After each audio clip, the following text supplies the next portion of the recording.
Whatever you do, just don't stop. You just move, baby. Move any way you need. How do you do it, darling? Got me on my knees, on my feet. You can take me to the left, baby. Take me to the right. You can take me for the rest of my life. Just move, baby. The way you move is moving me. Yeah.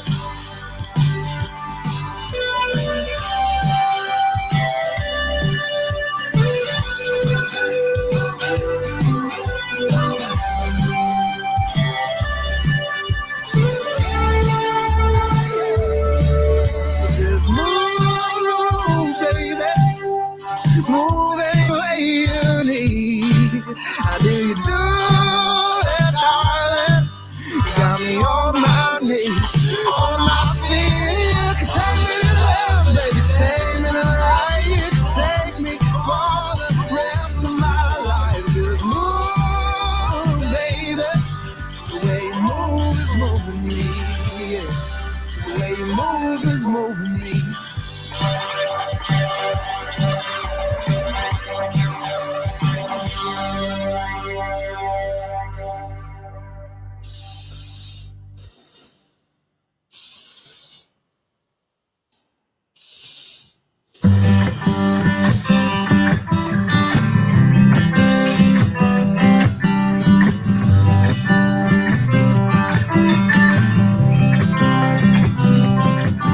We were biker tires on paved concrete, on the right roads, just had the wrong wheels. But I see you back in town, same shortcut jeans.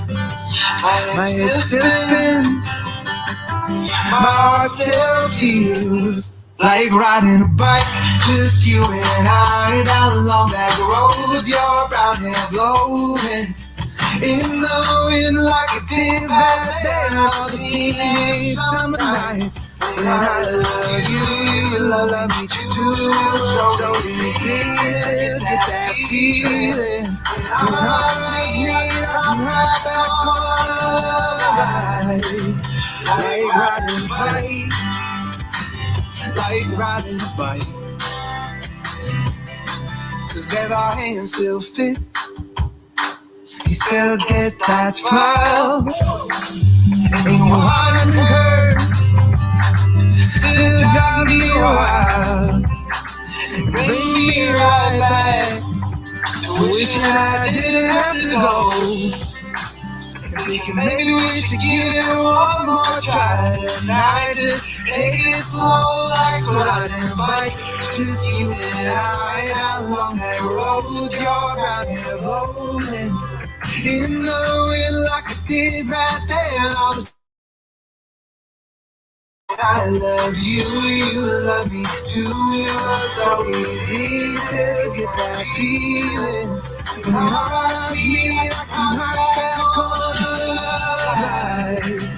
Like riding a bike, like riding a bike, like riding a bike, like riding a bike. You got that red on the pilot that you always wanted it. Sometimes I wonder if it would have been better if we just ended up staying. We kept riding our bikes, just you and I down along that road. Your brown hair blowing in the wind like I did back then on this teenage summer night. 'Cause I love you, you love me too.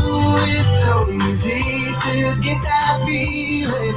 When our eyes meet, I can hop back on a love ride. Like riding a bike, like riding a bike, like riding a bike, like riding a bike.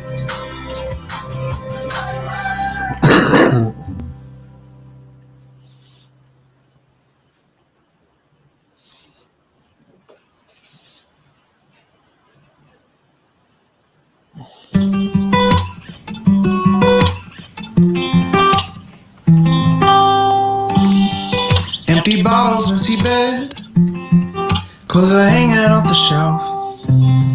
Memories scattered in my head, been a mess since you left. Watching screens, closing shades, drinking, eating by myself. Haven't left you in days, been a mess since you left. I've been keeping all your boxes in case you ever wanted to move back in again. But it's been a while and I think I need to clean my room. The space you left inside me too. I'll get your clothes out the drawers and floor, get your love out the door before I show this place to someone new. I think I need to clean my room.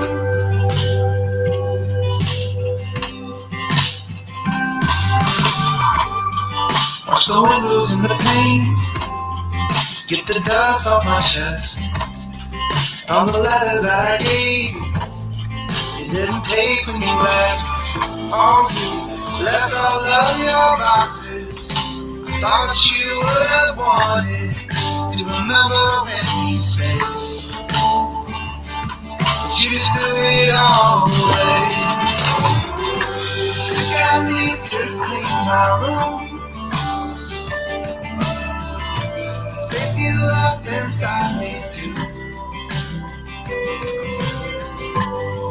I'll get your clothes off the drawers and get your love out the door before I show this place to someone new.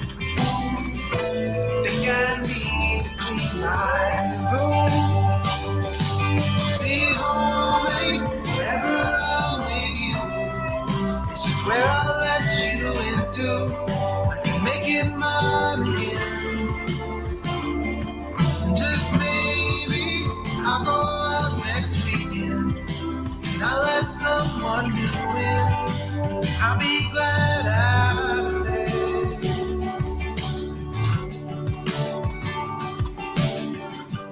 Think I need to clean my room. The space you locked inside me. This song's for Adrian.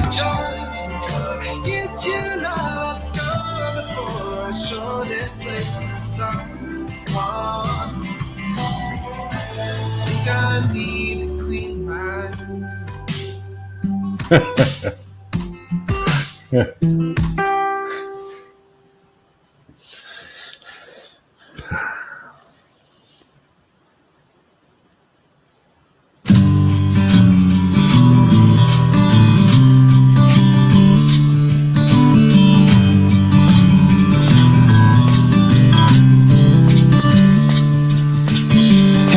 Are you alright? They asked me, sitting with a glass of whiskey, eyes glazed over, looking at the sky.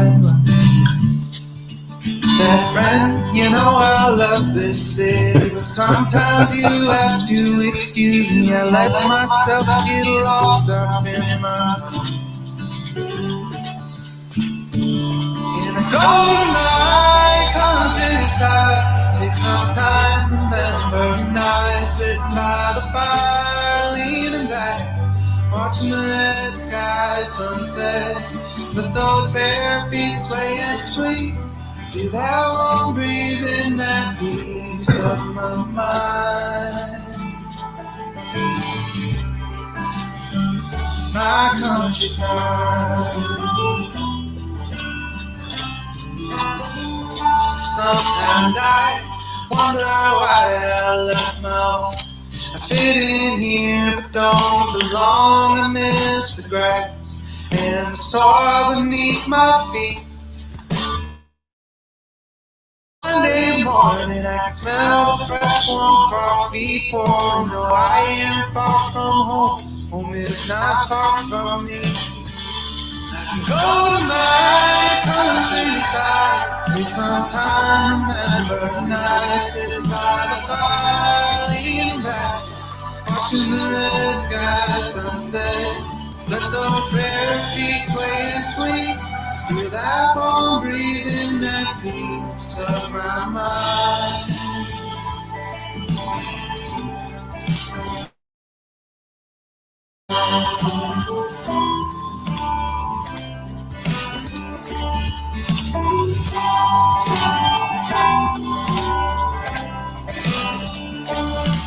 It's not right far from home.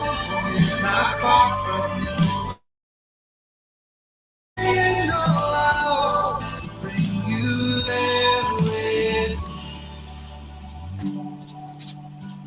We can go and find the countryside. Take some time, remember nights sitting by the fire, leaning back, watching the red sky sunset. Let those bare feet sway and swing. Feel that warm breeze in that peace of your mind. The countryside.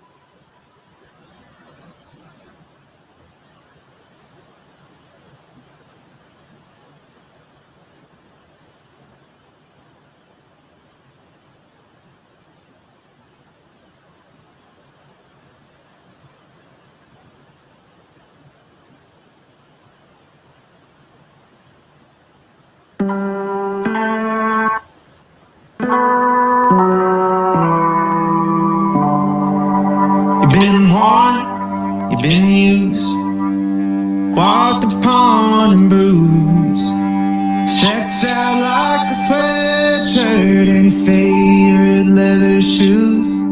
Well, he left and you stayed. He tore and you frayed. And you took some days to sew in, man, the new love that you gave. But it looks better that way, so show it off and don't hide it away. For that heart's too good to keep it in. That love that ain't broken, babe. It ain't broken, it's just broken in.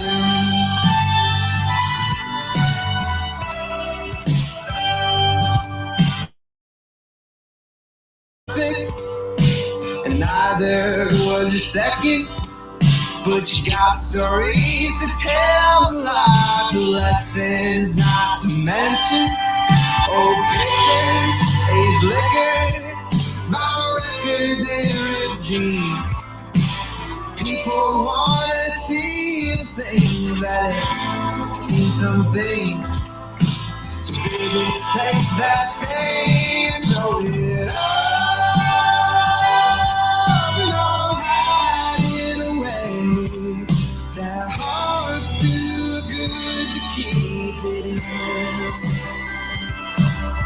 That love that ain't broken, babe.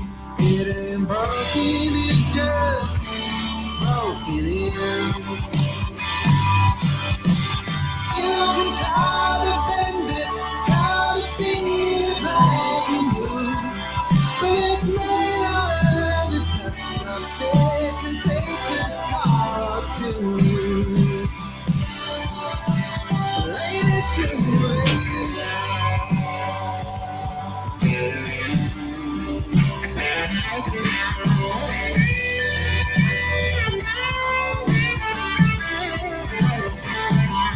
show it all. Don't hide it away. Baby, grab those shoes, we're going dancing. That love ain't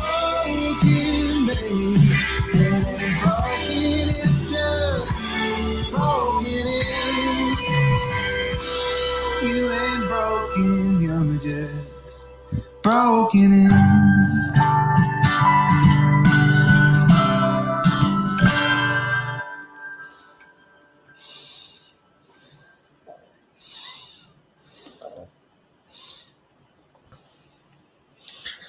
Yeah, so hello everybody, how are we doing? The football spoon, the round ball game.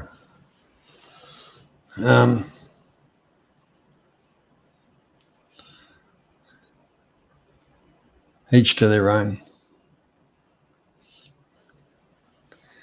Hello Craig, welcome along.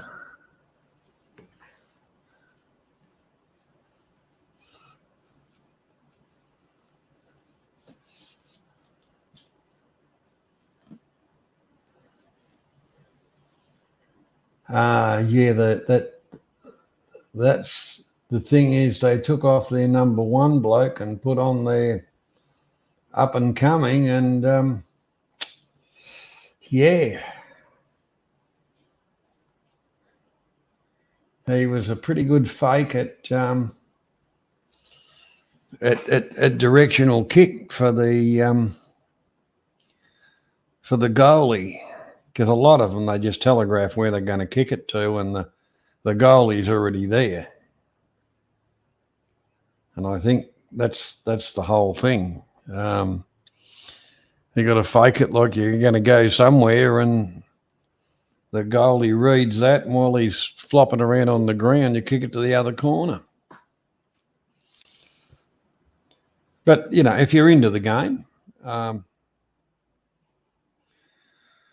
Mr. Perrin Esquire. Hey, Johnny. G'day, Adrian, welcome. I'll just join you here. I can help you with the scoring. Well, that'd be much appreciated, mate. Much appreciated. I was looking for Zieg, but yeah, I know you like to get into it as well, and I like to play too. Yeah. Yeah, the other week, Robert came on, and he said, "I'll help out with the scoring," and I must have given him the shits because half the questions I asked he knew, which was a bit of a change. Yeah, he's very smart, Robert. He is. I'm not saying anybody we've got here is dumb. Each and everyone's got, subjects that they like and they're very knowledgeable in. That's where I spend a week going through stuff to get questions that suit everybody. Yeah, it's not easy. Oh, look, how's that, Adrian? You've got a vote of confidence on Steve Perrin. Oh, I prefer Anna's scoring, no offence. Yeah, I'll go back in the chat and get that bonus point just to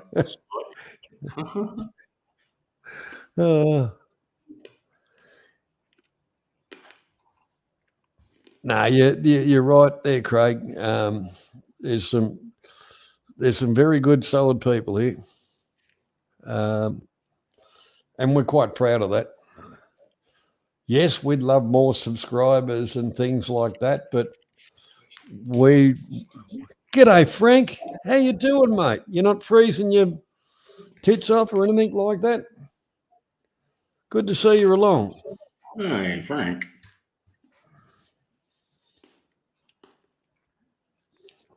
No, I think we're pretty firm on we'd rather quality people, not quantity, and that's quite honest. And we believe we've got a good quality of people that follow the channel and support us, and that makes us happy. So it's our job to entertain our subscribers and give them a giggle. But sometimes Steve Perrin's this playwriter and it doesn't quite work out. But anyhow, but we're getting there. Yeah, I took a swipe at him for you, Adrian. Yep. Well done. And it's hot here tonight. Ooh, must be 37, I reckon. Well, it's back to raining here again. We had a few good days. Back to rain. Yeah.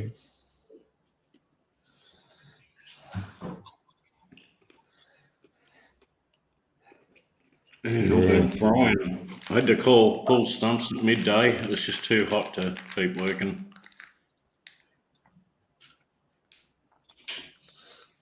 Report directly to the pub.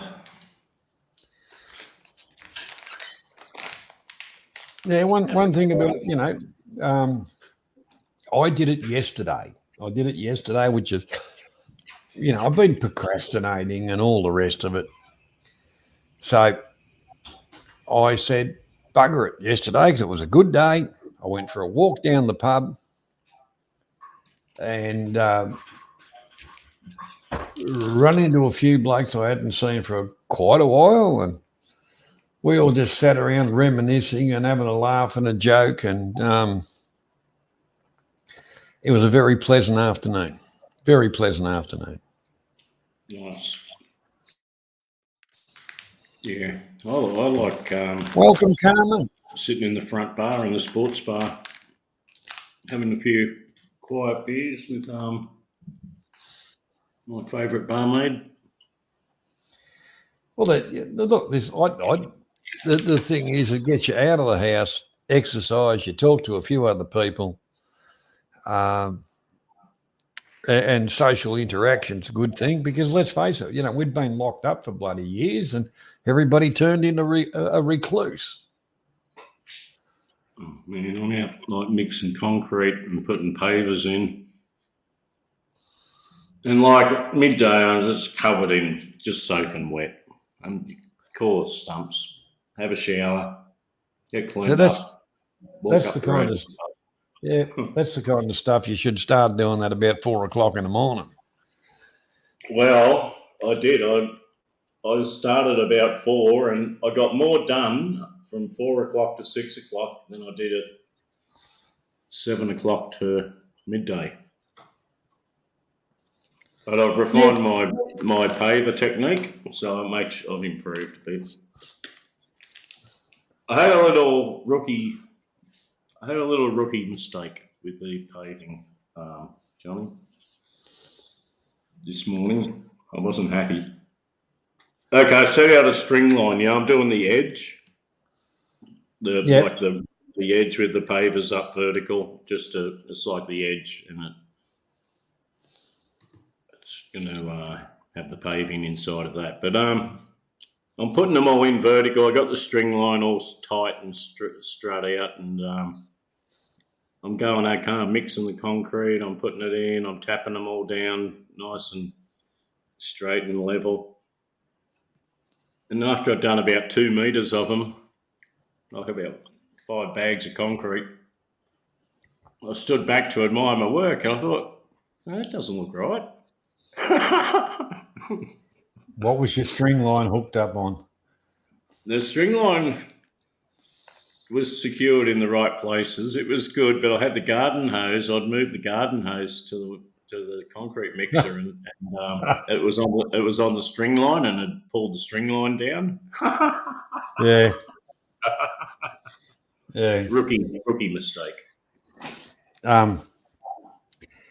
What I always used to do is especially if you're on something with a slope on it, is I'd put the level on the slope, and I'd just mark me level so that the bubble had to be there, and then it was right, and then across the other way, you would want to go for level. Oh, Granty, hello, dear friends. Oh dear, real shit. G'day, how you doing, Dave? Welcome.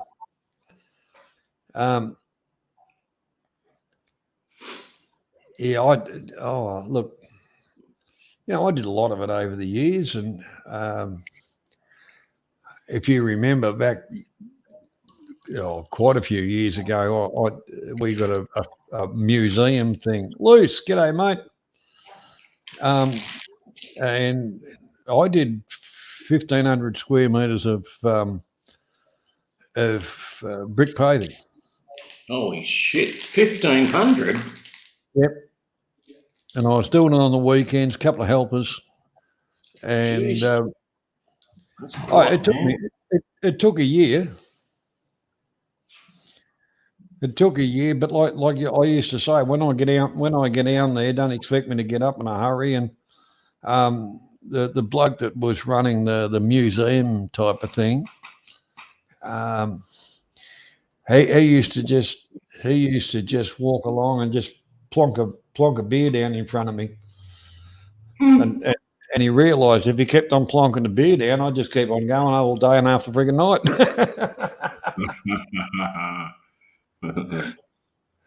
But no, it was a good bunch of blokes, and the whole thing turned out bloody really good.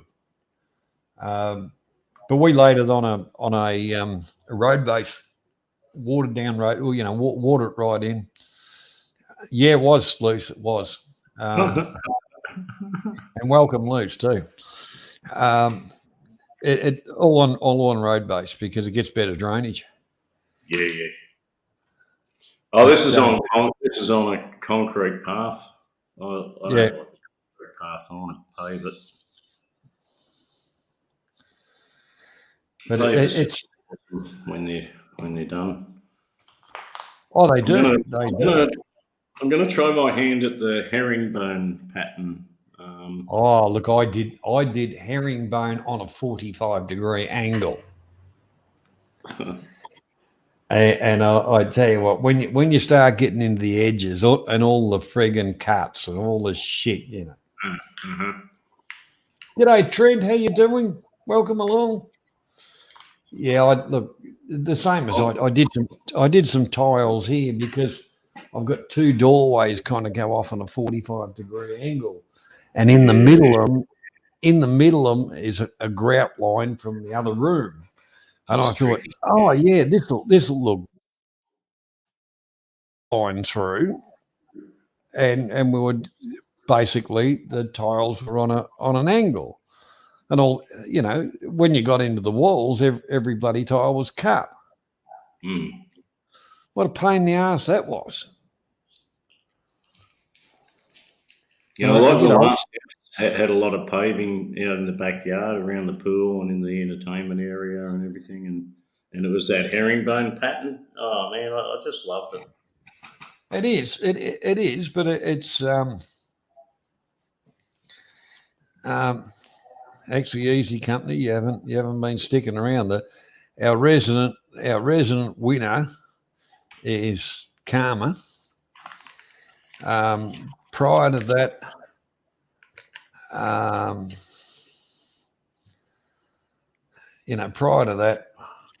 Mark Loveridge had the highest score, and Karma equalled that last week.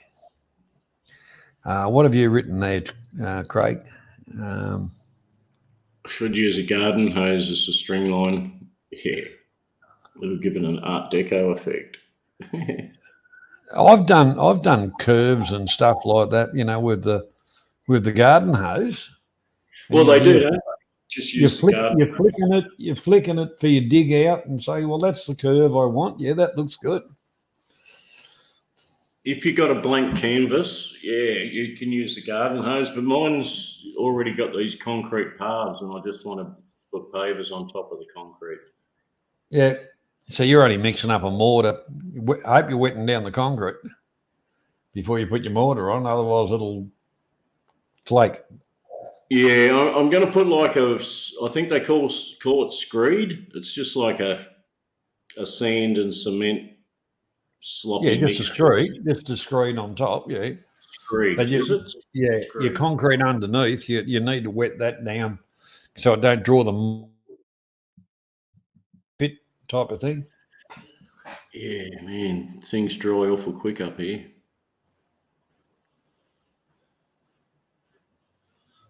after I realised my F up with the level with the string line today, I had to go and basically pull them all out and start again. But the concrete, I'd only been in the hole like an hour, and it was like already setting up. Oh man, what a fiasco that could have turned into. Lucky I hadn't been drinking. If you want to go in the quiz, you can jump off because if I get it wrong, you can always tell me in the chat. I'm happy on the score. You sure? Yeah. Well, I could do the chat. I can't really do the score though in the chat because I need to look at the StreamYard side of the game. I'll just stay here, Johnny. It's all good. That's all right. I've just given you the opportunity because I know you like to use your brain. Much as I'd like to take a point off Steve Perrin. There was a bit of a thing happening last week. A little bit of tit for tat with Mr. Perrin and Carmen. Yeah, you could score, but if you're scoring from your YouTube,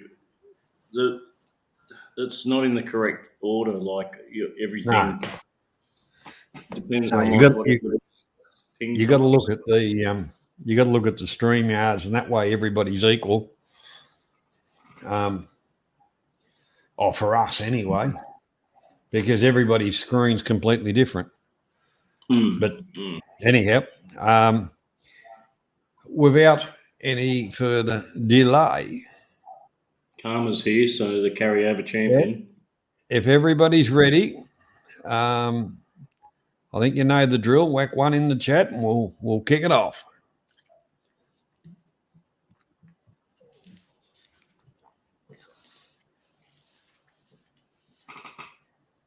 I'm ready.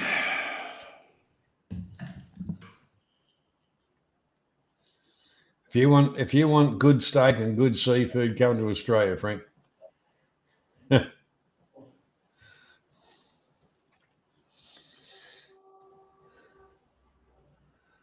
But in the south end, so that's where you get your best meat.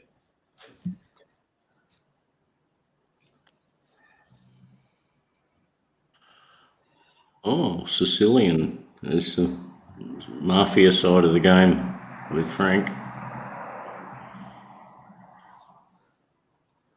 That's why Frank is in the profession that he does, because they can't put bullshit over him, because it's like my uncle said that's bullshit. You get the Godfather onto him. No, Frank's a good bloke. Frank's a good bloke. What's a Sicilian food? Is it probably pasta or Sicilian? Yeah. Well, that's a lot of seafood, but it's hunter-gatherer type, because it's coastal when they grow their stuff, and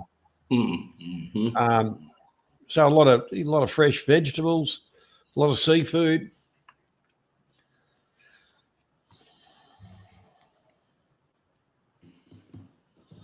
Oh, good on you, Craig. I actually, Karma, I was toying with a majority of there's a few music questions, and I thought, now I'll get accused of stacking the questions if I ask too many music questions. But I learnt from last week. I've got some music questions as backup. So if somebody doesn't get a question and goes to the leg, off the leg, goes through to the bloody keeper, it'll its substitute question will be a music question. Actually, I find Hello, Mr. Perrin's quite knowledgeable on the music side of the things. Mr. Perrin is quite knowledgeable. Fact, yes. Rightio, let's go. And South, everyone's ready. Look, Zeeg's in the house. South, yeah, and Z. Now, I'm going to probably stuff up the pronunciation of this, but it doesn't matter.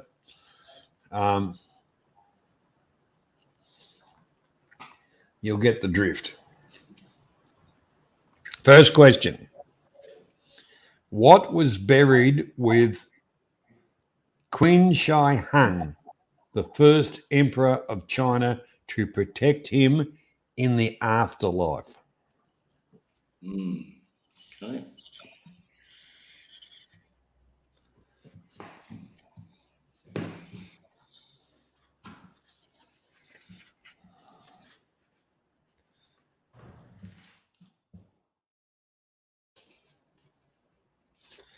Tildo? No, I don't think so, Luce. A cat. A cat. I don't.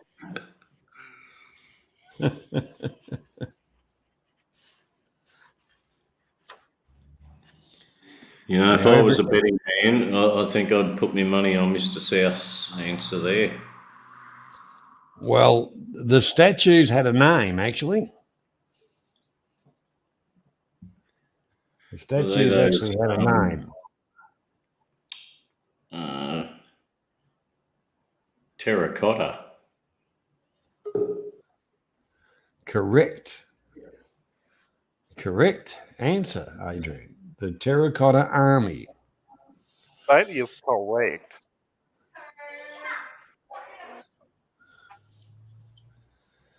So, can you figure out a correct answer out of that? I would say Mr. South has got it. The 10,000 terracotta. The 10,000. The 10,000. So you're going to give that to South, are you? Easy agrees. 1,000 warriors. How many? Is the number of in the answer, Johnny? Is it 10,000? No, it's just the Terracotta Army. I think there was about 10,000, just quietly. So okay, we'll give that one to South. Yeah, South knows what he's meant there. They've been taking them all around the world, haven't they? Yes. That's why I asked the question, because I think they've been all around the world to different museums and that. Now, I wonder if it's like that mystery map of the South China Sea. They just made that shit up. Oh, I think they did.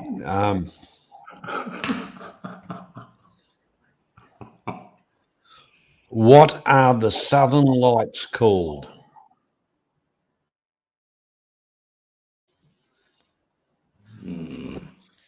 Oh, Southern Lights, eh? And we're not talking about aroma incredibilis either.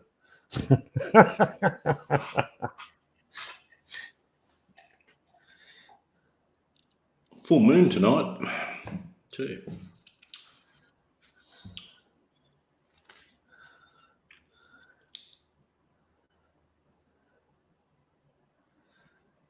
What are the Southern Lights called? Boreal, yeah, Boreal's close, I think. No, not really. If you Nobody got it yet.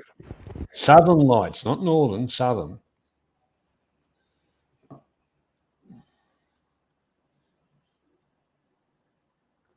Well, happy birthday to your daughter, South. Yeah, happy birthday to you. Man, I've got a strong stench of mango. Has anyone bloody got it yet? No one's got it yet. No. What's wrong with you lot? Come on.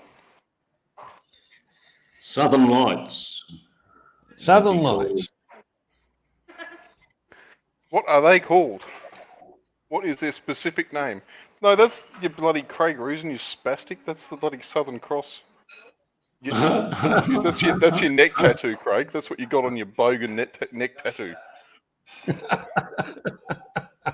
Right next to name your 5 cats that all had to be buried under the lemon tree.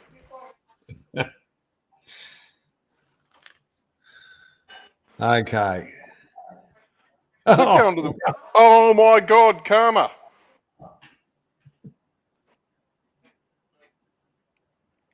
Aurora Australis. That's exactly the Boom. right answer. Aurora Australis. Oh, right. Karma and Because don't Beansy both forget, I count. said Southern Lights, not Northern Lights. What's No, it's Aurora Cameron. Borealis? Northern Lights, Adrian. That's the northern one. That's- Borealis. Yeah. Borealis is the Northern. I asked for the Southern. Aurora Australis is the southern. And cute fact, if you drive south from here, there's a hill about 30 k's from me on the highway, and it's certain, like a little bit later than now, during winter, you can see the Aurora Australis sometimes. Oh, nice. No, I thought that was just a when you were young and having a couple of joints and a couple of cans sitting on the bonnet of the car and go, oh, look at that, man. Oh, now, Johnny, I've never done anything so irresponsible as to do that. That's not like me. Bullshit. Do Who are they you trying to- increase? Who are you trying to solar compare me power to? when you have a solar Who am I trying to flare? compare to you? 99% of Australia. Rightio, Right. next question. Who invented the phonograph?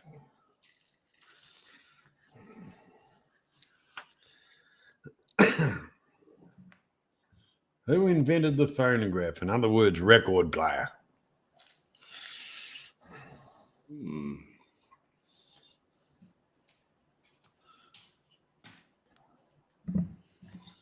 Edison.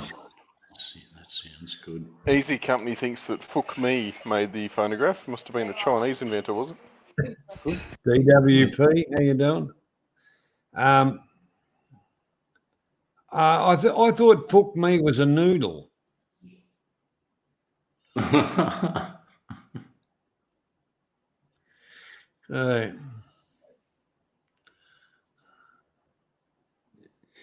Edison's pretty popular there.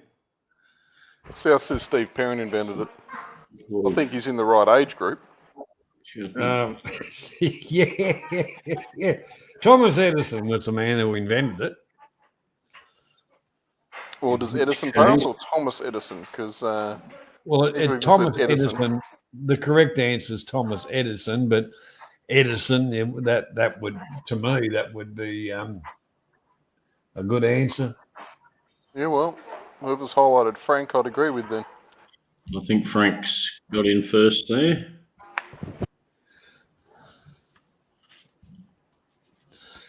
Okay. Just pip for spoon. No cigar.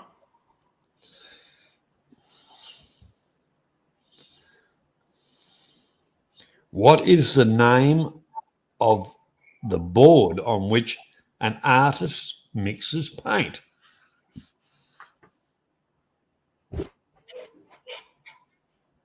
And it's not plywood. That's the wrong answer.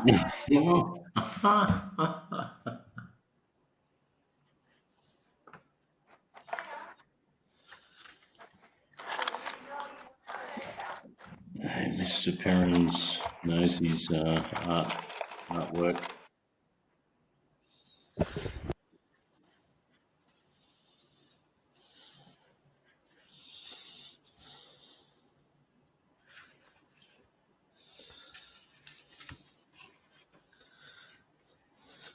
Paintboard. Paintboard. Normally you would mix your paint on a pallet.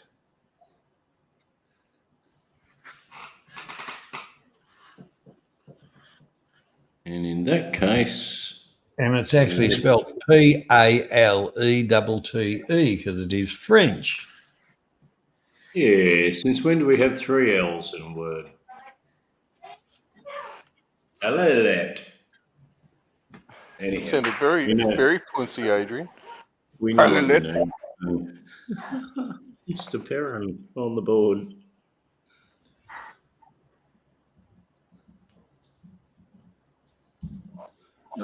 Steve Parent has 1 point. Should come in be interesting when we get to question 10. The knockout question. Yeah. You better make sure he wins question 10, I think.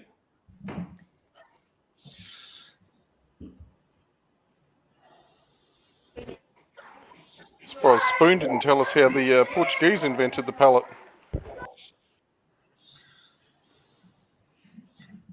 What fictional character had a diary published at the age of 13 and a quarter years of age?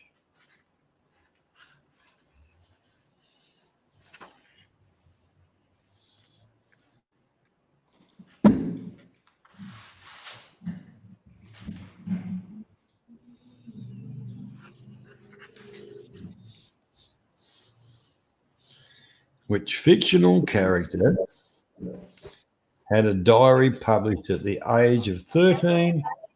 13 and 3/4.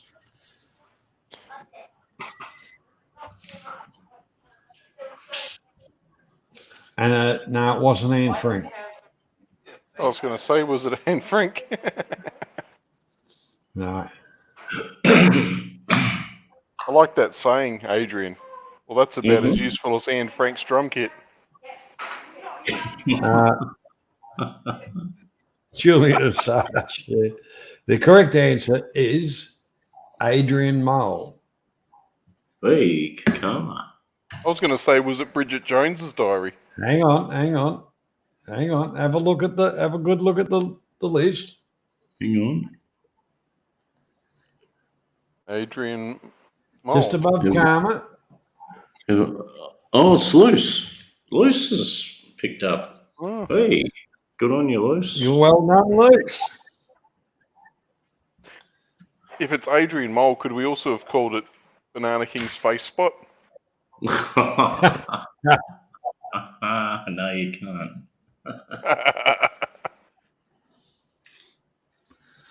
I've never heard of Adrian Mole, to be honest, but I would have gone with Tom Sawyer. Okay. What type of clothing is made from flax? Ooh.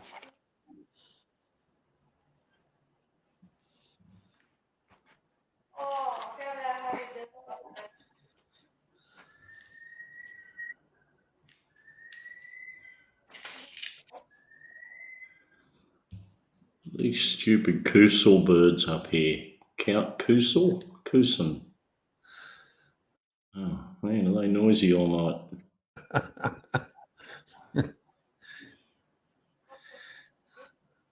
Now remember, flax is a natural product. Braziers.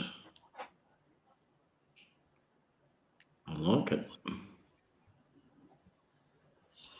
Is it what kind of garment or what kind of fabric, Johnny? Fabric.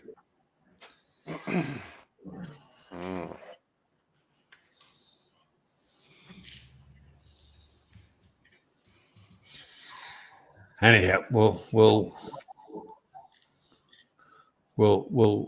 just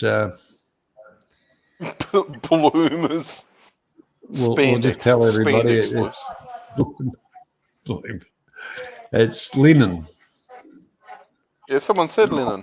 Oh, linen, yeah, we got that. Yep. We got Karma, but this might have been someone before that. No, I think it was Karma. Reconfirm and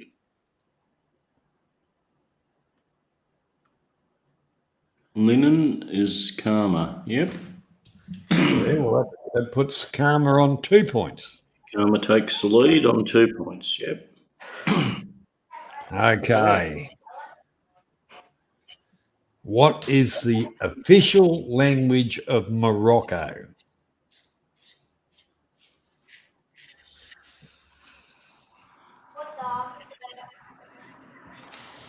Go on, Spoon, you should know this. It's right across the water from your magical country.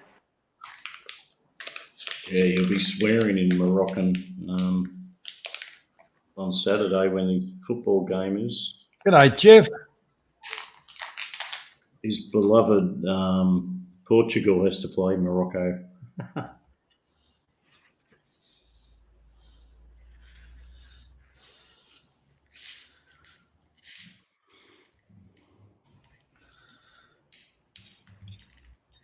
And whoever said Arabic would be correct. Loose. Spruce Loose. He was onto it. Oh no, Souths was onto it. Oh, Foreigner was onto it. Jeff was onto it. Hang on, Karma. You're on. Foreigner. He's on 3. I've only got you down for 2. Yeah, I've got Karma down for 2. I've got a dilemma here. We've got Spoon down for Arab, and we've got old Foreigner for Arabic. This is the 7th. Arab. Because the first question we gave to South, second one to Karma, third one to Frank, fourth one to Steve, fifth one to Luce, sixth one to Karma, and this is the 7th question. Yeah, I confer with that. Concur, I mean. Concur. I find that to be congruent with the state of with the current. Right. Did we get a winner for Arabic yet? Well, we've got Jeff saying Arabic, and we've got Spoon saying Arab. Which one are we going with? I think Arab. We're gonna have to give it to Arabic, aren't we? Because you can't speak. I think Arabic. You can't have Arabs coming out your mouth when you're talking, can you? Yeah, no, we got Arabic's 100% right. Jeff's Foreigner there. So that's Jeff. Foreigner. Yep, that's Jeff. Takes out question 7. Right. Runs on the board, Jeff. Righto. Question 8. Nice, easy question. What nationality was explorer Vasco da Gama? Spoon.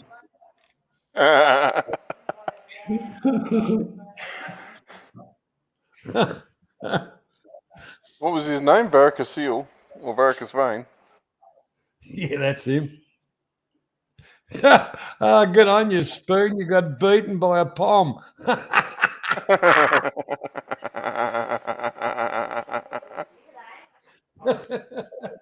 Mr. Perrin, quick. He's quick, isn't he? Equal leader, Mr. Perrin, on 2 points.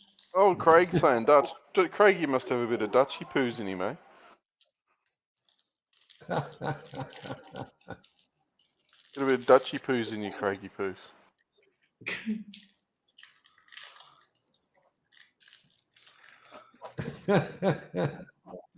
Oh, Grandy, you're pathetic. Anyhow.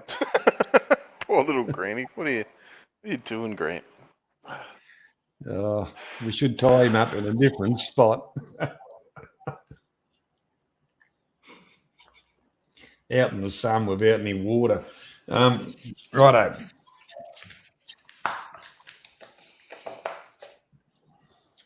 All right. In which century was Christopher Columbus born? Ooh.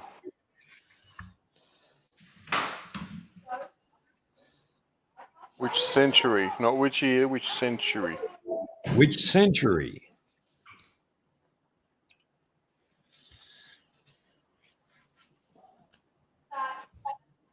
Steve Perrin reckons it was 118th.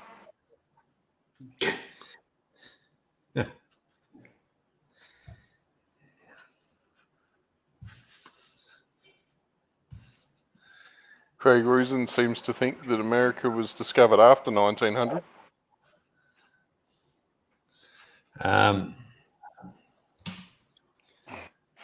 Yeah, well, Craig's lucky they didn't actually discover abortion until, not long, a lot, Oh, a I think long time after that. we've got 3 people on the board with the right answer, I think. Well, we've got a few right answers there because the correct answer is the 15th. Yep. And I think Jeff's taking it out again. Yep, that puts Jeff on 2. I believe. Good work, Jeff.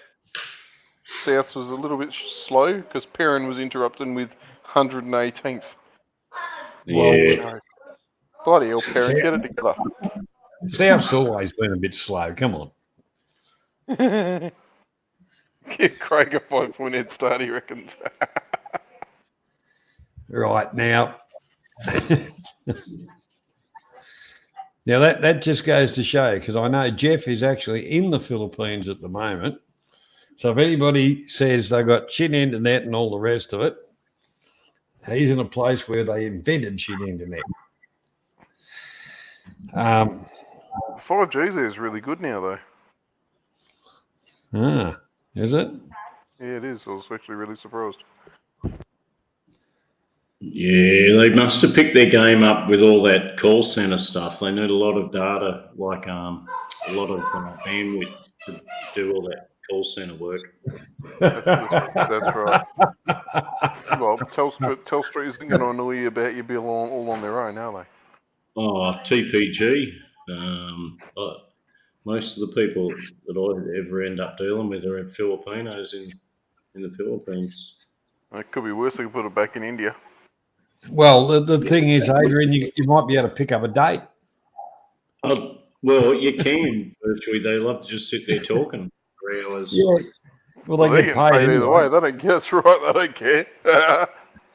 Right, they do actually get stuff done. This is the serious question. This is the steel question. Question 10. So this is the steel question. What was East Germany's official name?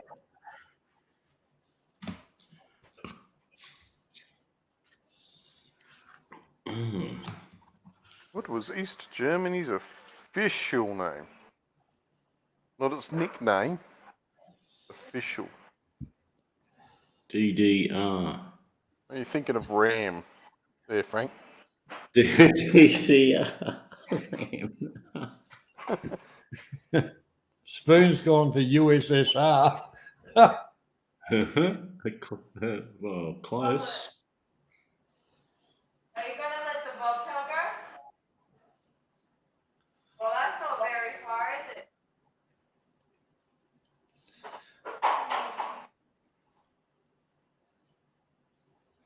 German Democratic Republic. Well, if you're going to use the abbreviation, you need to clarify if you're saying English or the in the German tongue. Ah, Deutschland. Republic. Yeah, DDR. Deutschland Democratic Frank has got Republic. it. But it is commonly known in English, German Democratic Republic. I went to the wiki to double check if Frank's answer could be passed, and it's the Deutsch, however you want to say, Democratic and then Republic. So DDR is the correct abbreviation. But do you want the whole thing, or do you want the abbreviation? Because it'll be between him and Jeff, depending. Well, I don't want to. I'm just looking at the answer in front of me, and it says German Democratic Republic. All right. Well, the one who's got that actual answer is Perrin. Oh my God! You can't let him win question 10. No, that's why I reckon we should give it to South, even though you got it completely fucked up.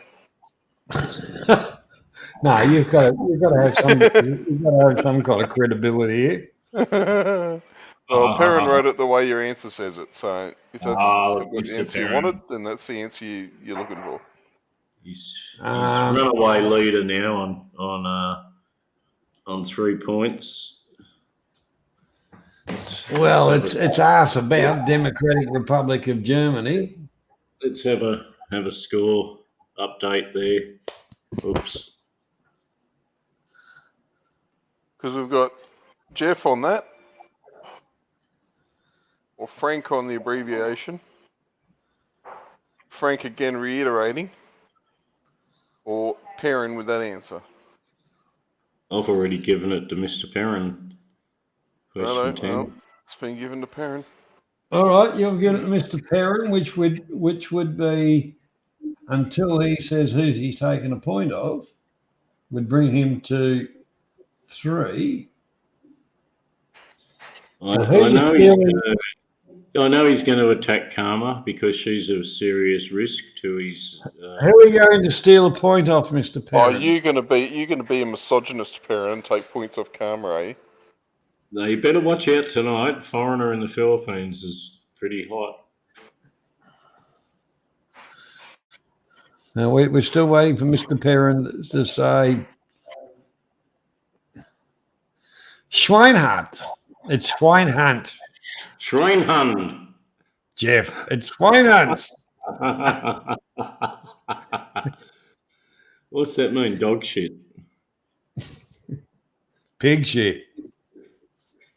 Pig Wine shit. is pig.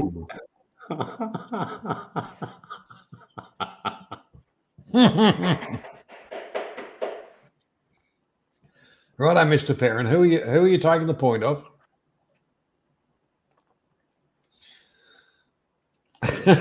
Yeah, we could have let you eat. I was just trying to be balanced, Frank. Too many different answers around the same.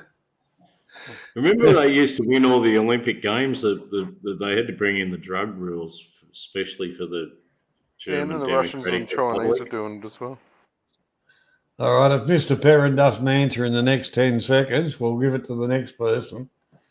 Those East German athletes, oh man, they're built like Hulk Hogan. And it was the women.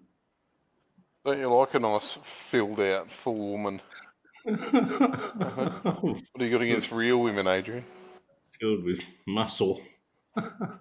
It's a real lady.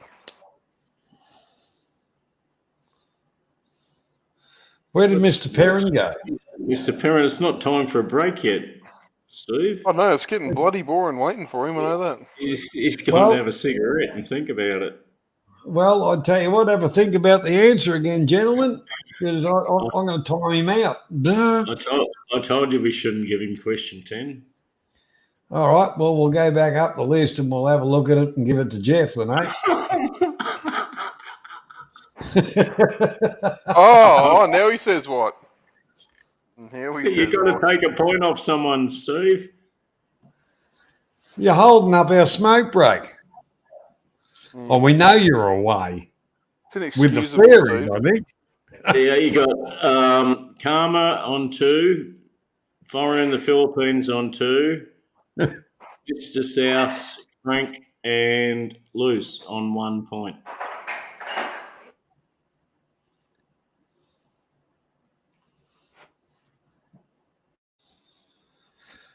Oh, it's just going to be another fucking matinee, is it?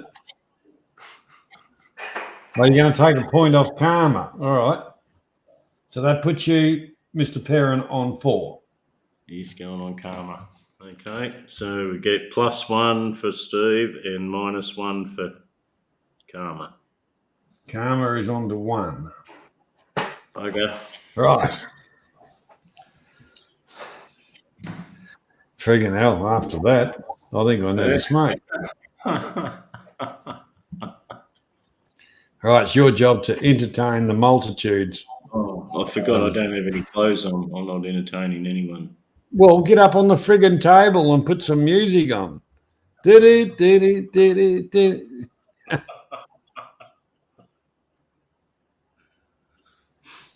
Oh dear. I've got a bag of mangoes here and they're reeking like this. The whole house smells like mangoes. Well, that mean you should put them in the bloody fridge if they're starting to smell too much. I think they're ripe. Yeah, they're well done. I tell you, but the other thing is throw them in a garbage bin with some sugar and make some good plonk out of them. You probably could mangoes? ferment it really good. All right, people, take 10, take 5, take 5. You And can. grab yourself another drink and whatever you're going to do, have a cigarette or whatever. I've had mango port. The size of these mangoes are just killing size. I've had mango port. Mango port's not bad, Adrian. Get a mango in you. A bit of mango liqueur. Oh, yeah. How was it? Tasty? Oh, the liqueur is rich. Like 2 bottles of friggin' lemonade rich. But the mango port was beautiful. I'm just trying to feel which one's the ripest and I'm going to eat it.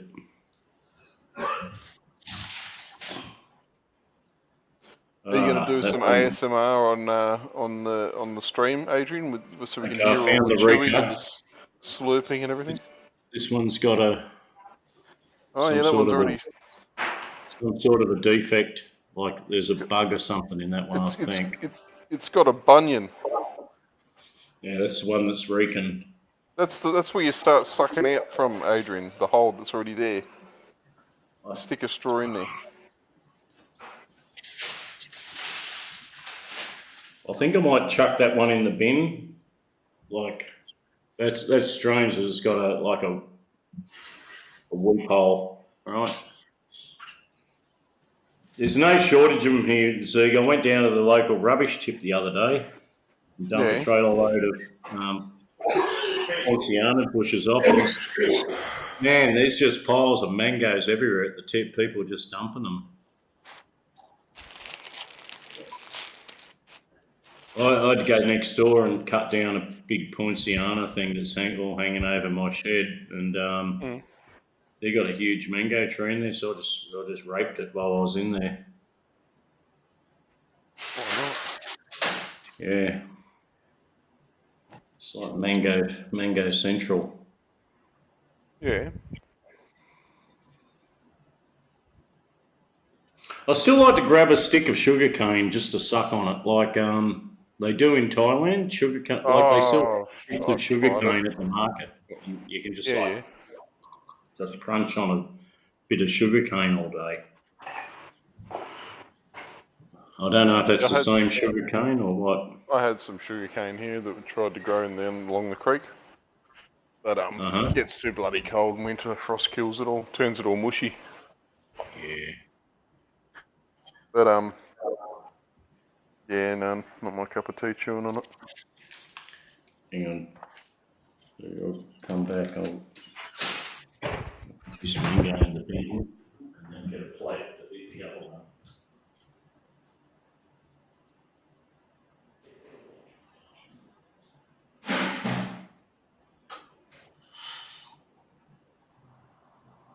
I just got my mic muted a little bit because I'm in the kitchen bashing around a bit.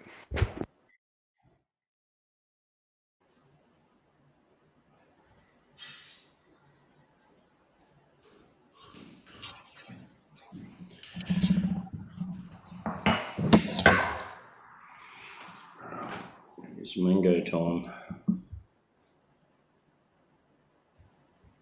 You wouldn't believe for a second it's summer over here, let me tell you.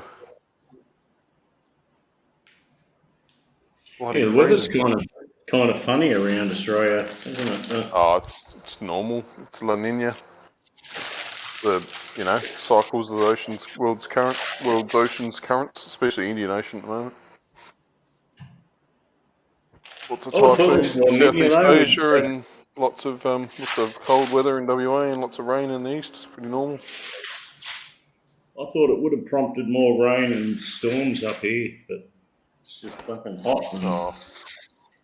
They skip up there. It's all going through the centre and down to lower Queensland, below Brizzy, right down to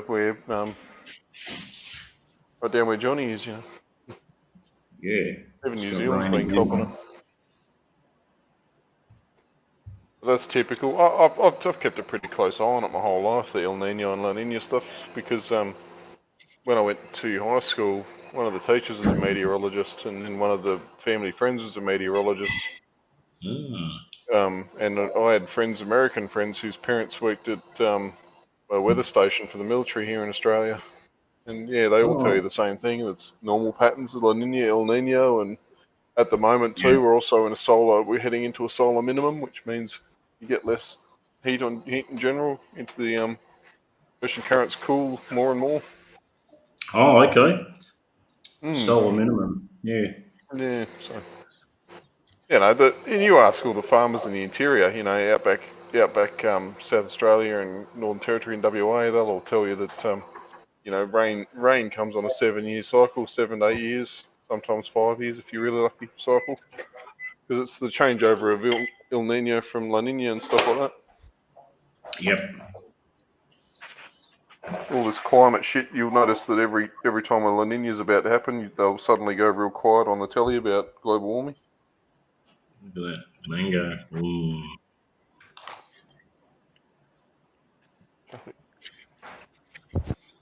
There's a huge wastage with mangoes that's frickin' seed in the middle. There's a variety they used to grow in WA with a really small, it was still the same length and width, but it was a different depth. Like the pit was really skinny. The one they're on up here, they like to grow this. It's got a funny name like R2K2 or something. Or K2R2, something like that. It sounds like a genetic. Sounds like a robot off Star Wars. Mm. R2D2 for your bloody mangoes. I'm not really a big mango fan. I am. I think they're great. I just don't like paying for them. Mm. When I was younger, when I was in the tropics and when I was working up north, I used to be able to get them for 50 cents for a big mango. And I used to buy them quite regularly and make mango smoothies and everything. If you just walk around the streets, there's people with their backyard mango trees just hanging over the fences. Are huge. Mangoes everywhere. Same And in then you cans. walk into Woolworths, they're selling them for $2.50. Yeah, I know. It's stupid, isn't it? You can just walk outside around the corner to someone's backyard and like the side street, and there's the seed. It's just monstrous.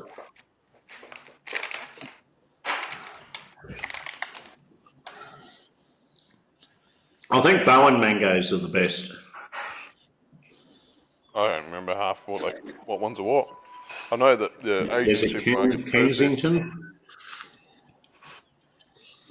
They have a Kensington, this K2R2 thing, and one's a monstrous bastard, grows about the size of a rock melon, or a cantaloupe if you yank. but this is the problem. You can't see the dripping on the fingers here. Don't know that if I want to watch you dripping on your fingers, Adrian. I'll come back in 10 minutes after I clean up.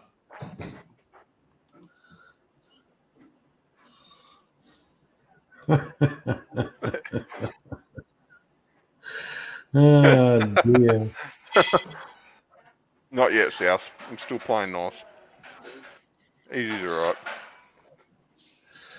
Oh dear.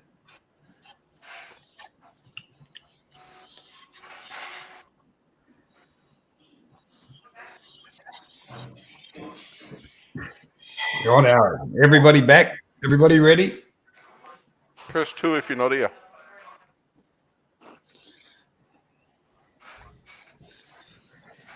Press 1 if you're good to go. I expect a team effort from everybody here to wipe Steve Perrin off the board. Hey Johnny, I got another packet of those 4 and 20 butter chicken pies. Oh man, are they to die for? They're the best pie that I've ever had. That butter chicken it's like an Indian curry inside a meat pie. Fucking awesome. Actually, Spoon in in the Philippines, one of the favourite dishes is green mango, and they'll put chili powder on, or like a chili flake on. Or shrimp paste. Yep. Shrimp paste or salt, rock salt. Well, Thailand does too. It's a Soy local sauce. tradition. Is like green mango sliced thin, and with a chili dip. Yeah. Yeah. Yeah. Okay, it looks like everybody's ready.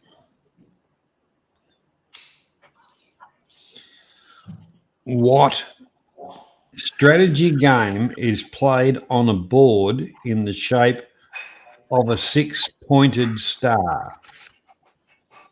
Oh. Yes. I know that. I know it, but I can't remember the name of the damn game. I can picture it right now. I remember playing it. Badminton.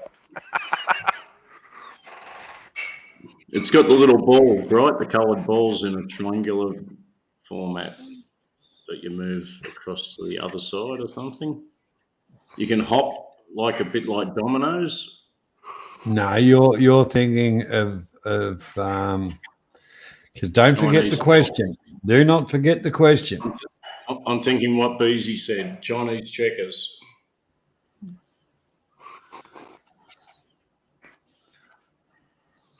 Monopoly. A strategic game played on a board in the shape of 6-pointed star.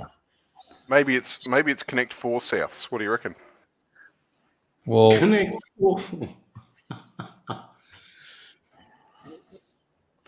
Maybe it's. Oh, I know what it is. It's Cluedo. and I'll tell you it's not Chinese checkers because Chinese checkers is a 4-person game. Johnny Siam, is it Guess Who? It's not Monopoly.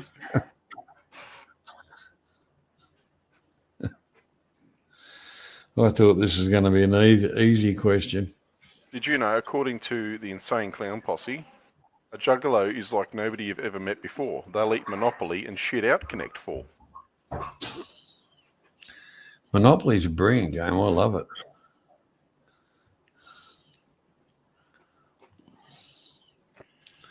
All those old board games. Kids just don't Whistle want and them battle. these days. That's battleships, Souths, not battleships. Battleship.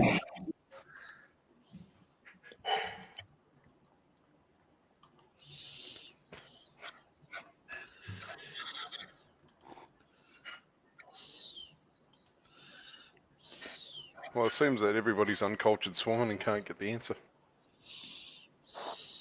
No one's going to get it. Then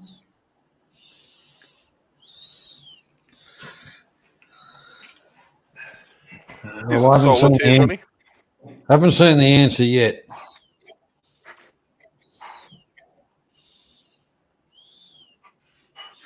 did you say a 6-pointed star or a 5-pointed star? 6. 6. 6. Okay. Yeah, spoon.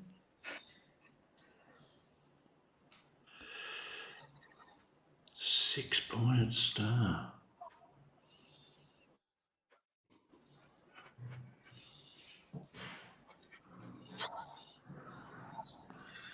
Well, I'm going to declare that one away to the keeper. What was the name? Methodism. What? I've never heard of that one, Johnny. Oh, hang on. I was going to say that's a bloody religion.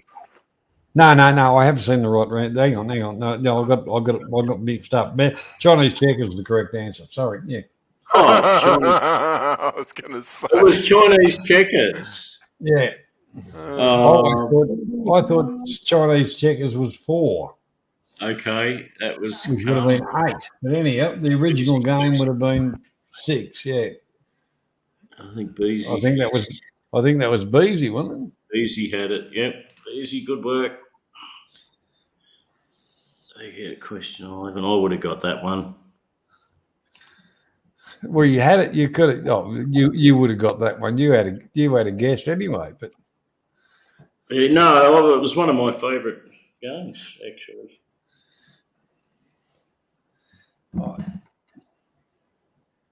I like how Kyle Schwartz writes a Ouija board instead of.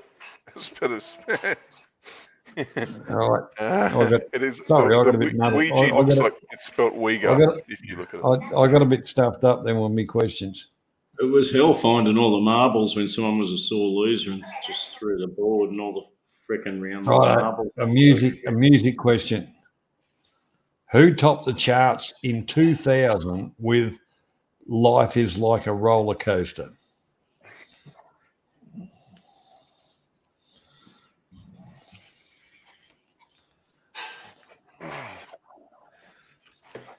Why does that sound familiar? Life is like a roller coaster. Can you sing it? Right. Or hum it? Can you hum it or sing it? So I need to Nah. feel. No, I changed the questions around, Steve, because I stuffed it up. No. I can't, Adrian. No. No.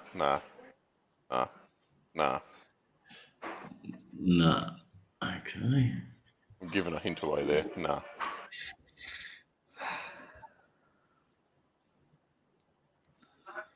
No. Righto. No. Everybody put their best effort forward. Someone's got it. They have got it. Ronan Keating. Ooh, karma. It starts off nah. That's why I was going nah. But karma to the rescue. 12 to karma. That brings karma back to 3. Within striking distance. Brings karma back to 2. Yeah, she lost 1. Hang on, she was on 2. She lost 1 to Steve. Oh, she lost 1. That makes 1. It brings karma back to 2. Sorry. Oh, I tell you what, folks, this is harder than you think. Failed mathematics. Karma, you've been to 6 of Ronan Keating's concerts. Do you live in the town he comes from or something? Is he playing at the pub? Oh, dear. Where are we up to? Which zodiac? The zodiac sign Virgo covers which 2 calendar months? Go. Which 2 calendar months is Virgo? I'm a Virgo. Sorry. I wouldn't have a damn clue. No, I've scrapped that question, Jess.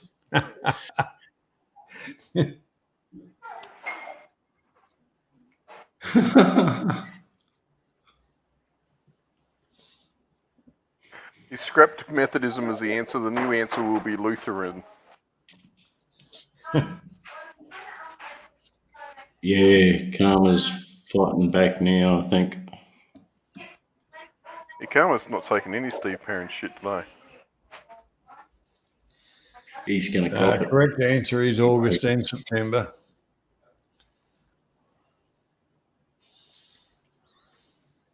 Oh my God, if that's you, Easy, ring him in the middle of being on stream. Just hit block. I've declined your granty. You have to wait.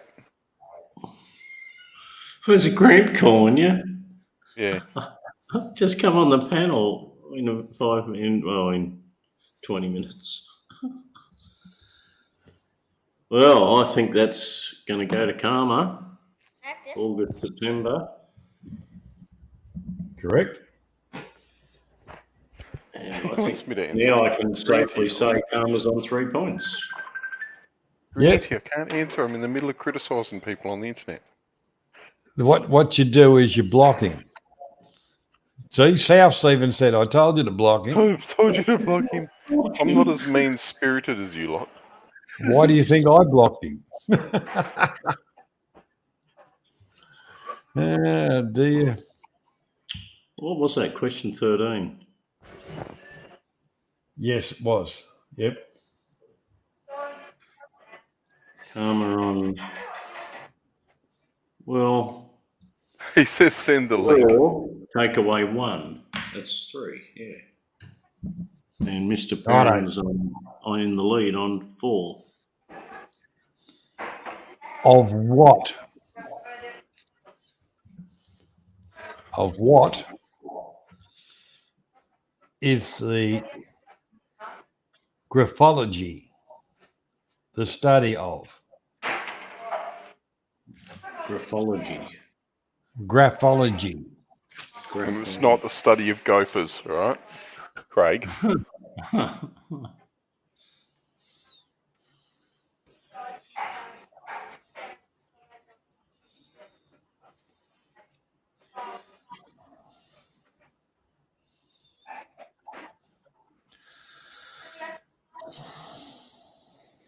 Come on, American girl.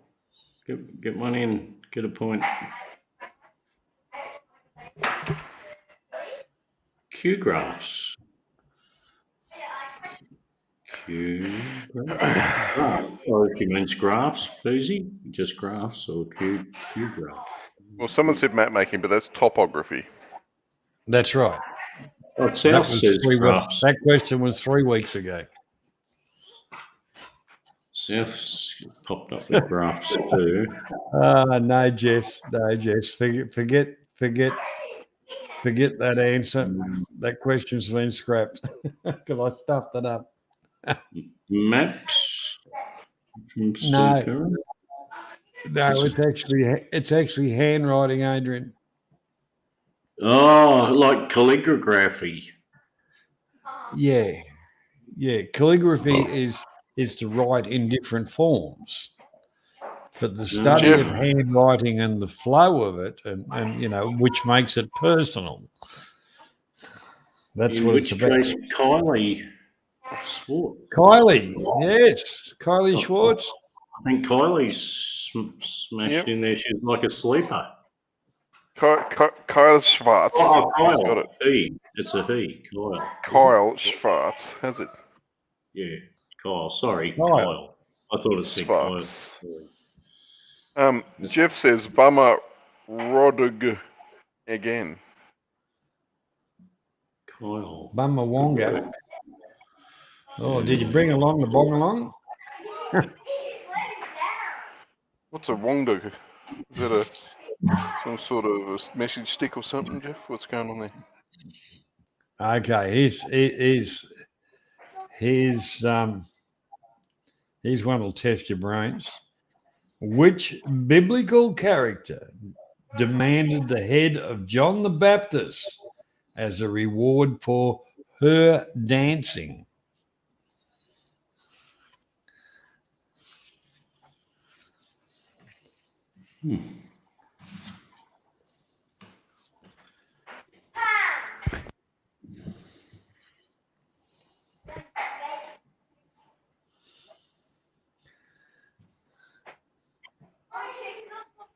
Got a Delilah.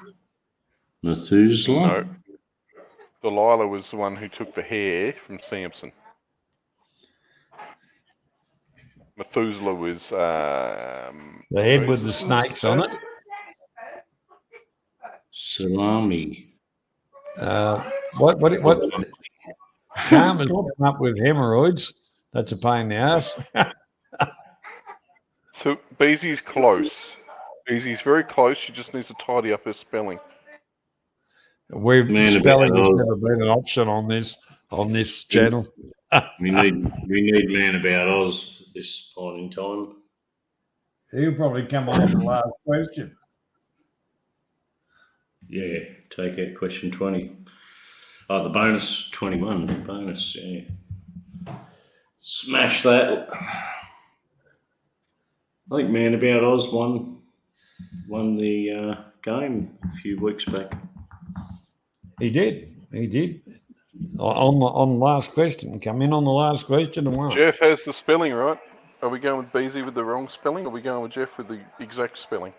Well, we've always said spelling here has never been a as long as we could understand what was going on. Well, Beezy then, I guess. Okay, that brings That's, Beezy up that's to what she meant. 2. That's what Beezy meant. Yeah. Salome, yeah.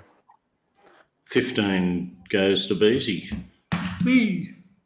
Sorry, 2 points. Jeff. Gave you some false hope. Jeff's on 2 points. Beezy's on 2 points. Karma's on 3 points.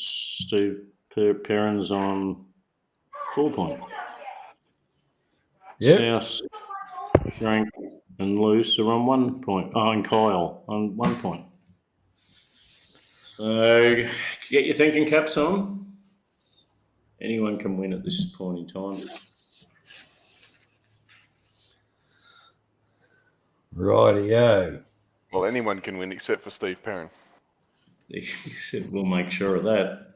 He can. I will. Next week, I'll text you all the answers, Steve. It won't be in a row, though.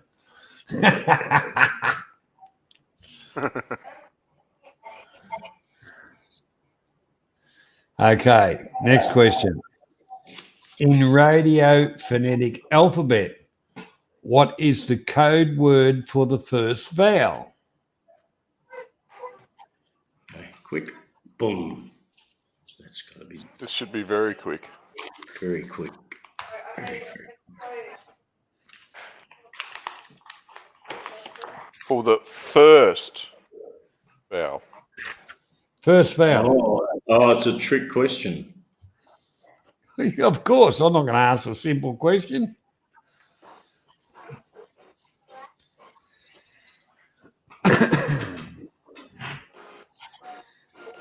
Yeah, those trick questions always catch me.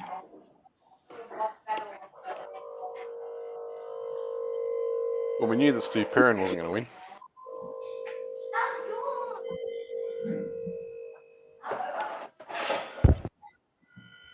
I'm going with Alpha, with Beezy. Oh, with South, with Foreigner and Steve Perrin. And Oh, Carl Schwartz. Kyle. Carl Schwartz. Spoon, how do you get delta out of the first letter of the vowels? It's A-E-I-O-U. It's the first letter of the entire alphabet. And alpha also means first. So you It can't was go a trick. wrong. Was a trick question, but there kind of was no trick to it. Alpha is the correct answer.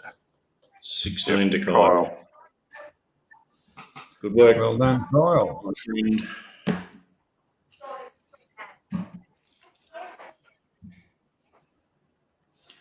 And now here's a nice easy question. What was the former name of Vietnam's Ho Chi Minh City?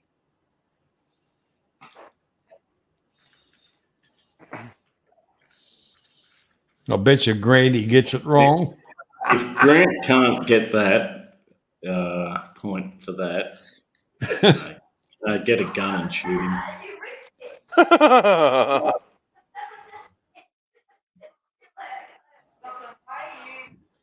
Grant's in. Yes, but he got beaten. He got beaten by the Pom again. Grant needs a new. He got outed by a Pom. Give the Pom a point. Steve Perrin won that point. Yeah, give him a Pommy point to have with his mushy peas. I've already given it to Kyle. It's quite interesting that the first one to answer was Steve Perrin, then Kyle, then Jeff, then Grant. And then Spoon was still crapping on about the last question. Okay, 17 to Mr. Perrin. Now on 5 points. Brings you up to 5, I believe. Breaking away. I'm waiting for South to get the bonus question. Closely followed by Karma at 3. Beezy and Kyle at 2. And Foreigner in the Philippines. And Jeff, yes. And On then 2. Luce, Frank, South are on 1. Is that correct? Is that correct summary? Hanoi hermaphrodite. Oh my God, Seth. What's that?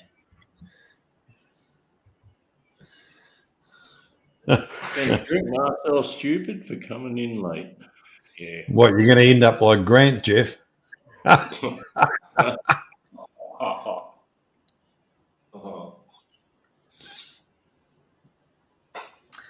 Rightio. Next question.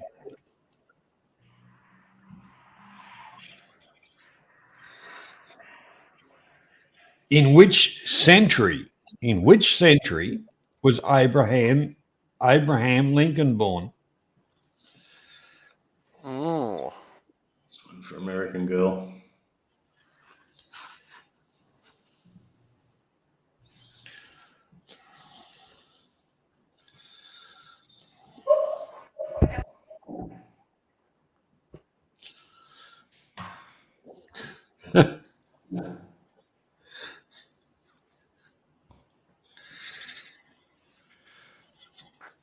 I'm seeing some terrible answers. Yeah. So am I. I'll Very go with terrible answers. South. I'll You go need with to lift South. your game. I think South is close. Well, I mean, South's about as close as Perth is to Brisbane. Spoon. oh, Must have been one. someone just jagged the answer by just trial and error. I think Spoon. There was no thought required there at all, was there, Johnny? What century are we in now? So 21st century? Yeah. Yeah, Buck Rogers in the 21st century. The only thing you get now is a rocket up your ass. So what, the 17th is it? Actually, Grant, you can't even answer. If I ask what's Easy Company's name, if I asked that as a question, even you'd get that wrong, Grant.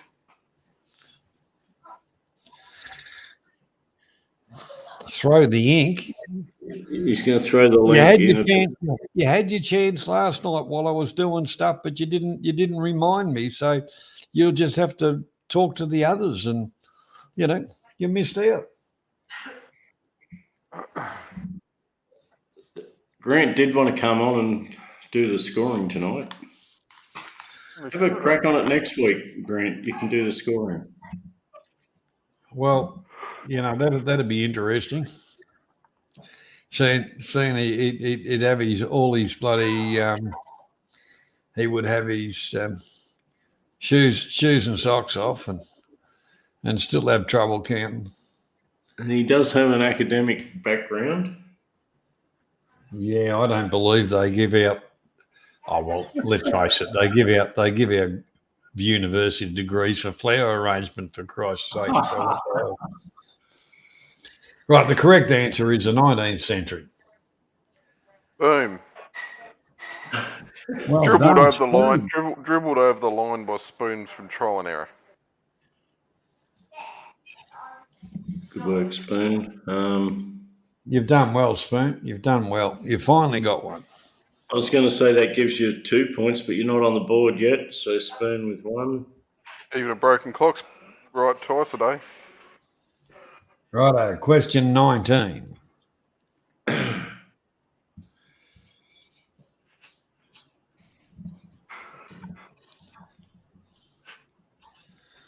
What kind of creature is an anchovy? It's a nice, easy question. It's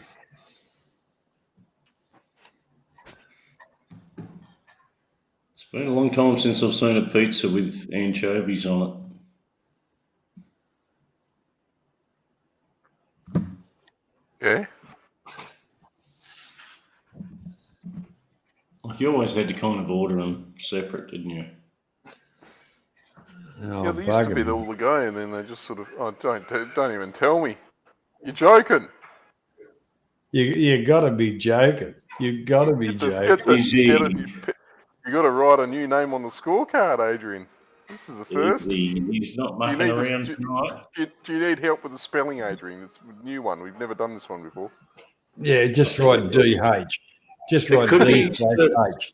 It could be his first point.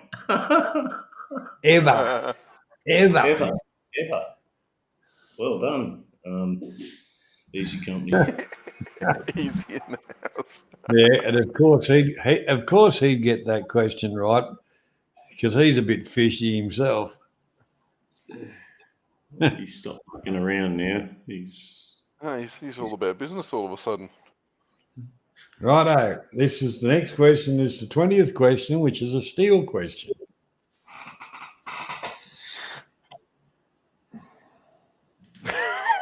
Well done, Spastic.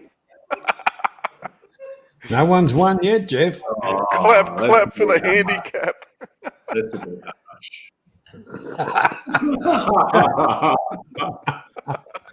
Oh. Sorry, go on, Johnny.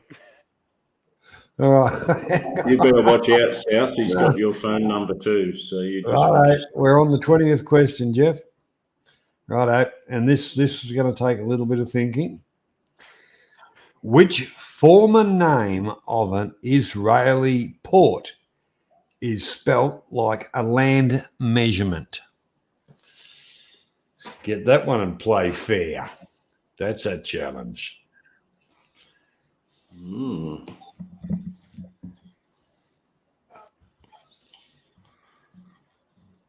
Haifa.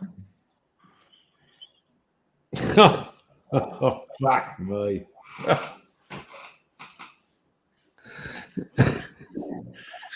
He's hedged his bets there. He's per acre as well. So a Seth. Never heard of Seth. Other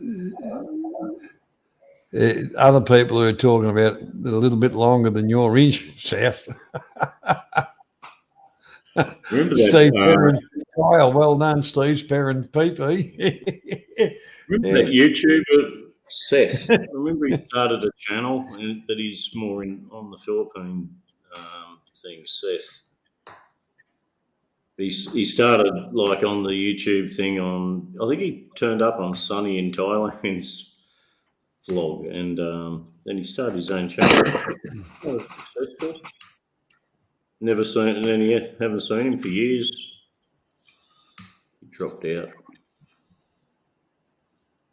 Seth Style. That was his channel. Oh, that fucking idiot. He's Canadian. Yeah. Yeah, I remember him. He was going to the Philippines. Yeah. Seth Style. Yeah. Yeah, but he started in the Thai genre with like Sunny in Thailand introduced him. Yeah. And the correct answer is acre, which is Jeff. Yeah. Was Jeff, yep. Jeff. So that would take Jeff to 3. Now, Now, who would you like to steal a point off, Jeff?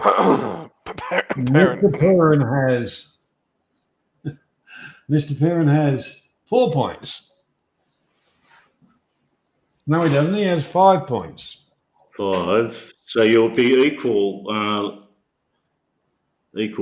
leaders at the end. 4. It'd be 4 apiece. So if you decide Jeff, you can steal a point off Easy Company, Granty, who has 1. Just put the scoreboard up there.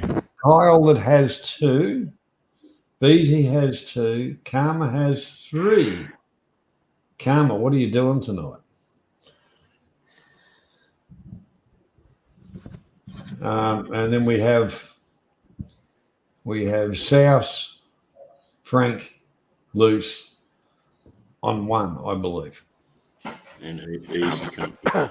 Most importantly, remember, Perrin has some points. I need you to write down, take a point off Steve Perrin. He's the closest to you, but I need you to write. That makes sense. But just think how devastated Easy Company would be if he took his 3 point. He took his only point. It'd be like he was never here. Well, who's gonna shed it to you?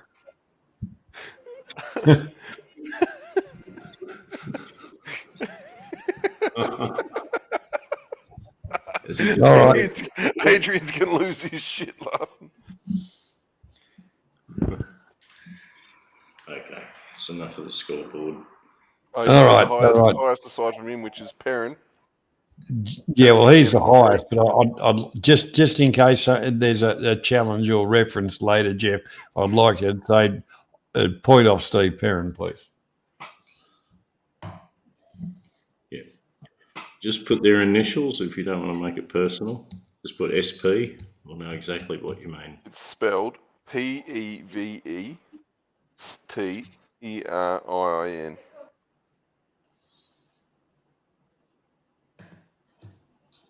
Zeke, what have I done now, Evie?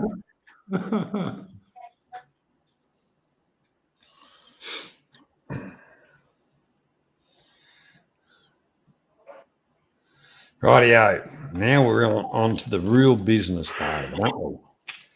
The bonus question.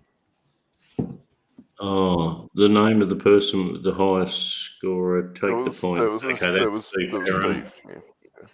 So Steve Perrin -1, and Jeff is +1. Right. Here we go. 4 and 4 apiece. Steve Perrin and Jeff. Get ready easy. If you get this next one, you win easy. All right. Okay, it's a nice, easy question. Anyone can win at this point. And it's a 10-point question. So whoever gets this is the winner for the night. Imagine that. What is the capital of Yemen? Holy shit.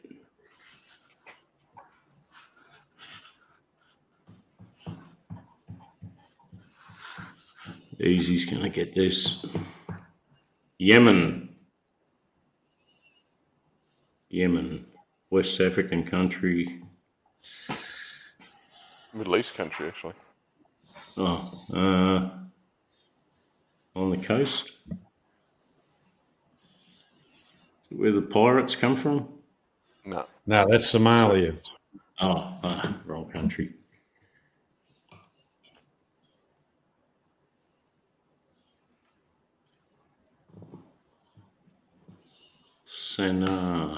Senas. Getting a couple. Minsk. Spoon says Allahu Akbar.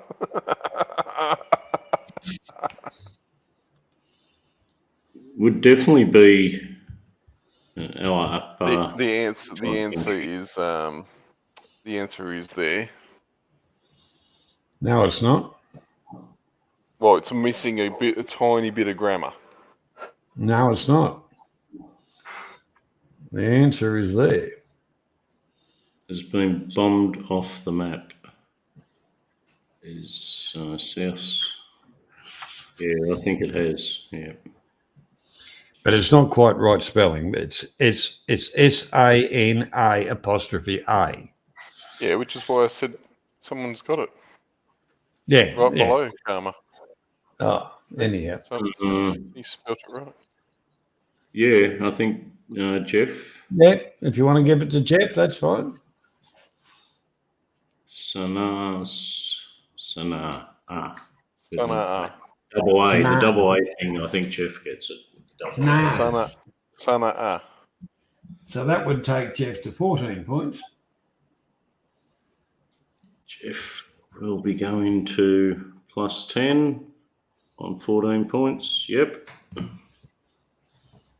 So tonight's winner is Jeff Mead. Jeff. Well done, Jeff. Go Meady. Now, I promised to get someone a link.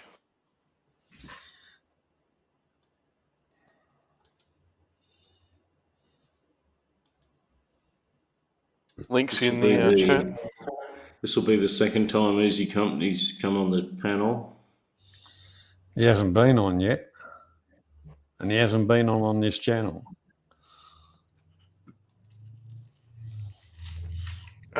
Hit the little zownsy downsy. He normally has technical difficulties at about this time. Yeah, that's because he's brain dead. Testicle difficulties.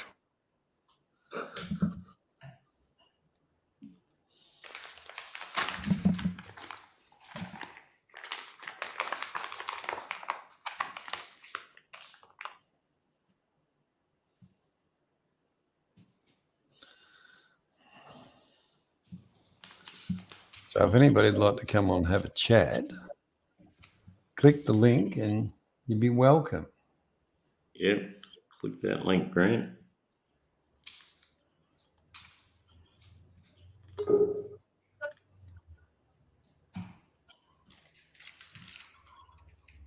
Here's Jeff. Jeffrey. Hey, Jeff, our winner tonight. Hi guys. Monsieur me. G'day, Jeff. Hey. How you doing? Hey, g'day Johnny. G'day guys. Ziggy. Appreciate you for letting me in. G'day, Jeff. How you doing? Yeah, good Yeah, work not so good, tonight. Johnny. Good G'day work guys. tonight. Had some good Appreciate answers you for letting me in. Echo City there, Jeff.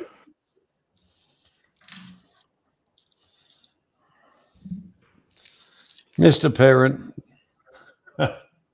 Is Mr. Perrin going to get another beer after losing? Thank you, Johnny Superman, for another fun quiz. Banana King Batman for great scoring, and Zeke Robin for just being gay. Oh, I tell you what, we'll pin that one to the wall, won't we? I'll wear it like a badge of honour. Sieg could be the who was the butler guy Lurch. in Batman? The Butler. butler in Batman.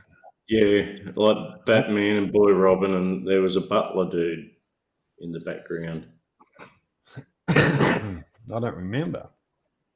Oh, what's his name?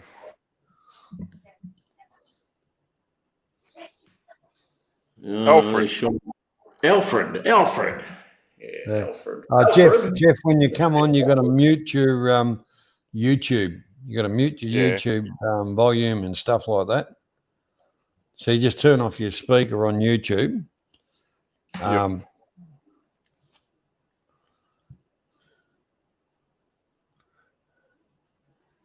Alfred Pennyworth. Ah, well, there you go. That could have been the bonus question, Johnny.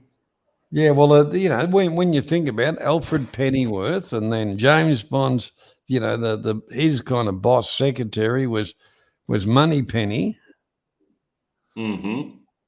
So what's it telling us? It's all about the money. Oh, the link's not letting easy on. Now easy. Well, how dumb is he? Is there a link in YouTube? Yes, there's a link pinned in the chat. Just click on that link at the chat there, Grant. Sean the Sheep just joined, so it's working. G'day, Sean.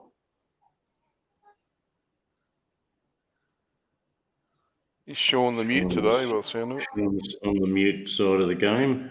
Yeah. Well, wait. How about now? Anyone hear me now? That's definitely not annoying. Your Sorry. microphone connections. That's better. Is that better? Yeah. bullshit, Grandy. You can hear me okay? Yep. Yeah, all good.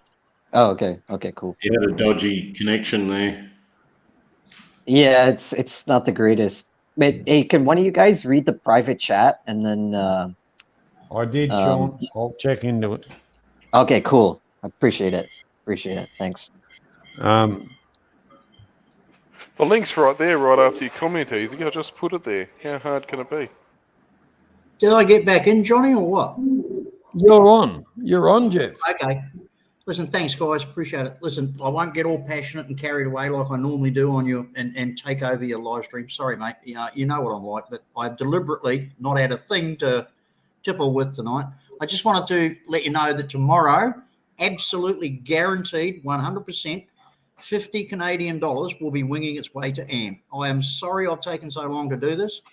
I've let her know that it's coming. I've sent her an email, and she can go and buy that bottle of Aussie Red at any Canadian store that sells Aussie wine. So, mate, I really apologise to Anne and yourself for taking so long to get that organised. I've had a million things on, and plus, with all the commitments I've had financially in the Philippines, it's been a bit tough. But tomorrow, I absolutely guarantee you, that Anne will have that, and she can pick that up from Western Union branch, which I've studied her township where she is in Canada. There are 3 outlets, and I'll send her all the outlets, and they're very close to where she lives, so it won't be a problem for her. I just wanted you to know that, and apologise for the lack of contact. It's my fault entirely. No excuses. Just had a few hassles, mate. No worries, Shiv. I know you've been in hospital and had a few problems. And did you say that I won the trivia tonight? Yes, Yep. you did. Well, that's amazing. I appreciate that, because I really think that Karma came in before me with the answer to the capital of Yemen. Okay, we all agreed that spelling wasn't the thing, so I'd just like to say thanks for that compensation over Karma. Sorry, Karma, but they're the panel. They've made the decision. Appreciate that, guys. Thank you very much. It's a tough call, but it's got to be made. That's why we have adjudicators. So whatever happens, I'm off the hook. Yeah. And how's everything down your way, Johnny? Yeah, all good, mate. All good. It's just started raining again, Jeff. So yeah. Yeah, we've gone from ridiculous weather like you're having. It is now just so stinking freaking hot up here. It's just oppressive. I noticed earlier that you thought I was in the Philippines. What's actually happened is a very close relative of mine has gone over to the Philippines for family business, and I sent him over with a power of attorney to do some legal work for me. Okay. I may have given the impression that I was there. I apologise if that's what it came over as, but I did state on many occasions that my agent with my power of attorney is acting on my behalf in Cebu at the moment. Oh, well, that's okay. Yeah, well, you got your stuff happening. That's all right. Yeah, a lot of shit going on over there at the moment, Johnny. Yeah, well, that's the spice of life, Jeff. You know, keeps you going. Yeah, and the stress of it all, I knocked smoking cold turkey on May 25th at 5 p.m. I've been quite proud of that, but tonight I started smoking again. I don't know, mate. I'm just, once a smoker, always a smoker, I say. What, from May to now, 7 months, I think I did pretty good. You can get back there. I've fallen in love with Wee Willem's cherry flavour. Yeah. Admittedly, a packet lasts me a week. Oh, cool. But it's your flavoured cigar-y type of cigarette-y thing, and you have a couple of whacks off that, and it just goes out if you don't suck on it. And I just sit it on the side of the tank stand. And if I feel like another whack at it, I just light it up again, have a few puffs, and just sit it back down again. Yeah, well, I shipped this out tonight. I went down to Coles supermarket and bought this packet of cigarettes, packet of 20. Cost me $32.60 for a packet of 20. $32.60, and it's the cheapest packet that Coles supermarkets have got for sale. You do realise tomorrow morning you're going to be coughing your guts out. Yeah, I know exactly what you're saying. Yeah, it's mate. But it's true. You do get a sense of calm out of it. You know what I mean? Oh shit, yeah. Yeah. For all the bad effects of smoking, for all what it does to you, it kills you. But every time I go to the doctor, they say, your blood pressure's perfect. And they say, you've got to do something, about smoking. Yeah. And I said, what? I go outside, I sit on my tank stand, I've got my little birds, and I talk to them, and I have a cigarette, and they go, well, just keep it going, because your blood pressure, all that's fine. Yeah, I've got no problem with my blood pressure. I've got no problem with my heart. Apparently, my heart's as strong as an ox, but my lungs are rooted. I mean, rooted. Yeah. But the whole thing about it is, I'm very happy. I'm very happy right at the moment because my little birdies are working their little puppers off. Cloacas. About every second day, I get about 90 eggs, and that makes me happy. Which actually puts some money back into my pocket for feeding the bastards. Because Good on you, mate. they've been bludgeoned for a long time. Yeah. Yeah, my I think aviary's your going right lungs, off at the moment, John. your lungs Pardon? can self-heal a bit. That's what they say. If you give up smoking, like after about 5 years, your lungs will improve. They can self. Oh yeah, repair since themselves. May, since not smoking, I must admit I've been more active. I'm sleeping better and all the rest of it. I don't know what's going to happen to me tonight after knocking, because I've just been chain smoking. I bought this packet 2 hours ago, and I've smoked half of it already. I don't know how. Try a bag of Chop Chop. Can you buy Chop Chop there? Yeah, Tobacco. but Roll your own. Chop Chop, it's much better for you. yeah, in Sydney, that's easily available, but up here on the north coast, it's a very small town. There's 2 tobacconists, and they're just not willing to risk it. They won't do it. Trying to get under the counter tobacco here where I am, nah, forget it. Yeah. Go to the next biggest town. Oh, I'm going up to Brisbane again next week, so doubtless I can next. find somewhere there.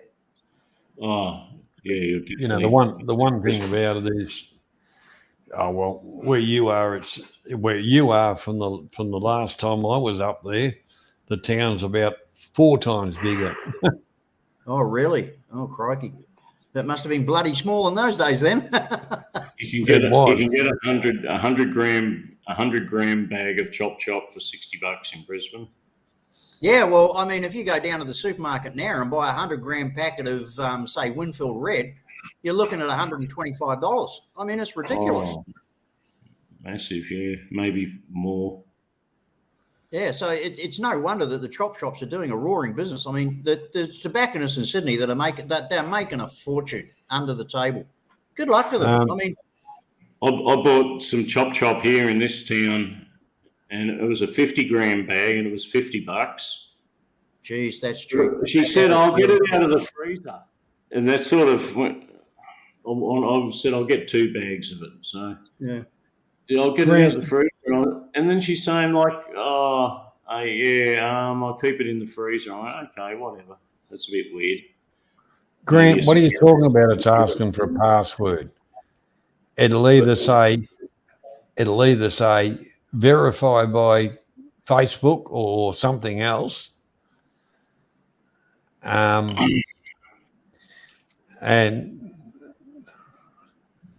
you've got more you've got more excuses, buddy, Grandy, than you know. Is it possible?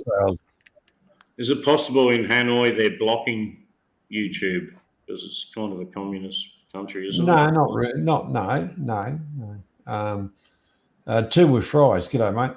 Welcome along. Yeah, you do realise Grandy is a brain dead. Yeah, but anyhow. Anyhow, Grandy, you know the rules. You figure it out. Because right about now, you start to be fucking sound about as dumb as dog shit. So this Chop Chop up here, I smoked the first bag of it, like the first 50 grams, took a bit over a week. And it was hard to smoke. It was like very moist. It was like, I thought, oh, that's a bit fucking weird. Anyhow, that ran out, and I bought just a packet of normal tobacco that I like to smoke. I thought that was shit. And then that ran out, so I thought, I'll open the second bag of Chop Chop. Maybe that's good. And when I opened it, it's all mouldy inside. Like all the tobacco was mouldy. I went, what the fuck? You know? So that went straight back to the shop where I bought it. Then she goes, I told you to keep it in the freezer. I said, this is mouldy. You just can't smoke it. And he's going, well, you've got to dry it out. I'm going, I'm not going to smoke it. And okay, well, she reluctantly then she pulled out a fucking Ziploc bag of tobacco and gave me that. That was shit too. So I'm not buying any more Chop Chop up here. Well, I went to the normal tobacconist, right, and he said, I was telling him the story of the mouldy Chop Chop, He goes, "Oh, they got a shop up in the Big Smoke up the road here, and he has too." This tobacconist that was telling me this, and he said his brother's a doctor up there, and they're getting all these patients coming into the hospital, and they identified it as mold spores from tobacco. Oh shit! You smoke that in, mate, you're going to kill yourself. You get a mold And spore this on your lungs, you're fucking dead, mate. They can't do anything brother, about the that. doctor rang him up and said, "What the fuck are you selling up here in Townsville? Everyone's coming into the hospital." He says, "It's not me, it's the other shop selling the chop."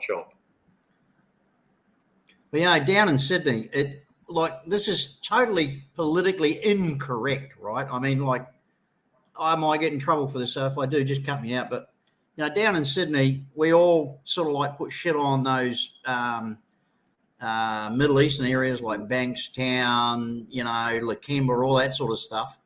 We all call them leb bastard terrorists, wog pricks. But until it comes time to get cheap tobacco, then they're our friends. Yeah. I mean, like you go into any lebo bloody tobacconist in Western Sydney, mate, they will practically not let you walk out the door unless you buy the shit. They'll basically force it on you. It is so readily available in Lebanese tobacconists and cigarette shops in Western Sydney. It's bloody ridiculous. Now, if I know that, why don't the cops know that? Why doesn't customs know that? I mean, it's ridiculous that you can actually get it. I mean, and when you say in small towns and out of the main cities, if there are chop shops, don't tell me that the cops and the customs and the people and the tobacco regulators don't know about it. Of course they know about it. Like the whole thing's a bloody con. It really is.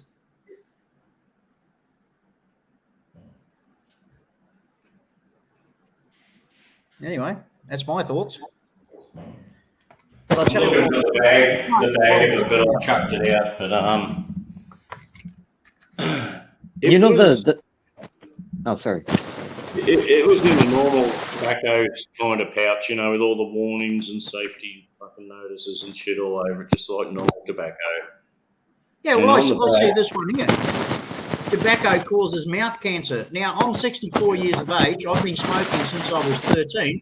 I have never met a person on this planet in several of the countries that I've lived in who's got mouth cancer from smoking. So that's why this advertising is just pure bullshit.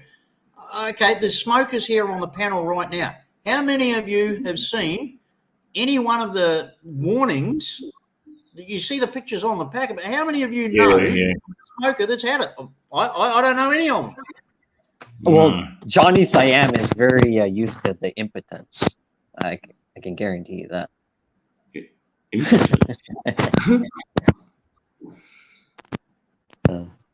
Sorry, my mic might be a little bit messed up.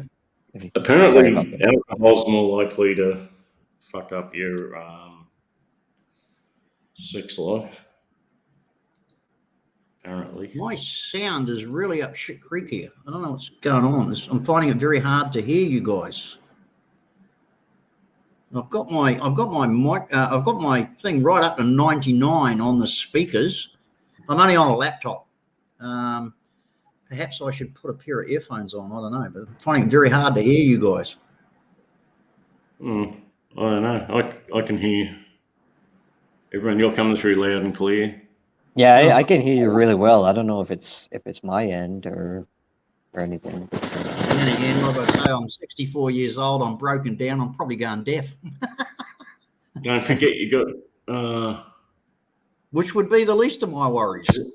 So you got two volume controls, but you're listening just on StreamYards, aren't you? The StreamYards panel.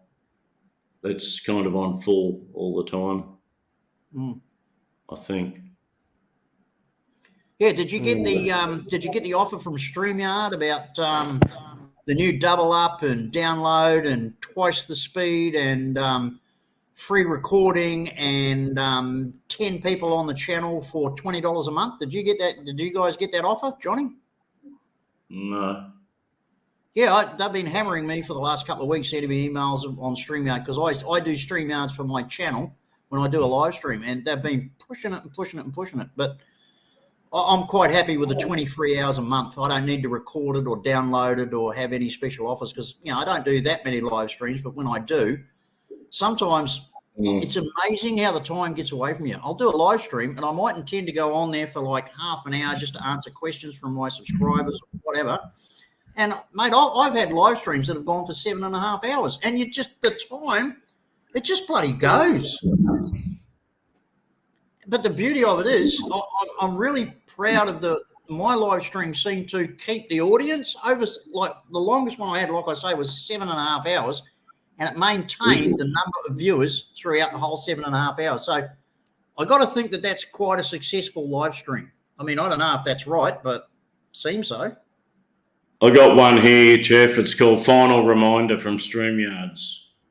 Hey there. Wow, what a week. Thousands of you have already tried out on-air webinars and that'll be the same as, that's the one I'm talking about. Yeah, I haven't done it. I haven't been reading their emails, to be honest. If you haven't already today is your final opportunity. Oh, I've missed the boat anyhow, Jeff. Yeah. I just, although I've got a YouTube channel, they offer you all these sort of things, but you got to pay for them. And then I thought to myself, I'm not actually a YouTuber. My channel's designed to bring awareness to people in the Philippines about the illegalities of what's going on with some of the expats that are going there. And they're putting out to the worldwide audience that you too can come to the Philippines and do this shit in the Philippines. Now, that wouldn't normally worry me. I mean, what am I to the Philippines? Well, I've been married to a Filipina for 33, on January the 7th, it'll be 34 years, and we own property in the Philippines, and we do everything right. We pay our taxes, 34 years. Congratulations. That is fucking awesome. Thanks very much. But, I don't mean to cut you off, but that is fucking brilliant. No, that's fine. And our family in the Philippines have benefited from what we can do to help them. I bought her relatives over there who now live in Australia and are Australian citizens, and they've been able to help their family. So it's been a long road, but it's been a successful road. And this guy that I'm in conflict with is just, I'm sorry to say, he's American. I'm sorry about that. I'm not bashing Americans. Don't get me wrong. I'm not bashing Americans. I've got a great number of American friends, so don't get me wrong. But this guy is an arsehole. He's grifted. The guy that paints? Does he paint all his tools with yellow paint? No, he's actually got felony arrest warrants out for him in Chico, California at the moment for his bankruptcy, failing to appear in court. He ran out on his creditors in the United States to go to the Philippines and carry on his grifting over there. And I just totally agree with this guy, totally disagree with this guy and the way he's telling a worldwide audience that you too can come to the Philippines and do what he's doing. G'day, Steve. How you going, mate? Good day, mate. How you going? Yeah, not so good. Hey, Stephen. Cheers, man. We better not say who it is, I guess, Jeff. Yeah, Steve, that guy that I was talking to you about and we had a chat about. Yeah. Real dead loss, I'm afraid. Real dead loss. That's okay, mate. I was just passing on a message. Oh, yeah, look, and I appreciate it. But I'm just saying that the contact that I had with him after confirming with you his details, which I thank you for. Thank you very much. That was really, I appreciate that. But, mate, the guy is a loser. Okay, fair enough. Fair enough. Private, I guess. Yeah. So anyway, well, he was to me. I tend to use a bit of decorum in these situations, Jeff. Yeah, you know how things work for some people, they don't work for other people, but he just didn't work for me. It's as simple as that. Okay, fair enough. But I do appreciate your help. I do appreciate your advice. The same that goes with Johnny. You confirmed the details to me, and I really appreciate that. So thank you very much for that. Cool bananas, mate. Guys, I'm gonna. Oh, never mind. I think it's okay if someone's done something on a personal level to you to do something like that. Oh, mate, if you were sitting here in my shoes right now with the crap that's going on with everything that I'm involved with, mate, you'd give up. Well, hang on. Have you guys seen? You guys are all followers of Cheap Charlie, right? Sorry? Or Not really. Cheap, no. you know, Cheap Charlie Chronicles. Haven't seen him for a long time. Oh, really? Well, he's back in Thailand, and there's a guy named Tequila Joe. He just got arrested for getting into a fight in Oh. Pattaya, and he's Oh, in shit, I heard jail. about that. Yeah. Yeah, and Cheap Charlie's like they're helping him out, and apparently the Thailand jails are shit. They don't even give you food. Apparently, right. Shorty knocked someone out and bottled the other guy. Apparently, yeah, apparently, yeah. And Yeah, you need someone on the outside to be bringing you food and shit for sure. Otherwise, Yeah, you'd be so- eating like fish head soup. exactly, yeah. So you hear that story and you hear what's going on, and you think, oh man, at least I'm not in that position. You got to be Jesus careful when Christ. you go to these other countries. Like you gotta.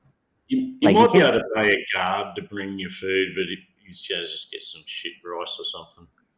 Yeah, and it'll cost you too. Like they're not stupid; they know what foreigners can pay too. So Well, they're not going to bring him like McDonald's or something.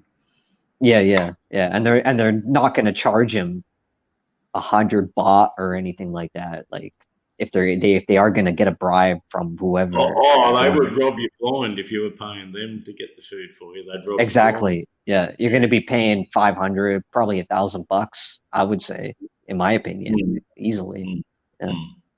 Totally. Yeah. Yeah. So stories like that. Last couple of days, I've had someone that's gone over to the Philippines on my behalf. They've actually got their own thing to do over there, but they're a very close relative of mine. And I gave them a power of attorney. And they've gone into different government departments in the Philippines.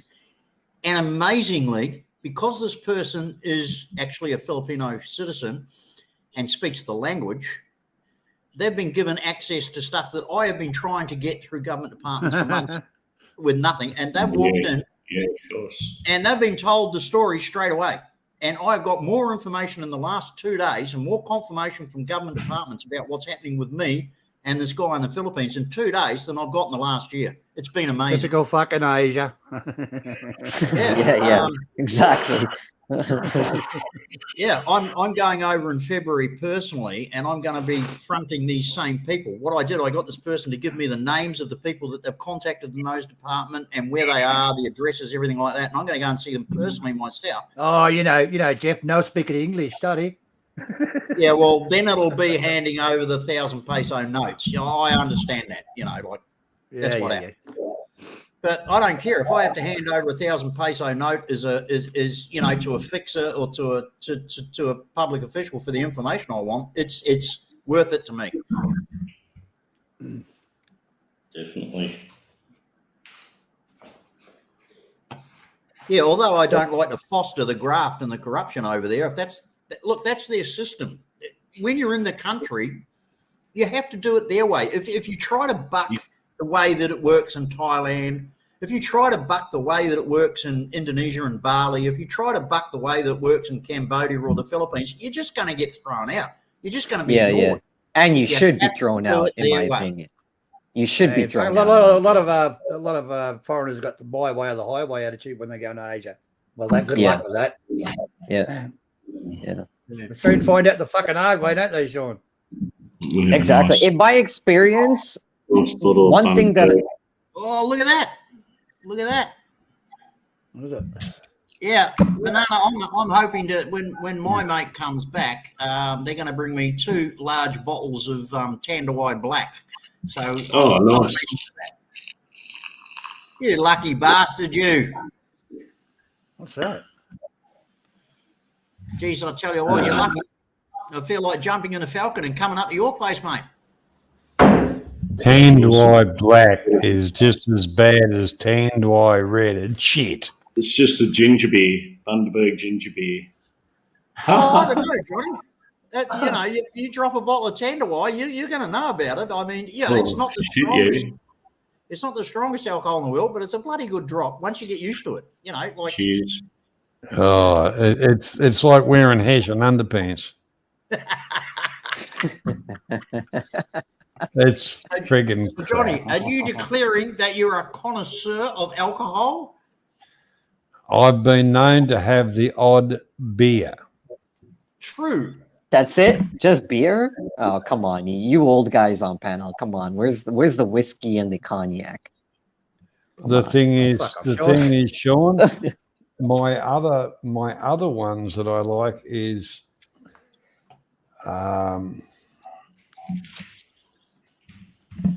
the Uzos. I don't mind Uzo, John. It's all right. Yep, I like Uzo. It don't like me back, but I like it. But as far as most of the other spirits, except for Benedictine, no, I don't drink them. Okay, yeah, fair enough. Uzo, that's that Greek aniseed flavored stuff, isn't it? Yeah, it's good. That's the stuff. Wow. Uzo, Pernod, oh, lovely, Jeff, lovely. Yep. Kicks like a Pernod. mule. My mum used to drink Pernod, Pernod, Pernod.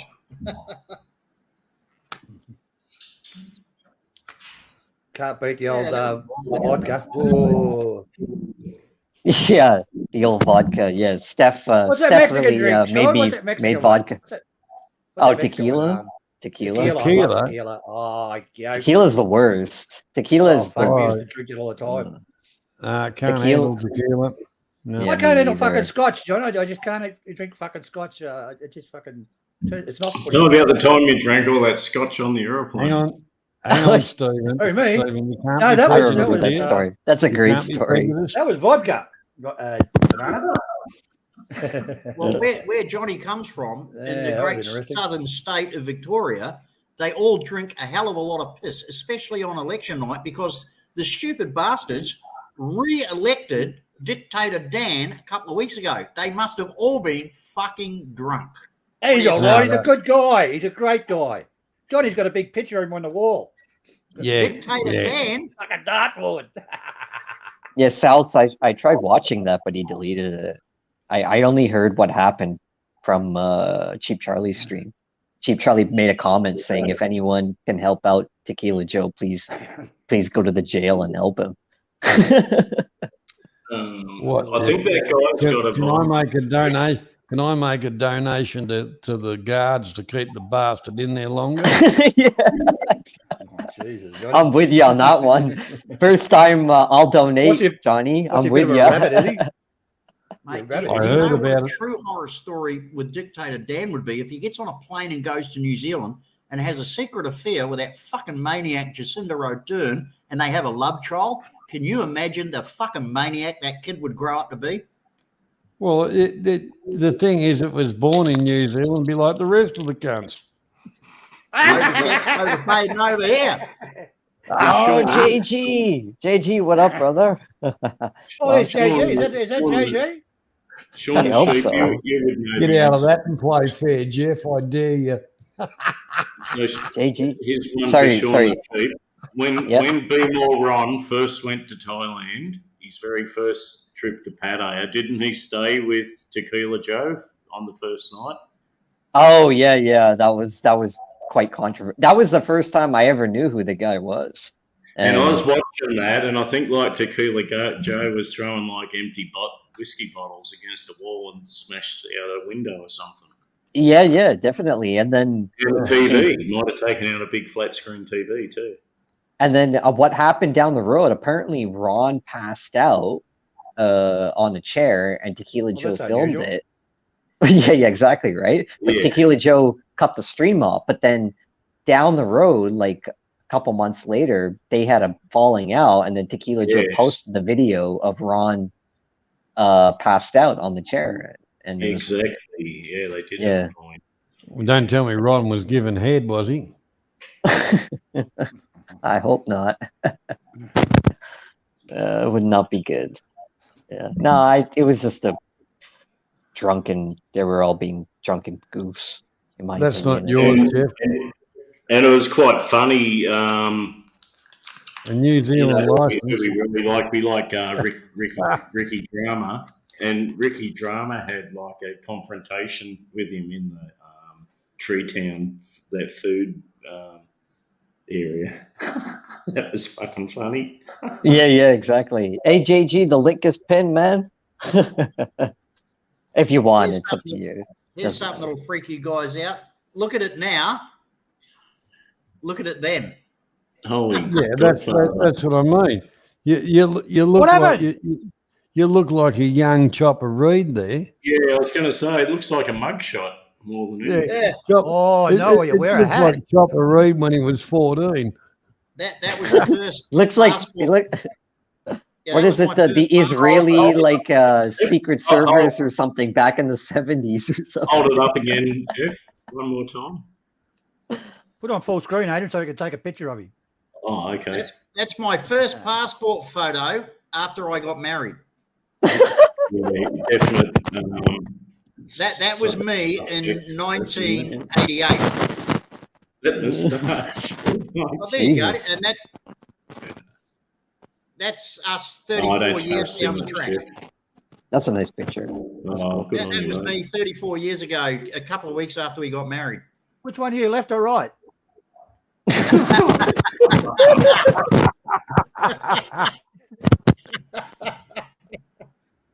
Yeah, it's been a long road, boys. It's been a long road, you know. But Yeah. I'm pretty. I don't know whether to say proud or whatever, but I don't know if you know. I mean, there are other guys like me who've been married to their Asian wives for 20, 25, 30 years, but I think 34 years is a pretty good bloody trot for a Oh, Adrian, Western man, how Asian long were you marriage. married for, Adrian? Sorry, I got married in 1985. 85. Wow. Fucking hell. How about you, Steve? Oh, I've been married all the fucking time, mate. Sure. I think we Fucking reckon all you guys have been 5 years. married. Five fucking years, John. Oh, Well, fucking I all you must- guys I have been must married admit, before I was even born. Oh, I got the record. One was 3 fucking months. I 3 had a months. photo, Oh, fuck. photo of the Fucking missus in my Filipino wallet. chick, John. Jesus It's Christ. not there. Yeah, I've been in relationships that have ended like that. Fuck is that gone? Well, I was married for. I've been married for over 40 years. Not necessarily to the fucking same years. woman, Holy but, shit. I was just going to say, Johnny, okay, you got married in 1985, but how many marriages since then? I tip my glass to you, Johnny. That is very fucking good. That's very It was a awesome. lot different back then, Jeff. It was like old school. Very old school back then, I think. Well, it is true. Women are like buses, another one along in 10 minutes. Yeah, I guess. The Well, only that's why I bought a car. the only real serious relationship I was with where I thought I was going to get married to the girl I was living with, I remember saying to myself, by the time I'm probably 60 years old, I'm going to be looking at probably wanting to cheat on her. But I love her, but I'm probably going to want to, like, the limelight's going to die off. I knew it was going to die off, and I kept saying to myself sometimes, I was like, oh, fucking hell, that's not something I'm looking forward to. well, remember, anything's always got the promo period, Sean. And after the promo period, there's no warranty. You got what you got. It's like seeing a good, it's like seeing a good movie over and over again, right? You know what's gonna happen. You're saying she's Japanese? Yeah, the Japanese girl, yeah. I heard you saying that a couple of weeks back.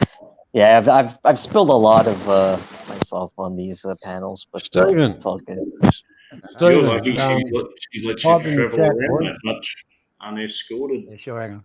No, I didn't cheat on her. I just said to myself, in the future, like if I was gonna be with her, I just thought, like, it's the limelight's gonna die off, and I just thought, well, maybe I can, maybe there's the potential to maybe move around a bit. I don't know. Maybe. Look at what Easy Company just said, Stephen. Yeah, I read that. He's pretty nasty, isn't he?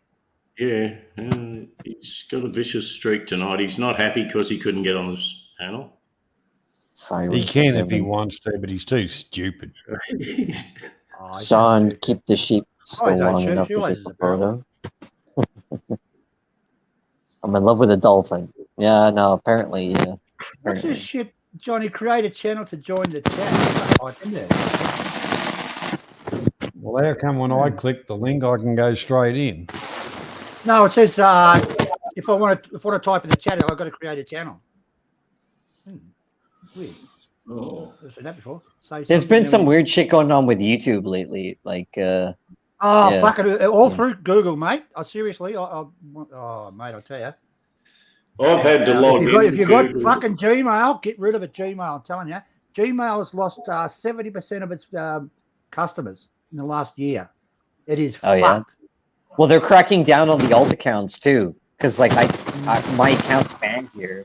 My original account, I think someone shadow banned me, so I tried coming into like different alt accounts that I had, and I had to get approval. I had to verify my alt account, like every single alt account, which I didn't have to do before. They've broken into so many fucking accounts you wouldn't believe. My account's for sale in Russia. Would you believe it? Every single thing I've touched this week, even the bank, the stock trading, Google, YouTube, just about everything I've touched, I've had to re-verify my identity with them all. Adrian, the whole West is being attacked by the Soviet Union, and all this shit's been hacked. They're not fucking saying anything. It's all been hacked, like about 20 million, 20 times. All internet's getting hacked. Well, Steve, what you're saying about Russia, I think that a whole lot of us, I think that tens of thousands of us here in Australia should get together and send them a petition with all our names on it saying, you pay my power bill. You cunt. You fucking invaded the Ukraine. Because of that, my power bill has gone through the roof. You can fucking pay it. No, the whole thing, Jeff, is our governments, as in from the top to the bottom, are controlled by multinational countries. And they're saying like where I live, it's surrounded by coal. Yeah, it's all your fault, mate. It's all your fault. Parity, hang on, world parity price is this. Hang on. They don't export it. The whole part about it is we own it. They have the license to mine it. The thing is, the price that's put on it should be by our government, and anything they sell, they can do what they want with, but they must guarantee Australia first. And that's where the governments have fucked it up, and we're getting screwed over because their back pockets are nice and full and ours are getting drained. I'll tell you a funny thing about the two major banks in Australia. Like I've been a Westpac. I wouldn't go near them cunts if you paid me. A Westpac account holder for like decades. This branch here is closing up, so and the accounts pay fuck all interest, like 0.25% or something. Anyhow, so fuck it, I'll go down to the Commonwealth Bank and open an account because they're paying about 3% interest or something. But you know, I'm not going to go up to like 80 kilometres to go to my bank. Like fuck that. I'll just open a Commonwealth Bank account. I'll walk in there, and you got to make an appointment to see the fucking manager, what accounts you want and shit. Okay. But anyhow, the girl at the counter, she goes, at the service counter, she goes, oh, okay, what's your name anyhow? I'll just put your details in to make an appointment. I'll give her my driver's license. She put it in the computer. She goes, oh, you're already in our computer at the Commonwealth Bank. All the details. So I've never had an account with the Commonwealth Bank. Why would I be in your computer? He goes, oh, I don't know. Lovely.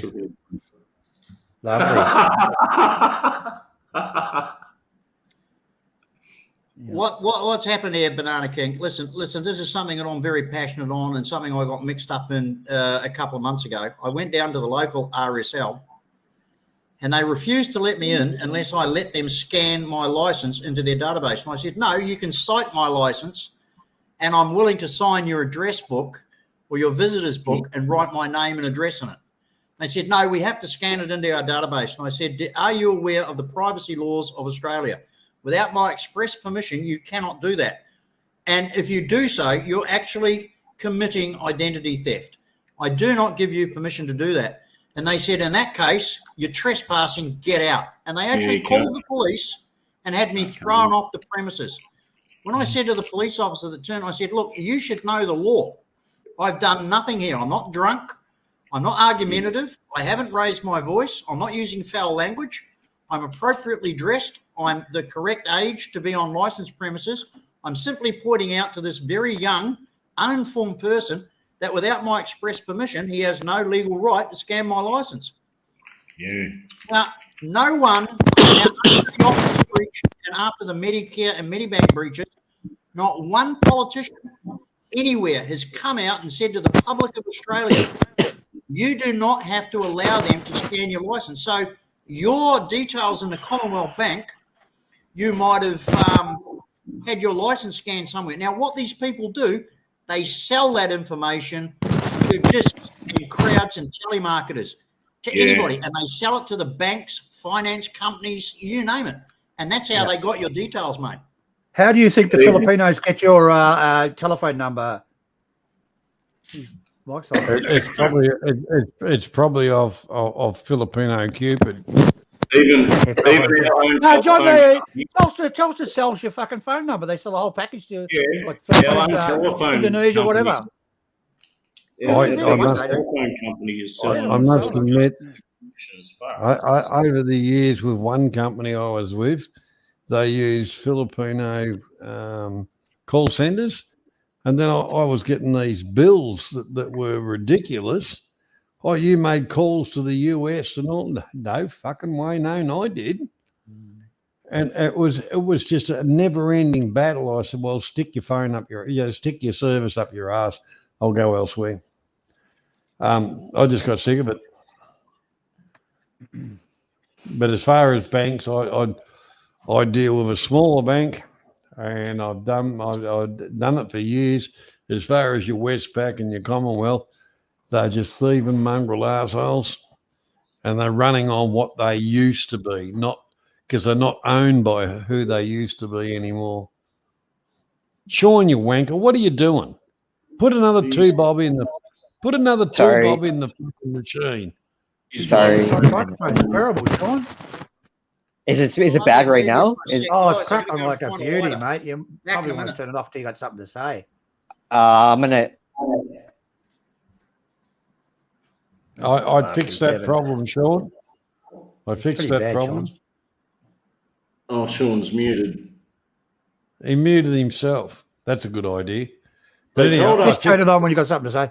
Sorry, John, go on. I fixed the problem, Sean. Don't know where it come from, but the hounds from hell will be out looking, because you're not the only one. And I have a few suspicions. We have the strongest cyber protection, like firewalls and shit in Australia, that in the world. That's the bullshit they told us. What a load of fucking bullshit.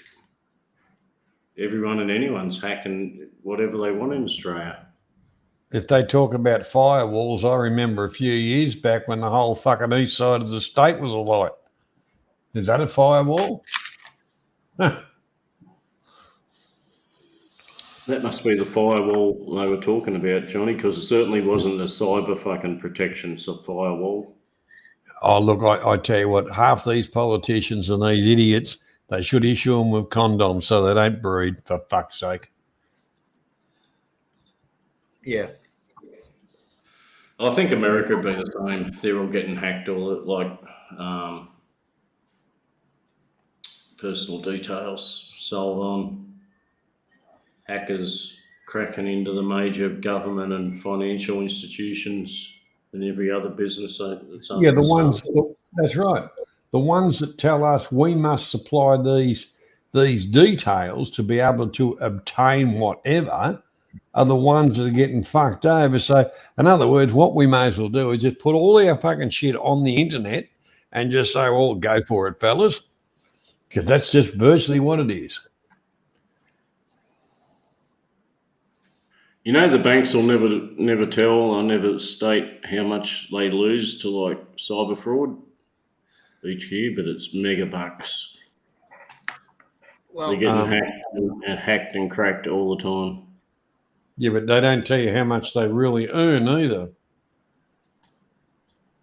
Has anybody here got any inclination, any idea whatsoever that the government's got on you? I'll tell you, look, when I worked for the RTA as a driver testing officer, people would come in with their driver's license or their number plates or whatever, and I'd punch that into the computer, and I know everything about you to the day back to God knows when. The information in the drive's computer, that's what they call the computer at the RTA here in New South Wales, or they renamed it Service New South Wales.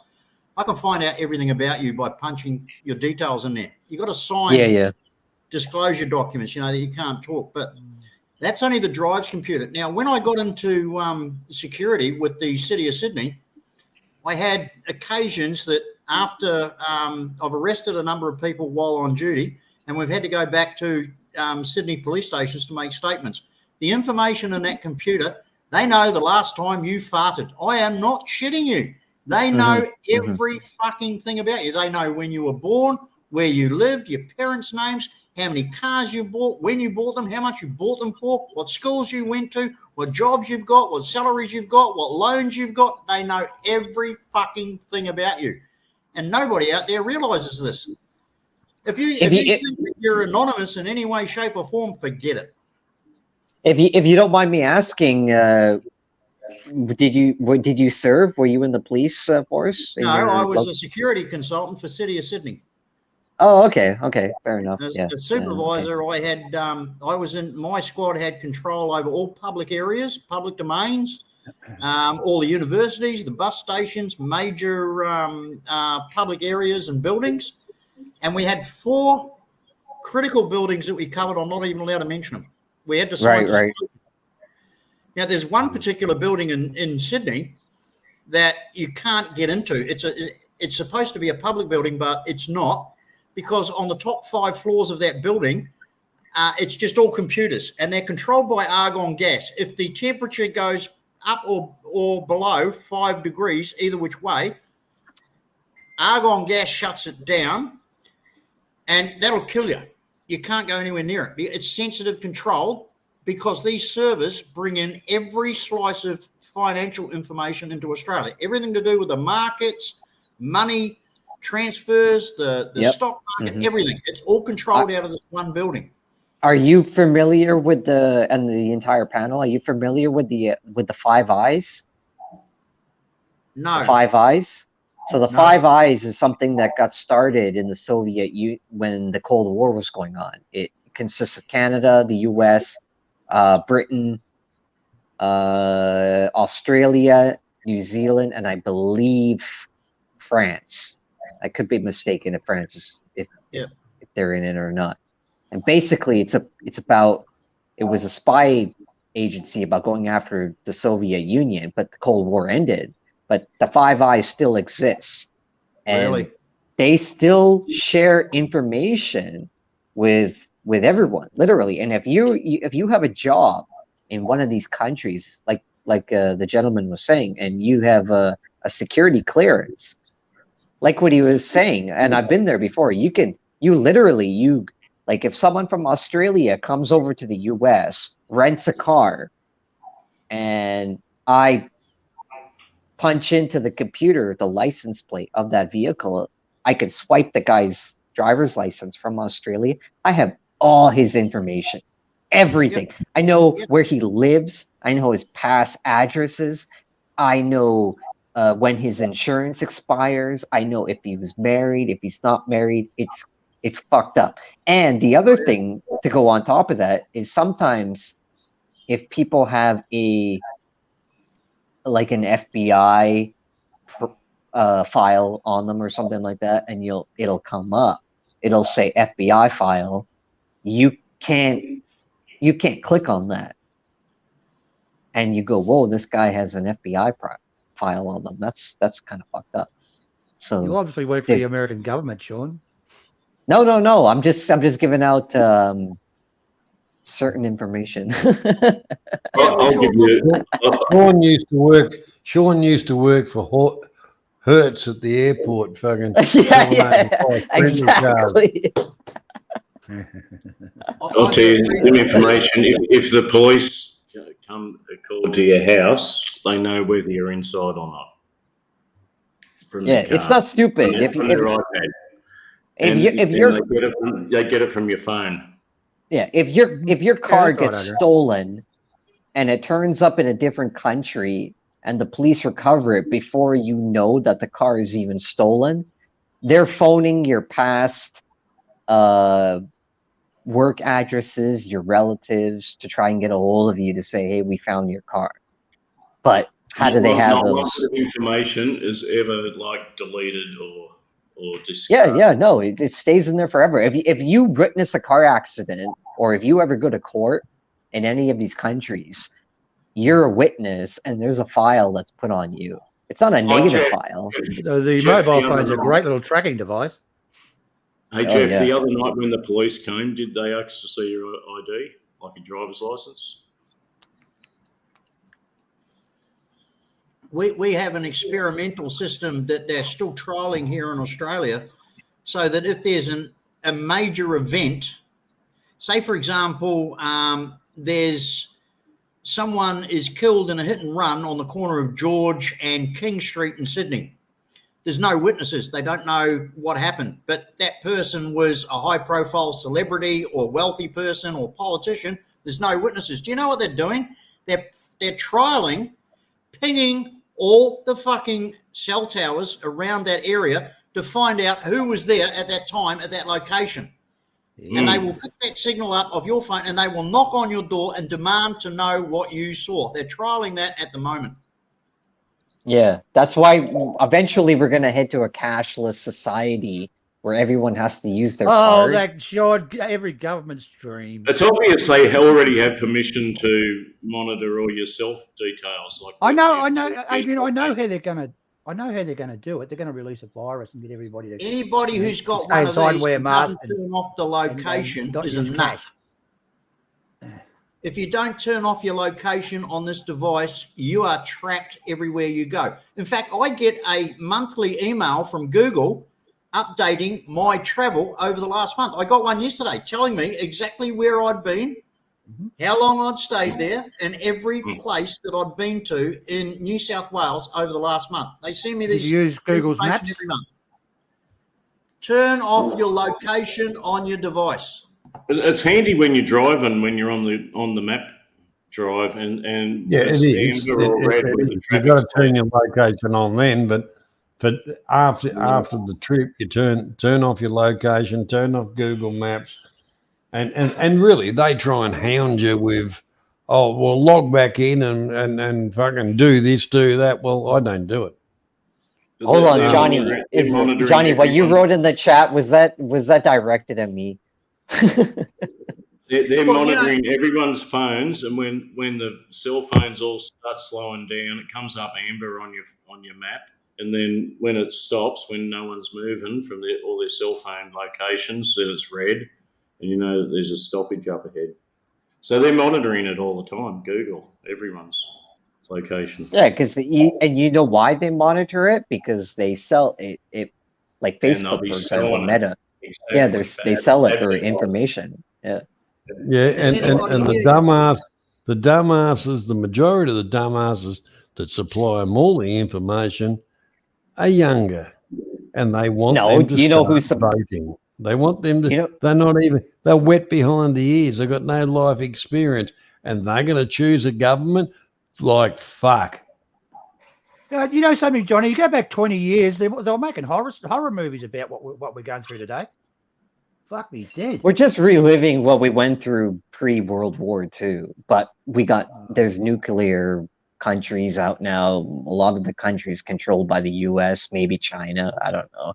And we're just basically reliving. You've got two systems. You want to go through a capitalist system, you can't go through a very communist system, so let's go through what they call a socialist system. That's what we're living through. And the socialist system will eventually become, with the advancements of technology, will eventually become a authoritarian system, in my opinion. Yeah, it'll become a dictatorship soon. Don't beat around the bloody bush. King of the Well, no, world. I said authoritarian system. It's already there, and it's a hard tablet to swallow, especially when we're being told what we're supposed to do by fuckwits, and they're only trying to manipulate more people that they have schooled, they have mind trained, brainwashed to tell the rest of the people what they should be doing. Exactly. That's Absolutely. what it's all about. It's about control. Yeah. Don't listen to that. That's fake news. You can't listen to that. Now you have It's to listen about to this. freedom of it's about freedom of speech. But what are you to tell me what's right and what's wrong? You know what I mean? Do you Like, honestly believe? Do you honestly believe? Sorry, Sean, go on. no. I'm done. Do you honestly believe some of the if you watch YouTube, some of the shit they're saying about the war and this and that, and it's a fucking joke, and it really is a joke. Get out and look for yourself; you'll find it completely fucking different. All I've seen is like CGI things, like computer animations. Yeah, I've seen some of that too. Yeah, it's really bad. Like Russia's homeland has been hit. Kursk, in air base has been hit in the last couple days, and I think a couple other air bases have been hit. And Blinken, I think his name is, fucking in the White House, he's come out and he said, "Well, we're not supplying the Ukraine with anything that can hit Russian territory because we don't want to escalate it." But who the fuck's hit? They'll give them the technology to convert some of their missiles to do it, though. Yeah, exactly. That was an American fucking missile with a fucking Soviet Union fucking cover over it. You know, the whole part about it is, would you like build-up kit number 239465? It's only another $39.95. Have you noticed they just brought out a new stealth bomber? They're getting rid of the oh old yeah, stealth. I saw that. The B. That's like about 30 years old. The B1, or is it the B1?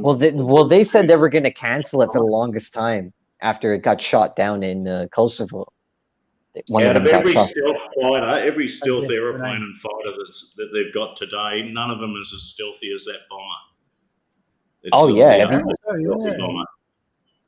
But there's a new one that's totally replaced it and made it so redundant it's not funny. Yeah, war is money. War is a business. Yeah, the two biggest countries in the world that sell arms to other countries is Russia and the United States. So war is huge. You know, it's never going to end. Yeah, they could do it biologically. They could fill up an airplane with, you know, larger women and drop them. Because I ain't got a bump with no big fat woman. If there's something getting bombed and no one knows why, like there's no missiles coming in, or it's just like, where the fuck did that come from? It's probably those stealth bombers. Yeah. B-21 Raider. That's right, Frank. That's you're right. Yo, Frankie, what up, brother? Frankie's in the chat. Growing up as a kid, I used to watch on the news through the Cold War the parades through Red Square and Kremlin, where you had, you know, all the Khrushchev and Brezhnev and all those dudes in their uniforms and that, and masses and masses of armored vehicles and missiles and everything parading through Red Square, and we all sat there shaking in our fucking boots. I've actually been there. Of the military power and might of the Russians, and now it's a fucking joke. It's an absolute fucking joke. They've gone next door to the Ukraine and they're getting their ass kicked. Why were we so... You grew up in New Zealand, Jeff. Fucking an Australian with 3 rabbit traps to terrorise the joint. Yeah. But you know what I mean? They got rocks. They can throw rocks, Johnny. We all sat there watching this military might from the Kremlin, these you know, parades through the Kremlin, you know, of all these missiles and tanks and ballistic missiles, and we all shit ourselves. Why? They're fucking It's a useless. carbon copy of exactly what China's doing with their their parades and all their bullshit. Yeah, fear is money. If the shit really went down, most of those people would run back fucking home. Exactly. 100%. Well, some of them can't, Johnny, because they get shot if they do. The only that shot. they're always told if that bloke fucking doesn't hold his thinger and he goes to run, you shoot him. And if you don't, somebody else will, and they'll shoot you too. That kind of bullshit. So, for example, they constantly talk about China invading Taiwan, but the thing they don't mention is Taiwan doesn't have the amphibian vehicles to do it. It's the same thing in World War II, where Germany didn't have the amphibian vehicles to invade Ukraine. So they did there was the Battle of Britain. They did the air bombing. England. With England. Yeah. It's the same thing now. Like China doesn't have the capacity to invade Taiwan, even if they wanted to. Operation and if they did, Lion. Operation Lion. If they did, it would be disaster because it would push the West into a war, most likely. And China would get annihilated, and Russia wouldn't. Look at what Russia has become. Russia, all the corruption has put their army at it's crap, right? I don't think they've got one left, have they, Sean? It's all been fucking destroyed. Yeah, they don't even have. They're still doing the old doctrine of World War. They're sending civilians into the front line without any training, Yeah, and usually without guns. No, what are they supposed to fucking throw at them? Rocks, are they? Yeah, that's bastard. Horrible. In Donetsk right now. And if they run away, they fucking shoot them. Yeah, in Donetsk. Hang on. Don't mess with a bloke throwing rocks. Look at David and Goliath. Yeah, well, that was before fucking Facebook. Yeah, but unfortunately, Goliath is coming with them, and David didn't bring his sling today. That's the problem. And the other thing is, I can remember the 70s when you were getting your rocks off. Yeah, like Frank was saying in the chat, like everything's unmanned now. Like the future wars, like if you look at the drones and stuff. It's not unmanned, Frank. It can be unmanned, but it's got pilots in it. But they can send it unmanned. And it's going to have drones with it as well. I was watching a documentary yesterday, actually. It's called the B-29 Raider. Yeah, scary, huh? It's pretty cool.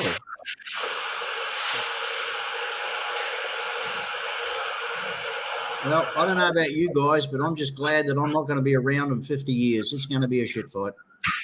Maybe we all won't be around, Jeff. Things are fucking going. Yeah, the world's done as shit. Well, so apparently China's calming down, so we'll see what happens. And we've bred a generation of snowflake little wimps. You know, back in our day, they stormed the beaches at age 19. Today, you've upset me. You've hurt my feelings. I've got to go and cry in my room. I need counseling. Well, let me ask you something, Jeff. If a war were to break out today, would you fight for your country? Oh yeah, damn well. I would not. I would. No, I wouldn't fight for fucking the idiot that we've got as a prime minister. The last person that I would give my allegiance to, unfortunately, she died a couple of months ago. King Charles, go fuck him. He's an adulterer. How dare he fucking claim kingship over me when he's a fucking adulterer? How can he be the titular head of a church when he's a fucking adulterer? Yeah, we can get fucked. He's not an adulterer, Jeff, at all. He's a fucking idiot. Have you seen her? Yeah, mate, the best thing he could have done was step aside and give it to William, who the world respects. Nobody respects Charles, and nobody respects Camilla. She's a fucking skank as far as I'm concerned. She'll never be my queen. She can fuck off. Sorry, I said I wouldn't get carried away and passionate, but boy, when you come to that sort of thing, I'll fight for look, Australia has been so fucking good to me, it's not funny. Those pricks from China want to bring their aircraft carrier down here. I'll be the first one on the beach at Darwin or Cairns with a fucking rifle in my hand to tell them to fuck off.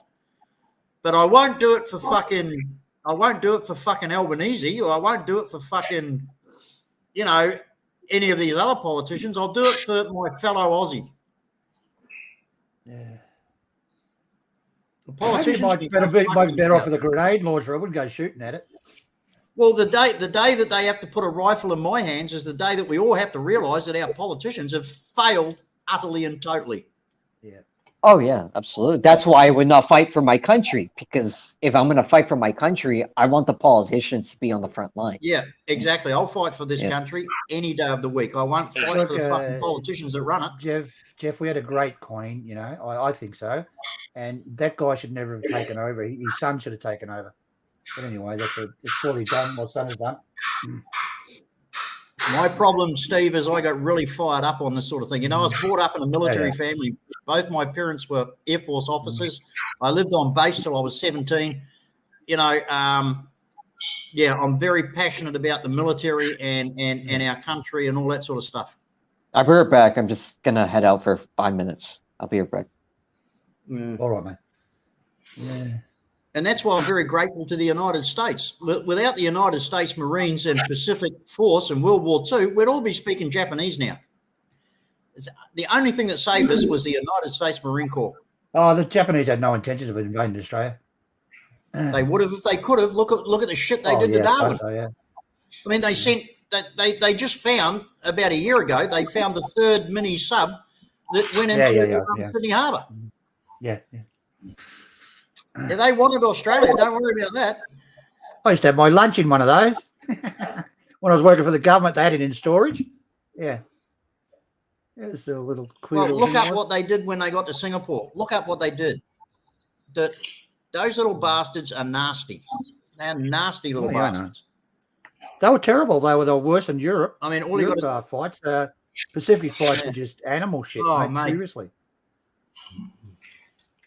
Dad told me in World War II when he was in North Africa.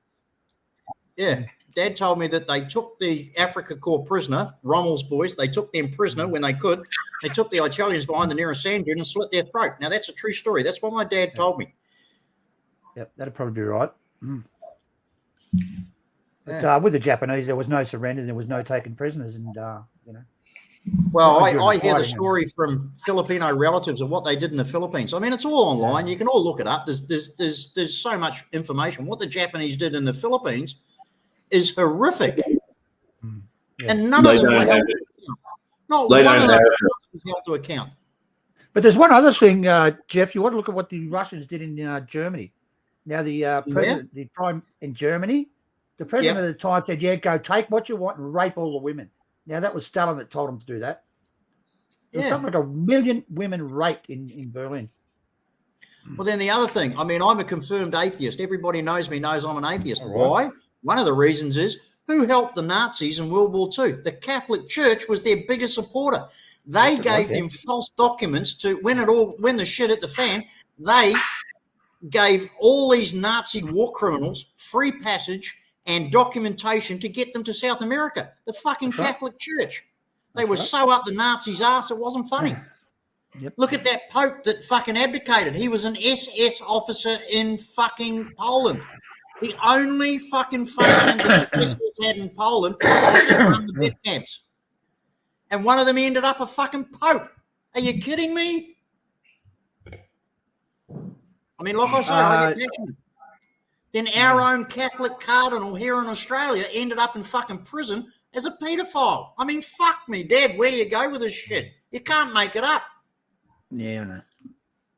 But Luigi Guitar Man, I heard about that. Yeah, that's no joke. The Japanese were eating fucking what was his name? Cardinal Hell. Now, you know what disgusts me? That one night, as a fucking security person with the city of Sydney, we were sent on Christmas Eve to fucking guard that cunt while he was giving midnight mass at St. Mary's. We were told to guard him. If I'd have known about him then, what came out later, I would have fucking not gone to work that night. Fucking paedophile. Some of the worst fighting was in the Pacific, though. It was horrifying. Mate, I don't know. No, I don't think I want to be in Berlin when the Russians came. Jesus, fucking, that was that was the only. And it's exactly what they're doing now in Ukraine. They're flattening cities. They're liberating cities that are no longer there because they're fucking flattened them. Yeah, that's the way the Russians work. Have you ever heard of Leditz? No, mate. After Heydrich was assassinated, they went into this Yeah, little yeah. village. Yeah, yeah, oh yeah, okay, yeah. And they slaughtered every man, woman, and child. And Every fucking one. Oh, that's a fucking hero act, isn't it? That's a fucking hero act. Yep. What about the Einsatz grabbing in Barbarossa when they invaded Russia? The Einsatz Gruppen came behind them and slaughtered every man, woman, and child in every village and every town in Russia. Just slaughtered them. Yep. That's right. Yeah. Fucking SS, Nazis, Germany, fuck them all, mate. And not one of them was fucking held to account. Not one of them. You know, the cunts that fucking herded 23 Australian nurses into the beach waters off the island of Ambon and machine gunned them in 1942. Not one of those cunts, when they were captured, was fucking held to account. They lined up 23 Australian nurses. This is history. This is that's right. This is a fact. Not one of those cunts that did that got held up in a war crimes trial. Well, Jeff, the deal was if you surrender, we will not take action against any war crimes. Only a few. And that's why they signed. Otherwise, they would not have signed the armistice. And there was no way out of it. They would have just kept fucking They fighting. should be dragged out of their fucking the Americans would have nursing kept homes fucking. we should drag them out of their nursing homes right now, take them back to that beach, fucking herd them into the water and shoot them the same way they did. I'm sorry. Nothing's going to change my mind on that. I'm not trying to change your mind. I agree with you. Yeah. Cunt. I don't know. It's just... And you know, anyway. After World War II, we kept saying it should never happen again. Look at what Pol Pot did in the killing fields of Cambodia. Look at what fucking Idi Amin did in Uganda. Oh, Jesus. You know, Christ, look at that. Stalin in post-war Russia. I mean, these are mass fucking murderers, and we've done nothing about it. You know, mate, all that shit in in Slovakia, when the Muslim fucking thing, and when they slaughtered 10,000 men just for the hell of it. Look what's going on in Ukraine, what the Russians are doing. But didn't we say after World War II, never again? We've learned nothing. All we've learned since the time they nailed Jesus Christ to the cross is how to kill each other more efficiently on a grander scale. That's all we've fucking learned. Yeah, that's right. Well, yeah. Look what happened after World War One. They created the League of Nations. League of Nations. Oh, what a fucking joke! Yeah, and what's become of the League of Nations? They disbanded that after fucking World War II happened. They created the United Nations. The United Nations is a fucking joke. Whatever the U.S. says, China and Russia. What is it? They veto it. And then whatever China and Russia says, the United States and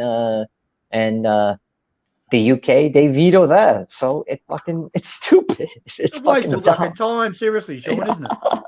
The League of Nations morphed into the United Nations. Now look at Rwanda. When the United Nations stood by, they had a peacekeeping force outside that fucking hotel in Rwanda, and they stood by and they watched those fucking tribesmen hack with machetes, women, children, men, elderly, the sick, the infirm. They just watched and they stood there and watched the slaughter. That's the United Nations. They are the most fucking useless crowd this planet has got. They're fucking totally impotent. And we're paying them billions of dollars a year to do what? Stand by and watch innocent people get slaughtered. They're fucking useless. Jeff, that goes the same thing for the West in general. Why do we give, for an example, I'm not praising, I'm not taking sides on any country, but why do we give Iran a hard time, but then we do business with Saudi Arabia, which Saudi Arabia has connections to the terrorists that did 9/11. That's a fact. Oh, what a fucking joke that is. Yeah, I mean, and they don't even let women, like we talk about, like it's 2022 and women are equal to men, and yet Saudi Arabia doesn't, like Qatar, the World Cup is going on, and we're giving Qatar a hard time because they don't give equal rights to women, but we always do business with Saudi Arabia, and Saudi Arabia doesn't let women have driver's license. It doesn't let them have a driver's license. It's hypocritical. Oil, Sean. Yeah, exactly. I agree with it. I agree with that. The whole part about it is there's some things we can learn from other countries. And in the United Nations, Saudi Arabia's, I think they head the women's rights fucking thing. Yeah, Is it? apparently. But I just read the other day, Indonesia just passed a law that says you can't have sex outside of marriage. Correct. But And that yeah, Laos had one for years, and so has Cambodia. But oh what's really? that going to do for the um, the average tourist? Uh, Hmm. that will probably a few will not go. For the average copper, they're probably going to get a little bit of a paycheck, aren't they? When you're in Absolutely. Laos, when you're in Laos, there's messages in the hotel not to have sex with the locals. It's a criminal offence. That's male and Oh female. really? Yeah, it's in the. How I about for the find it local everywhere. people? Is it an offence They're for they're local? they're allowed they're It allowed to is. do it. They It can is, do it anywhere. Adrian. They Yeah. can yeah. It's really There's Has that sex one with them when they're blogger in. I watched from Lao. Him and his wife were up in Bumfuck Junction, and the local police went up to the motel and knocked on the door and just checked their stuff to make sure that they were actually married and all that kind of crap. Is that In other words, now? they were obviously the paperwork was correct, but the whole part about it, what were they looking for? A payoff, weren't they? Is that now in Lao? Is that the channel? No. Hang on. Now in Lao, yeah, Todd, yeah, comes from Yeah, it's a lot. originally came from New South Wales. Mm. Yeah, he does a lot of good videos. That guy. He No does, sex, and some no sex side of pretty marriage. good quality stuff. Just showing life. Geez, that place Um, is fucking boring. Who? Wow. They got like a big restaurant thing as well, haven't There's they? there's Vinge and then there's nothing else. Bang for bang, Yeah, that's about right, John. There's nothing to do there. Honestly, there's no fucking nightlife. There's just Wow. nothing. No prostitutes. And you've got to play with fucking prostitutes when you go overseas, for fuck's sake. Well, if you want to meet an accommodating Laotian woman, you only have to go to anywhere along the Mekong where the friendship bridges are. Yeah, I know. And then I you don't get know, as I've much heard about it. friendship as you want to pay for. Well, you could just solve the problem. Just find a girl and get married. Stop it, Adrian. Yeah. Well, that sounds like easy. That sounds like easy company. How dumb are you? My ears pricked up when Sean mentioned Qatar, because my wife and I, we flew to Qatar from Paris in 2019 after we'd done our Europe trip, and we stayed there for a couple of days. And in Paris, on every street corner, on every building, everywhere, because we were there the week after the fire at Notre Dame, there was a soldier or a policeman armed to the fucking teeth everywhere you went. So when we got to Doha, we went to the hotel, and I noticed even at the airport, not a single uniform, nobody that looked like they were in authority. Certainly not anybody wearing a gun, nowhere. I said to the guy at the hotel, "Where's all the security?" He said, "Sir, we do not need security. You commit a crime here, you go right ahead. We will catch you, and we will take you to the public square, and we will cut your head off. Go ahead, commit a crime, see what happens." Yeah, that's about right. Yeah, maybe we should go that way. Well, the thing is, Australia stopped, and all the travel agencies stopped promoting Brunei Airlines, Oh yeah. and I think they arseholed them because they bought back in Syria law. Yeah.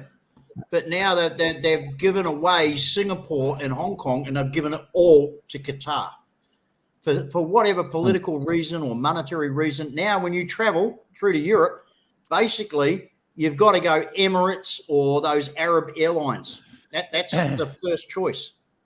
Those are pretty. You know what's funny about all the like they were saying about Qatar and like these airlines and stuff, and when you go to the airport, they say, well, you can't drink, but apparently, if you're very high end, like if you've got status, like real status, then alcohol is the norm in these countries now. Apparently, so it's funny because I wouldn't push it. these John. guys follow the Muslim faith, but at the same time, they're drinking, and drinking is Any, a big one.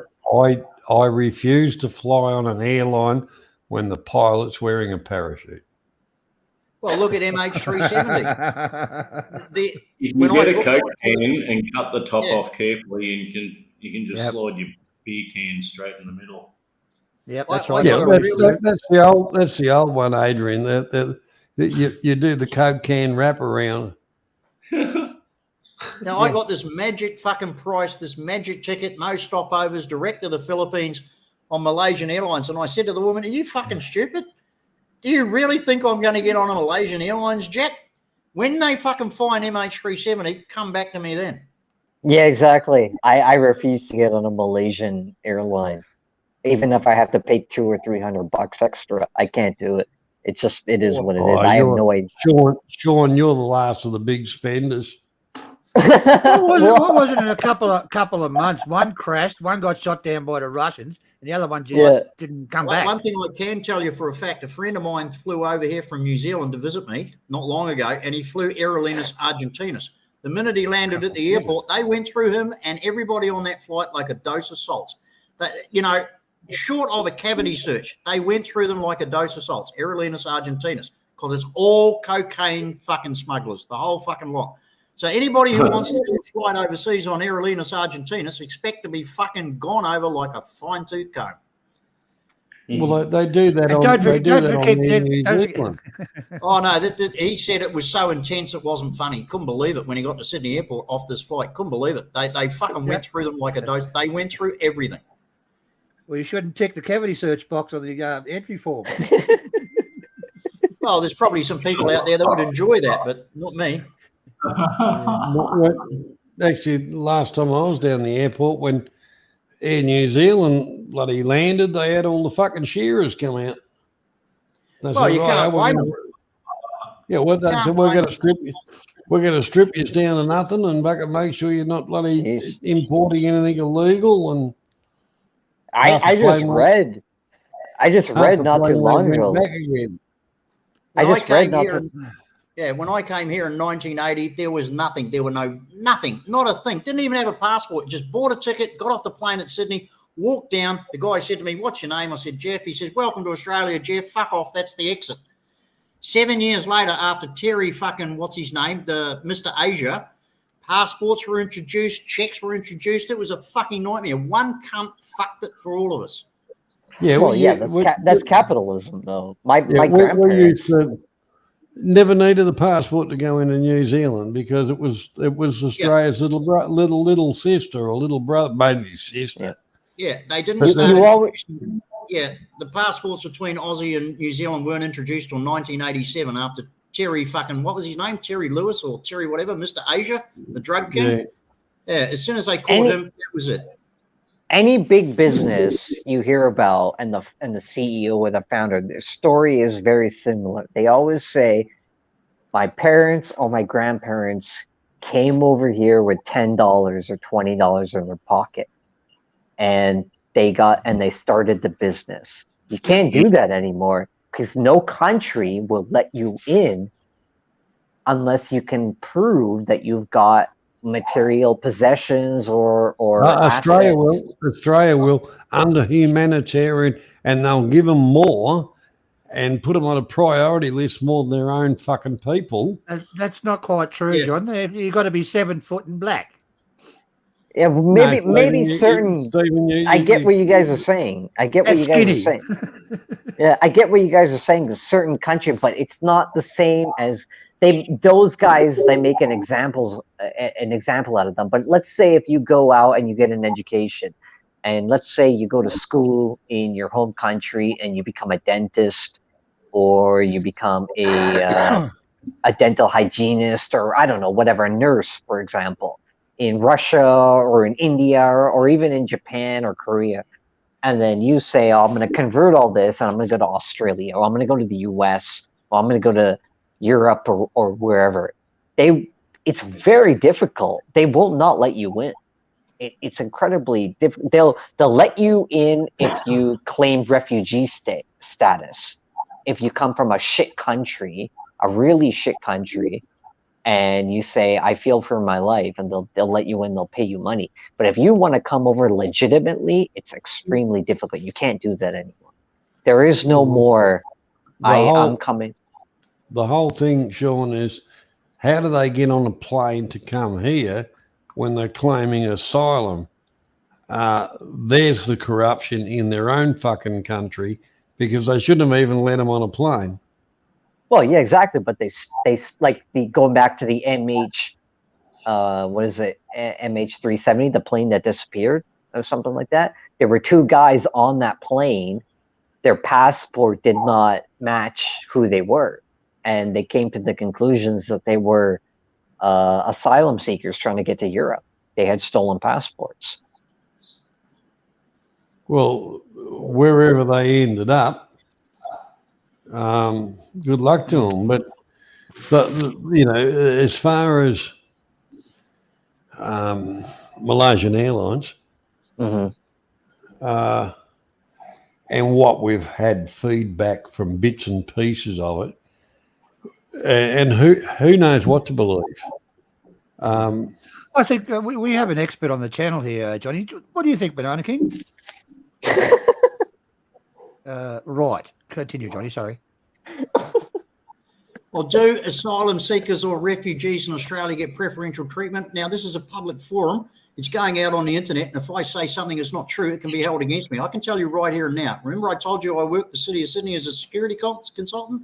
One night at a public event, I was in charge as a supervising officer of a number of security guards.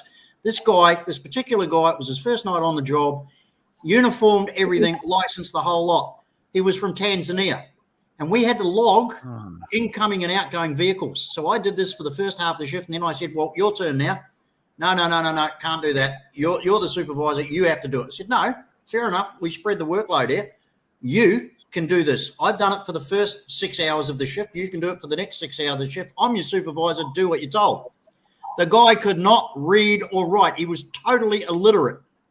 Okay? Well, why did he have a license? Security license in Australia. Totally illiterate. And now, that's the trouble. That's the trouble with the way they changed the training programs. There was no training program, Johnny. He told me that when they were in the asylum centre or with the detention centre or whatever, when they got off the plane, they were given a list of occupations. Choose, and that's what you get. So he chose security officer. Now, the rest of us have to pay thousands of dollars and attend 8 hours a day for weeks to do this course and to pass this course, to have a check, the whole lot. It was handed to him verbatim on a plate. You're now a security guard. I'm sorry, fuck off. Now, when I asked and inquired about it, I was told in no uncertain terms to shut my fucking mouth or I would be fired. But the next day, he had been transferred to a whole different division way away from me. The fucking corruption in our government is beyond a joke. Well, look, it's proven day after day after day. That's why I say to myself, why the hell do we even bother having elections? When there's a few seats around here that still haven't been given out yet because the voting is that close, you know. And the actual electoral commission have to actually do their job and physically count it. They can't do two-party preferred bullshit. But the other part of it is you've got all these, what about the rights? And but hang on, what about our rights? How are we told to, we've got to suppress our feelings because you might hurt the feelings of some other pathetic cunt that's come into our country under so-called duress. How did they even get on a plane? How did they afford the ticket? What a load of bullshit. At least the Vietnamese come over here on boats. They actually, crossed the seas. There was war at that time too. Like there was actually oppression. There was war. Well, there's war in these other countries, but the whole part about it, that's what I'm saying, John. How do they even get on the aeroplanes? How do they afford the fucking tickets? They make an I think, example out of them. I think the government gives them to them, John. I'm not sure. Yeah, there's a certain Yeah, amount of people that Plus, they, you they know, bring over. that security I stuff know we're talking what I'm about before, thinking. Jeff. They would have paid for them to do schooling. PR is very big. Yeah. Johnny, Sorry. again, listen to Okay. this. This is a true story. I'm on a public forum. This can be held against me. 20 years ago, I worked as a consultant in a New South Wales government facility, a very secure New South Wales government facility. I had to go and advise the person in charge of that facility of a major security breach. The person in charge had no idea what I was talking about, did not realize the seriousness of it. The next morning, when I turned up to work, I was fired. That person who did not do anything about this particular security breach, I had to take it on my own bat to sort this out. When I reported it to them, they were so embarrassed and ashamed that they fired me, had me thrown off the premises because I pointed out to them an absolute critical major security breach that they knew nothing about, didn't understand, couldn't handle, and didn't know how to do anything about it. But because I brought it to their attention that they knew nothing about it, they fired me. That is a true story. I'll stand up in any court of the land and repeat that. I don't care. That's how fucking bad security in our country is. Yeah. Look, you only have to. The thing is, they're all brothers, cousins, somebody, family of some politician bastard, which is not worth a cunful of cold water anyway, because all the spastics vote him in. So what do you expect? Yeah, exactly. How come we don't get any common folk in any of these Western countries running for prime minister or for president? We do, How but come- they get hailed down under this two-party preferred system that they've got going, Exactly. and they get shoved to the background. Yeah, Anyhow, because it's all about money. gentlemen, I'll catch us later. It's lobbying Johnny, and it's see you tomorrow. money. I'm still dirty to this day, Johnny, reporting this breach, which could have ended in loss of life. I shit you not. It could have ended in loss of life. This person knew nothing about the security protocol. Nothing. Not a thing. Had no idea of the consequences of what was going on in that building at the time. And I got fired for telling this fat, fuck, useless public servant the facts. I got fired for it. Fucking unbelievable. And I'm still dirty on it. Sweep it under the carpet. Mate, I tell you, like it just shits you to tears. It just shits you to tears. You do your job, you do it diligently, you do it properly in a critical situation, and you get fucked over for doing that job by some fat fuck who knows shit. It's getting paid $150,000 a year to sit on its fat ass behind a desk. I can't understand why they bring these people into Australia. I mean, you know, they're come from lawless countries, and you know, it's nothing for them to go next door and kill their neighbour. They don't get charged with it, you know, because they have no government, no police, no nothing, and that's Somalia, and yet they'll let Somalians into our country that have caused a lot of problems here. Myself and other members of a government department who have to sign all these code of conduct and ethics and all this sort of stuff, we reported strong corruption to the particular watchdog that they tell us we have to report to. When we did so, we were threatened with being fired for bringing up this particular instance of corruption because it would look bad. Yeah. You got no idea, mate. I could tell you stories that would curl your fucking hair. I bet you could. Yeah. You know, But they you know, ram all this there's- shit down about you, about anti-corruption and doing the right thing and reporting corruption. And when you do, you are the bad boy. Yep. Don't rock the fucking boat. Oh, mate, unbelievable. I've got instance after instance after instance. But you see, what I've also got is signed documents to that effect because it's all on public record. Every time you sign a document when you work for a government department, it is a legal document. It is a statutory declaration. When you sign something, you're signing as a statutory declaration. Jeff, I don't understand. There's lots of people dying to get into Australia and professional people, and they don't let them in.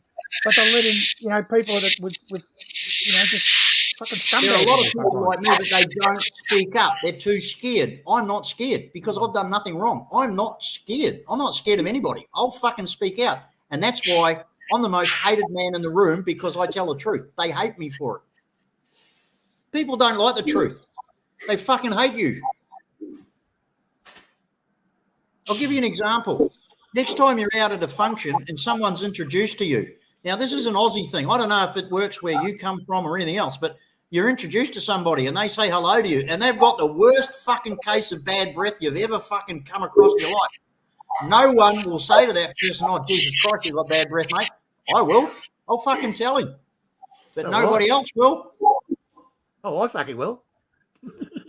You're one of the few, mate. I can't handle cunts people talking don't shit, like Jeff. fucking I really honesty. can't. People don't like the truth. They just don't like it. And when you tell the truth, you're a piece of shit. You're hated for it. Being the only honest man in the room is the loneliest fucking place on earth. Trust me. Yeah. Been there many times. And these people that are telling you, come to us, trust us, they dump you like a ton of bricks when faced with that truth. It all goes back to don't rock the boat, Jeff. That's all it's about. Yeah, I know what you're saying, Steve, but the thing is they teach you to tell the truth. They teach you it's under your code of conduct and everything. You're obligated to bring up matters to the proper authorities. And when you do, you come. It's like, anybody see that movie Serpico about the cop in New York who wouldn't go on the take? Same thing. Yep. He refused to go on the take, so his own police force shot him in the head.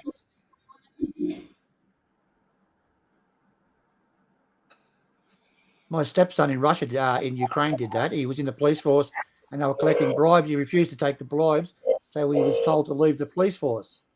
Yeah, well, it's all over the world, that sort of shit. But it's in the third world countries, it's pretty bad. I'm really sick of being the little man. Just once I would like to be, a celebrity or someone with a bit of clout that could go on TV and impart these stories so that people know. But Jeff, you'll be called insane and you're a troublemaker and you're an idiot. That's right. That's right. That's what they will do. They will shout you down. They will rubbish you. They will fucking look at Pauline Hanson, Jeff. They put her in jail. Yeah, exactly. And at the same time, they're telling everybody, you must report wrongdoing. You must tell the truth. You must advise the authorities. And the minute you do, you're a cunt. Yeah. And that's the truth of it.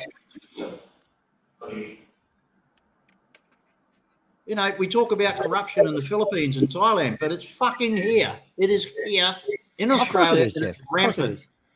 We have a perfect country with a perfect government. Yeah, do we ever?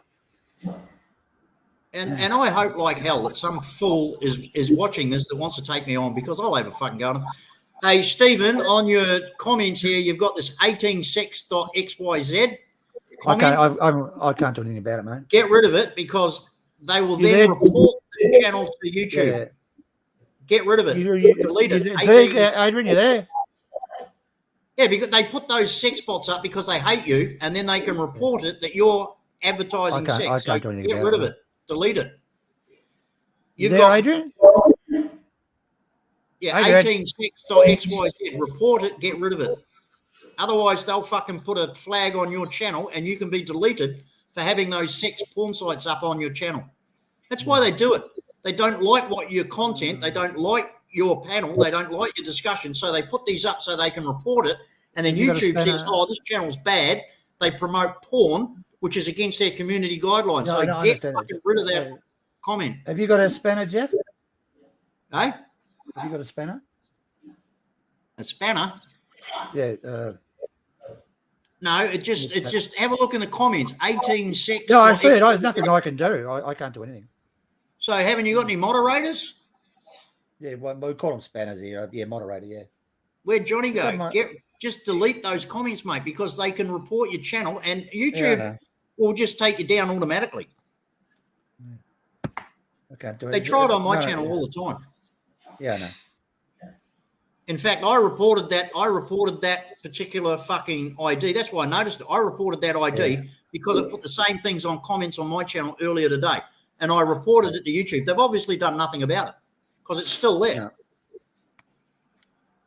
Now, Nothing we can this is do. the bullshit of YouTube. They have these Yeah, I know, community I know, I know. guidelines that they're fucking idiots, YouTube. Oh, but this is StreamYard, isn't it? Yeah, well, just delete that, mate, because it's not going to do you any good. I can't do anything. Yeah, they're just anonymous, gutless cyber cowards. You know. You there, being Adrian? Adrian. There's a naughty in the chat, if you can hear me. So you haven't got moderators on this channel checking the chat for all that sort of shit. You better make some, mate. You better put some up to get rid of that shit. I don't run the channel, mate. Oh, right. Oh, you're only here as a guest. Yeah. Oh, right. So Ziggy, who's in charge of the channel? Mate, get onto that. It's just not going to do you any good having that shit up there on the comments. I think somebody might have got it. Yeah. Not on the other chat. So, all right. Anyway, I've said my piece. Again, guys, thank you very much for giving me that win tonight. I knew that one night I'd win, so I really appreciate it. I still think calm. There you go. No, it's been great. I really appreciate it. I just wanted to you're good. You're good, Jeff. No worries. Yeah, I just wanted to let you know that I'm going to be taking care of Anna tomorrow in Canada, so that's a good thing. Okay. Thanks very much for listening to me, guys. Really appreciate it. You're all a great team, and we'll catch you next time. All right, mate. I might take off myself too. Yeah. All right, Jeff, I'll catch you around the traps. I'll let you go. Yeah. See you, mate. Cheers, mate. Yeah. Okay, bye. See you, Jeff. I might take off. Ooh. How you doing, Stephen? All right, mate. How you going, Robert? Oh, I'm hanging in there. I don't think Jeff understood that I'd already deleted it. It doesn't delete it off. It's still it is deleted, but it's still on StreamYards. It's but that doesn't mean nothing. No, I know.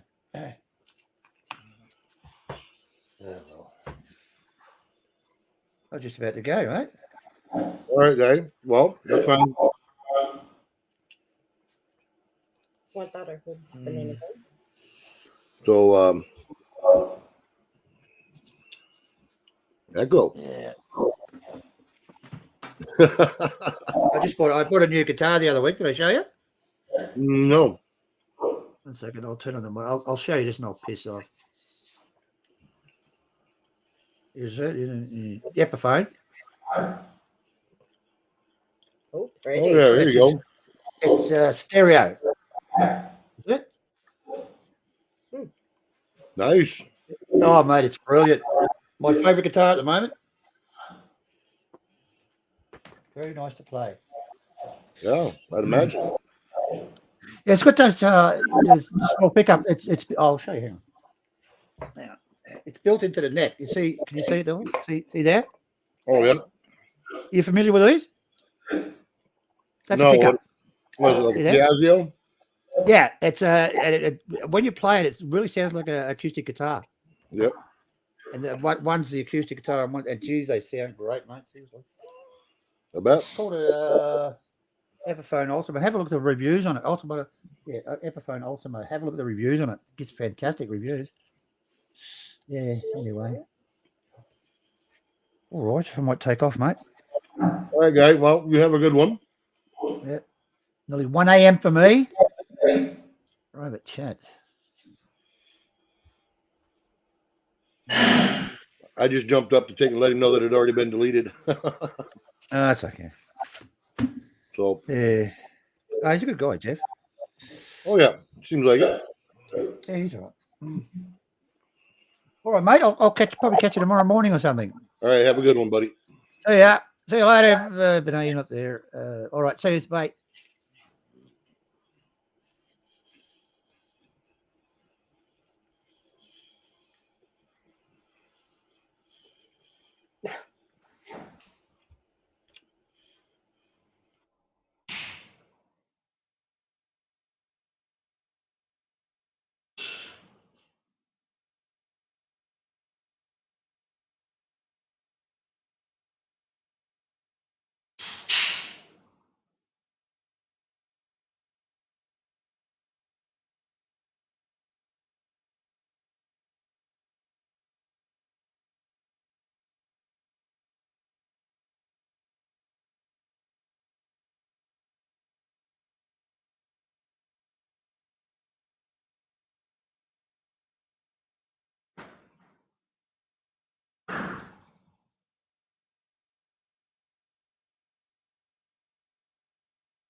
I'm not sure if you can hear me, Sean.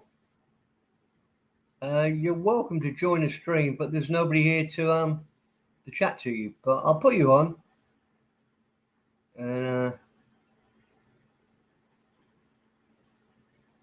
But I don't want to join the panel at the moment. I've had too much drink, mate.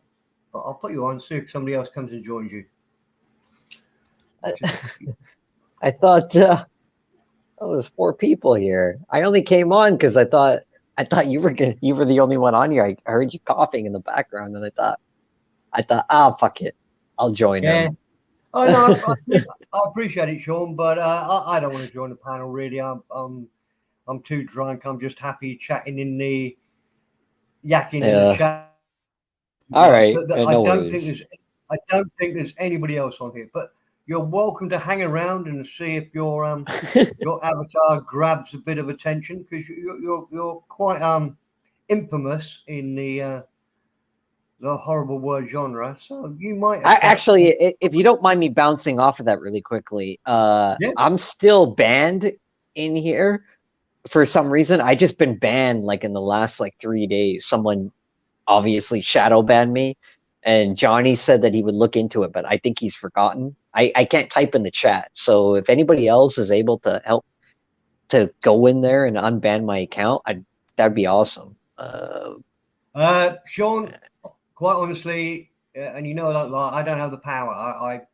Oh, okay. I've got limited buttons, so and I'm an idiot, so I don't know how to unban you. Yeah. I'm trying to stay. What I can suggest. What you need to come on when there's either Johnny, Banana King, or Zeke. I did. I came on earlier when all 3 of them were on, and they just. But did you tell them what you just told me? Absolutely, I wrote it. Yeah, absolutely. Right. Yeah, Johnny acknowledged it, but it would be nice if it was. No offense, but sometimes people forget, right? And they don't really care and stuff. Yeah. I think your last bit there is what. It's exactly the same for everybody. It's not a job for them. So you say I'm banned, and I can't get. Yeah, all right. I'll get around to it. Oh, hey guys. Up in real life, and they forget about it. I'm back. I'm just checking now. Oh, okay, great. That'd be awesome. Yeah. I really appreciate that. I'm having trouble finding where that info is actually in the YouTube account. Advanced settings. Do you know where it is, Sean? I can't remember where. I have no idea, to be honest. Steve would know more than me, I think. If not me, I got no idea. Studio. Oh, it's in the studio. I'm not banned on StreamYards. I'm just banned on in the chat.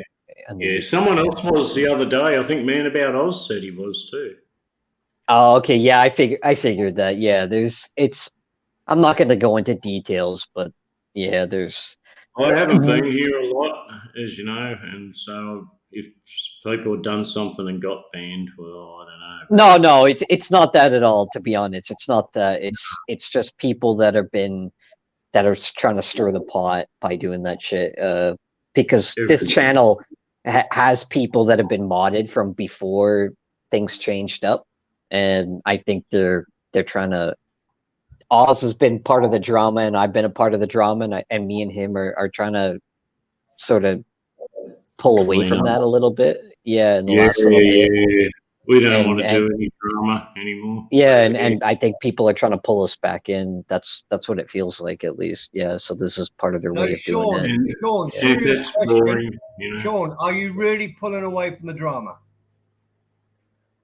Honestly, that's my goal. Yeah, because one of the reasons, Steve, was I was drinking too much on panel, and the drinking plus the panels were just they were brutal.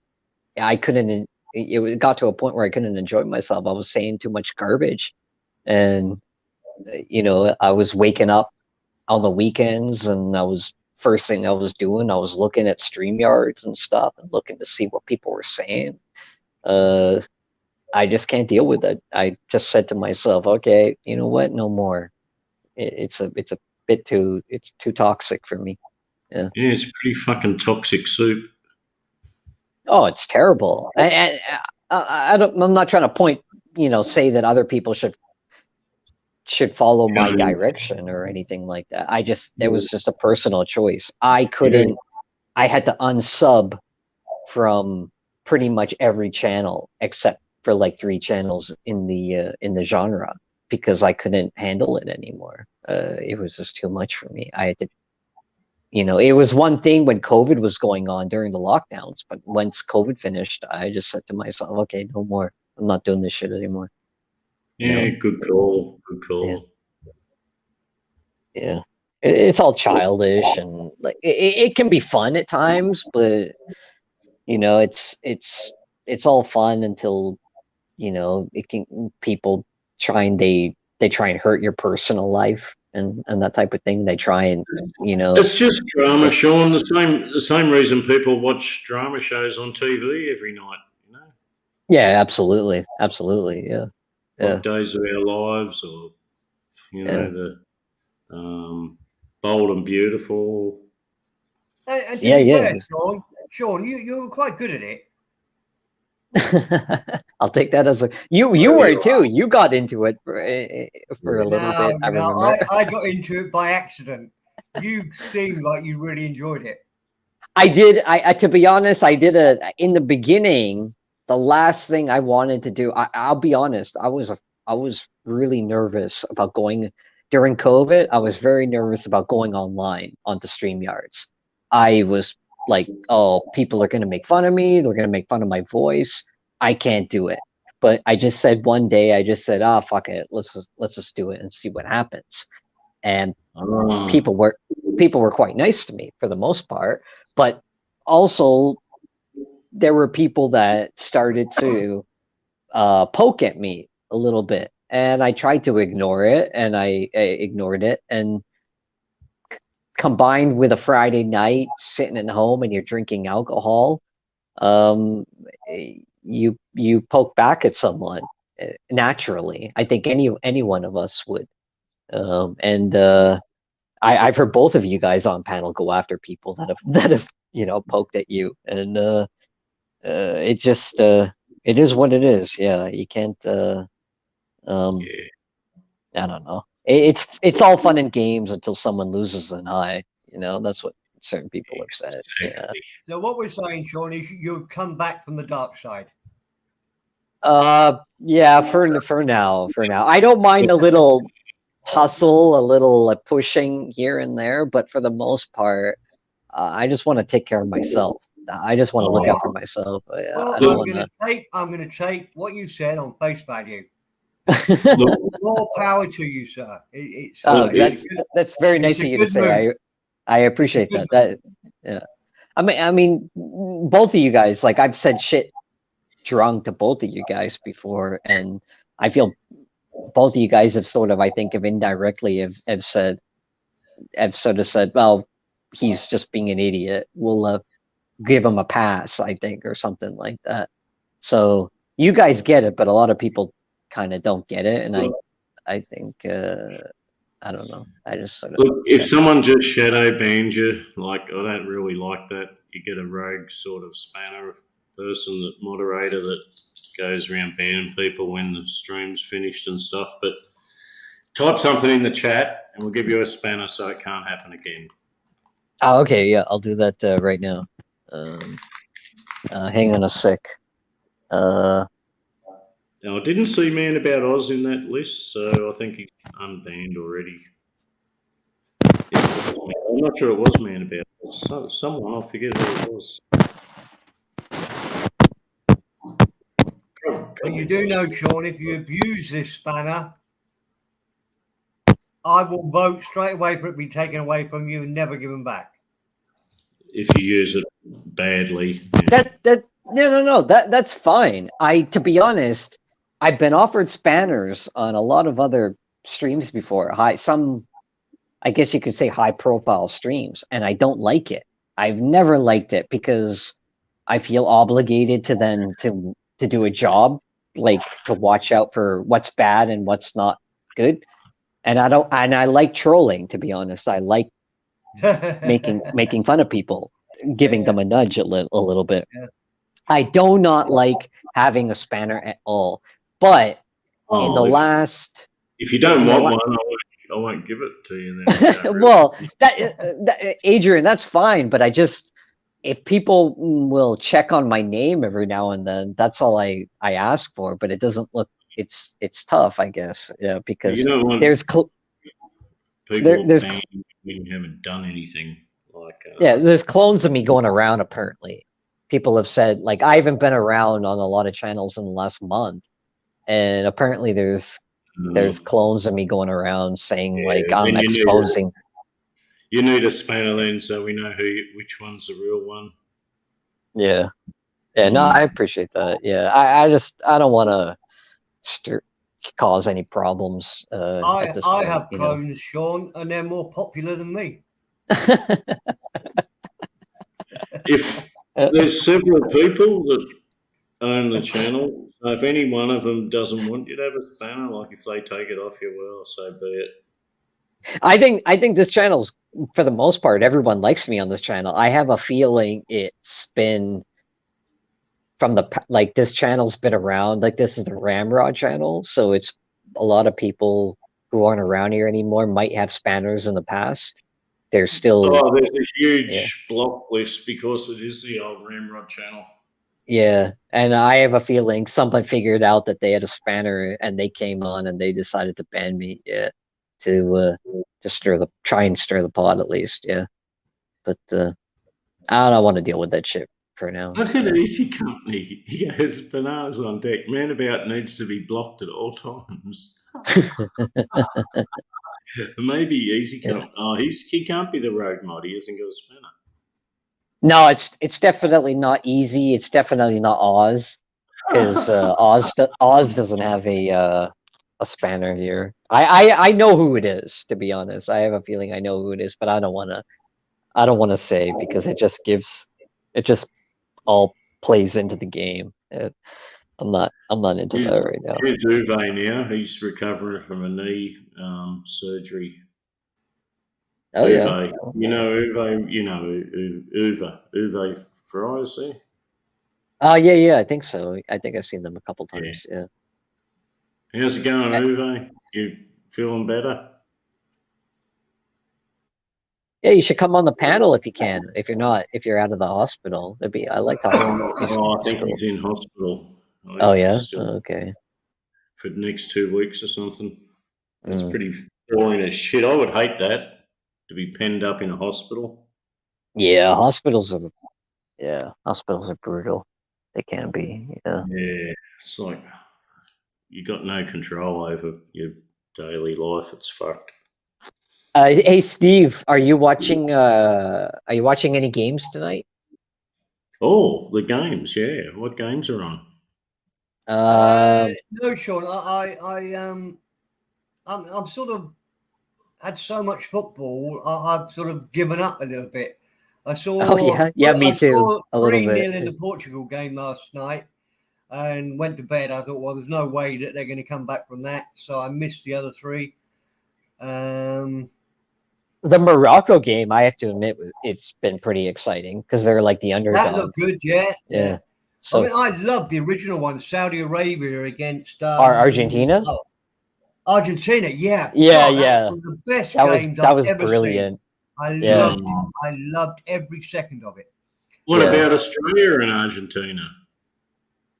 I think Australia put up a good show. 2-1. Yeah. I think so. 2-1. That's not a. Well, it's not I a think what flogging. every World Cup shows you now is that the national teams are just getting closer and closer. Exactly. Yeah. Exactly. There's so little different. I mean, for a small country like Morocco to play so well. Yeah. And Saudi Arabia to beat Argentina. And look what Japan did. Japan progressed. Yeah. Quite a bit too. And I haven't really been watching. I'm gonna got the England game on Saturday, which I think is Sunday morning for me. And I'm sort of semi pulled away from it. But it has been good. I've enjoyed it. I reckon I've only seen several games, but I think the most exciting game, like the most enthralling game, was the Koreans. They didn't win, but they had to get an equaliser right down to extra time, and they were trying that hard to get an equaliser right in the last minute. So, geez, they were entertaining to watch. Yeah, that wasn't so bad. I think overall, though, like what Steve was saying, is bottom line is this World Cup has shown that you can't expect the same teams to continue to the end as it's always been. The France and Germany and Brazil and whoever going right to the end. It's going to be changed up. It'll be cool to see a Asian team into the finals or an Eastern European team or whatever, even the US or something like that. It'd be cool to see them in the finals. The first World Cup I really got into was I was working in Japan, Sean. I was there for a few months working. Yeah. And it was like about 2012, and the World Cup was on, and Japan was in the quarterfinals. So I think they played Italy. Oh man! Yeah. Okay. So we were in the hotel bar watching it, and the local Japanese, they were going nuts. It was really exciting. Oh well, yeah, and that's the greatest thing about it. Like apparently, you look at some of the videos online, like Saudi Arabia, they were just going, like the whole Arab world apparently was just going absolutely crazy because they beat Argentina. It's pretty cool. My missus was staying there at the time with me, so it was like, she loves soccer. Like our kids all played soccer, and she used to scream on the sidelines, and she gets so excited about soccer. It's definitely cool. Like in Australia, this is they weren't expected to go to the round of 16. So no way. That was pretty cool that they got to move forward. Yeah, so it's cool. Yeah, it's tough playing Argentina. Oh yeah, absolutely. It's a real deal. It's like world class football. And like Cameroon beat Brazil, so to be honest, it's anyone's game. If Cameroon can beat Brazil, like some people say that Brazil let them win, but it's anyone's game at this point. Yeah. Cameroon, didn't they actually nearly win the whole thing one year, like their first year in or the second year in or something? Oh, I don't remember. Yeah, it went really well. Like they really put their names on the board. No, not too sure. Yeah. what else is happening in the world, Adrian? Anything new? Not much. I'm just drafting up a site plan for this new place I've bought. I want to build a big metal shed in the backyard. Oh, okay. Oh, cool. Right on. Yeah. Oh, right on. So I'm just drawing a plan for the council, like a site plan, not Yeah, the yeah, actual yeah. construction plan. Like you got to sort of get approval from the council to build shit like that. Yeah, it's like it's gonna be pretty big then, I guess, huh? Like, because you got to do that in the States as well, but you can sort of get away with. I want it bigger than the other shed, so it's going to be basically 8 meters by 8 meters with like 3 meter high doors, 3 meters Oh, wide, okay. 3 meters high, like so you can get a Okay. decent boat in the thing. Oh yeah. Oh, okay. Okay. Yeah. That sounds like fun. It takes forever to get shit built. You won't even get a builder like to construct a metal shed, like with this concrete slab and everything, for probably at least 6 months to a year. You just can't get work done here in Australia. Yeah. No, it's like that. It's like that in the States too. It's for whatever reason you just can't The get days work of done like, anymore. I want a shed built, mate. Like you ring up a shed company, I want a metal shed built, mate. Oh yeah, we'll be over tomorrow. Yeah, exactly. You gotta beg people saying I'm gonna spend a certain amount of dollars and get them to come over. Like it's crazy and how bad the it price is. is killer. Like the building materials and shit are just. I haven't even really priced the shed yet. It'll be about $40,000 or $50,000, I reckon. Yeah, that's brutal. Yeah, I mean, if you can make it work, that's great. But yeah, going to the stress of everything is just yeah, I'm not trying to. I'm trying not to get too stressed out. Yeah, it's a whole heap of little projects to do, Sean. Yeah, no, that's cool. Gotta keep busy. Gotta keep busy. Yeah. We dug out my front yard, it was all basically weeds, weeded out the whole thing. It was like just back to dirt. And then I'm just instant turf, roll out turf. I'm doing that. But before I do that, I want the edge like good, so I'm doing paving now, like with paver bricks on one thing onto another. Yeah. Those projects to do now. That's funny.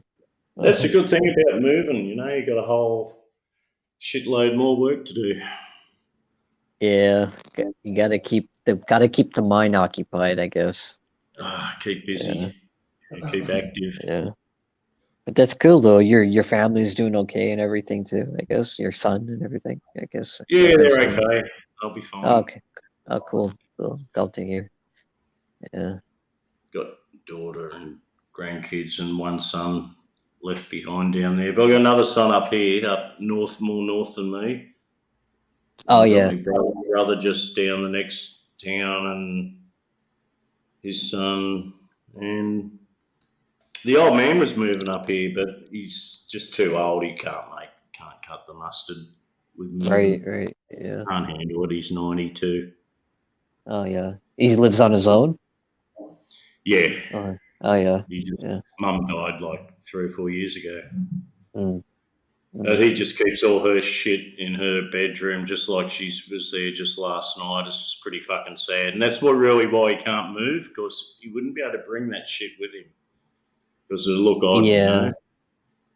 Yeah, that's like all the that's clothes are in the fucking wardrobe still, and in a room, and the fucking bed's all just made like she just fucking slept in it yesterday. It's fucking sick. That's gotta be tough. I can't imagine going through something like that. I've gone through like bad break. He's kept it like a little monument in there. It's brutal. Like I mean, I've gone through bad breakups before where I've kept, like, where I've lived with someone and I've kept their clothes and stuff for like years, like 2 or 3 years, and I get rid of it like a little bit at a time, because I don't know. It's like part of the grieving process, I guess. I couldn't imagine having to do it, with someone that you're married with for so long. Yeah. I've totally ditched my missus's shit. That's all gone now. Yeah. If she comes back here, like she can just get all stuff. Like she hasn't been here for 3 years. Like fuck. Yeah, You know, yeah, what yeah, can you say? She had yeah. a lot of like special things. We put them in plastic boxes. I give them to my son. Actually, I didn't want to drag them up here. I only had Yeah. limited space in my own fucking things, you know. So I left them behind in storage boxes at my son's place. Yeah, you got it. Well, yeah, I give a lot of my shit away to like the Salvation Army and stuff. Oh Cause man, yeah, I had to throw out so much shit. Like probably 90% of my stuff I fucking threw out. yeah, and some of the stuff I had was new too. Like some of it was like brand new, like decent, like women's like whatever, like socks and like Don't pants tell and me, stuff like that. Yeah, and tell I me just about said, it. I just said, oh, well, what the fuck am I gonna do with all this shit? You know, like it's pointless. You know, you wanna ask for it back, then fucking ask for it back. You know, otherwise I can't deal with it. I'm just gonna throw it out. You know, like I'm more into tools. I like fixing things and doing things. So I had a lot of tools, you know, and the shit I just basically gave away is like I've got to go and buy everything again, you know, through the fucking wheelbarrows and shovels and oh brooms yeah, and an air compressor and fucking chainsaws and all sorts of shit. I just didn't have room to bring them up here. I had to give them yeah, away. yeah, yeah. And Uh, no one would pay you like $5 for these fucking things. You got to basically force them on people. Oh yeah, no, it's crazy. Yeah, Like take this. Like a guy bought my wheelbarrow for $5. I just bought one the other day, $159, and I basically gave the thing away for $5. I said, "Oh, look, the tire goes flat after about a year." And then the guy with this woman that bought it, he goes, "Oh, he was talking. I heard him talking to her like, oh, I think our compressor's not working. So here, take my fucking compressor as well with it." So they got the wheelbarrow and an air compressor for $5. oh yeah, okay, I always had to take it for the tip to stump it, you know. that's funny. Yeah, I can kind of see that. My luggage. I went from a couple days ago. I was moving on the plane in Asia, and I went from the luggage handle on my suitcase. It's a pretty decent luggage suitcase, but I knew it was going to go at some point. It broke. Yep. It didn't snap, but I've like had that happen. I've had that happen. yeah, and I was pissed, and I right away I said to myself, "Oh crap! Now I'm gonna have to go out somewhere in Asia, and I'm gonna have to buy a brand new suitcase. This is stupid."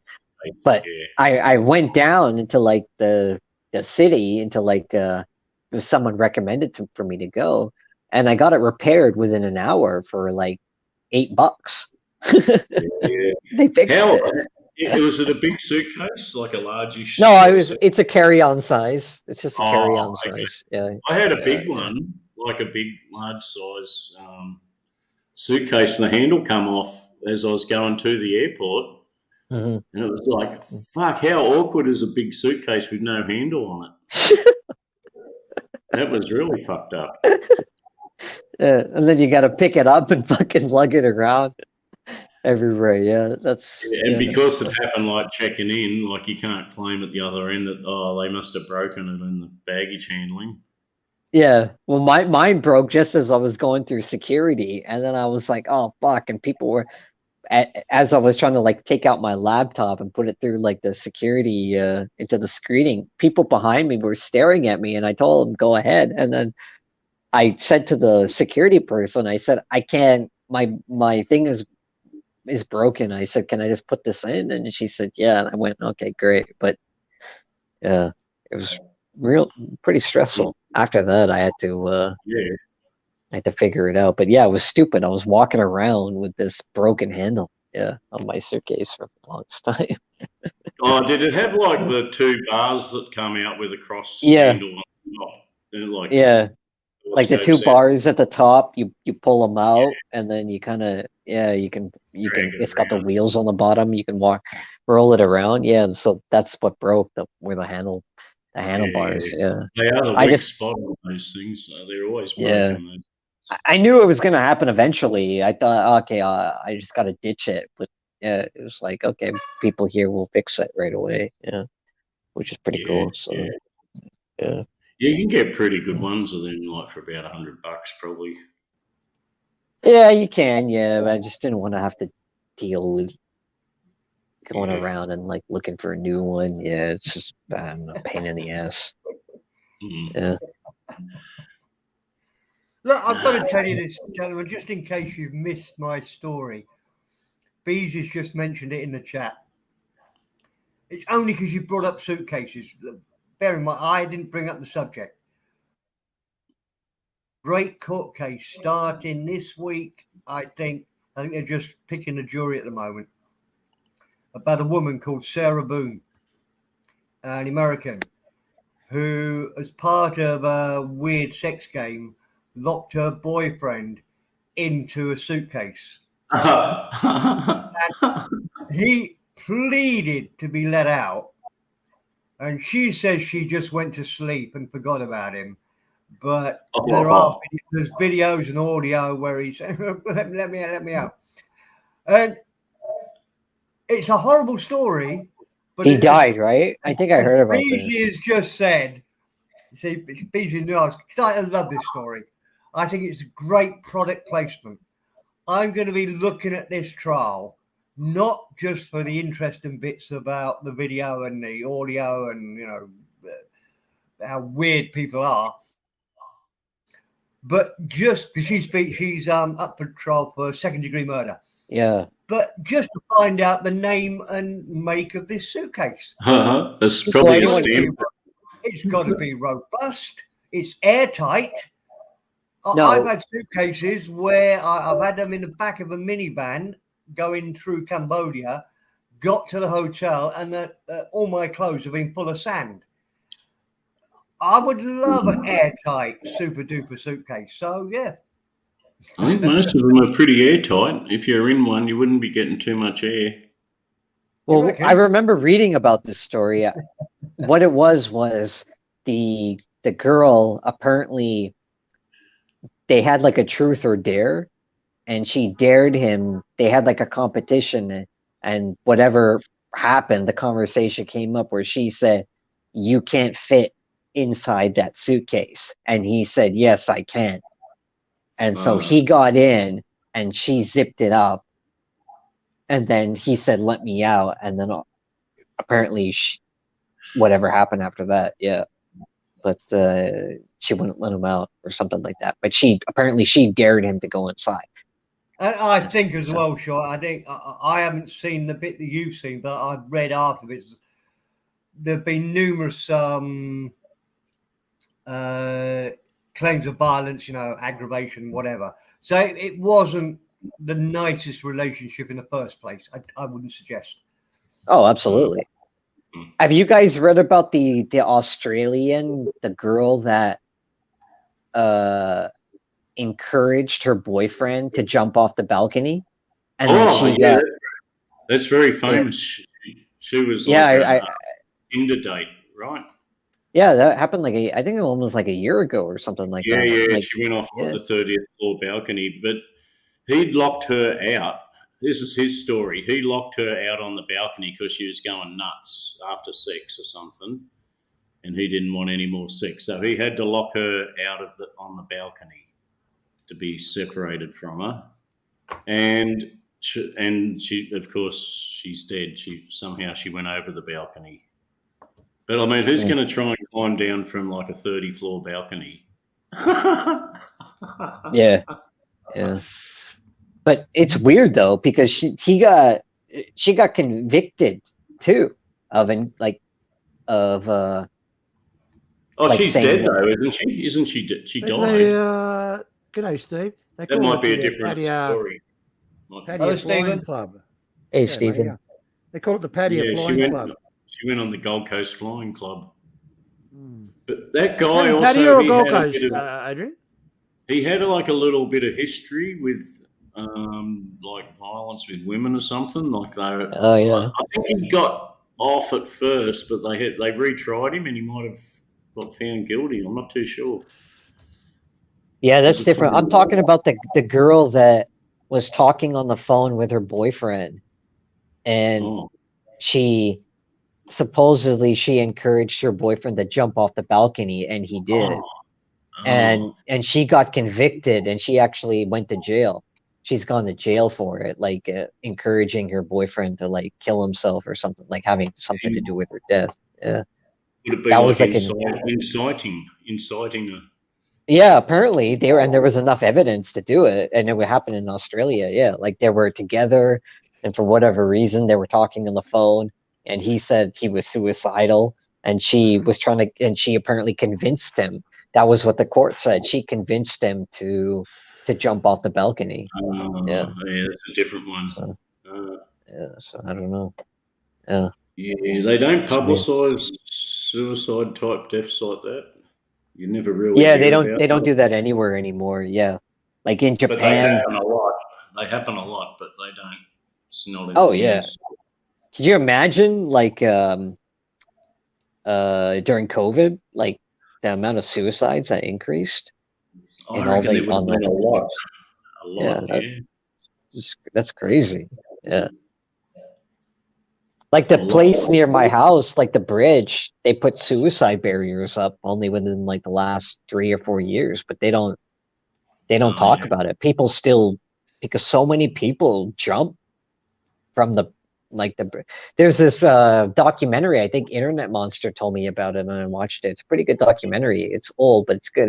It's I forget what it's called, but these guys went to the Golden Gate Bridge in San Francisco, and they filmed it for like 3 months for 24 hours, and they filmed all the people that would walk over to the bridge and would jump off, and it's quite an interesting documentary. It's actually quite good. Yeah, like to see it. Yeah. Yeah, Sean, in Melbourne, there's the Westgate Bridge. They reckon they were getting one person jumping off a day, and they put the barriers up, and they had it on film, and it was just all hushed up. That's the story going around. I remember one. It's really Yeah, a mental health issue. Remember that guy that went up there and threw his kids off? Oh fuck, Adrian! Yeah. Oh jeez, that sounds brutal. That sounds I terrible. remember that one. He had a split up with his missus apparently, and he went up to the bridge with his little kids and threw them all off. Yeah, I remember that one.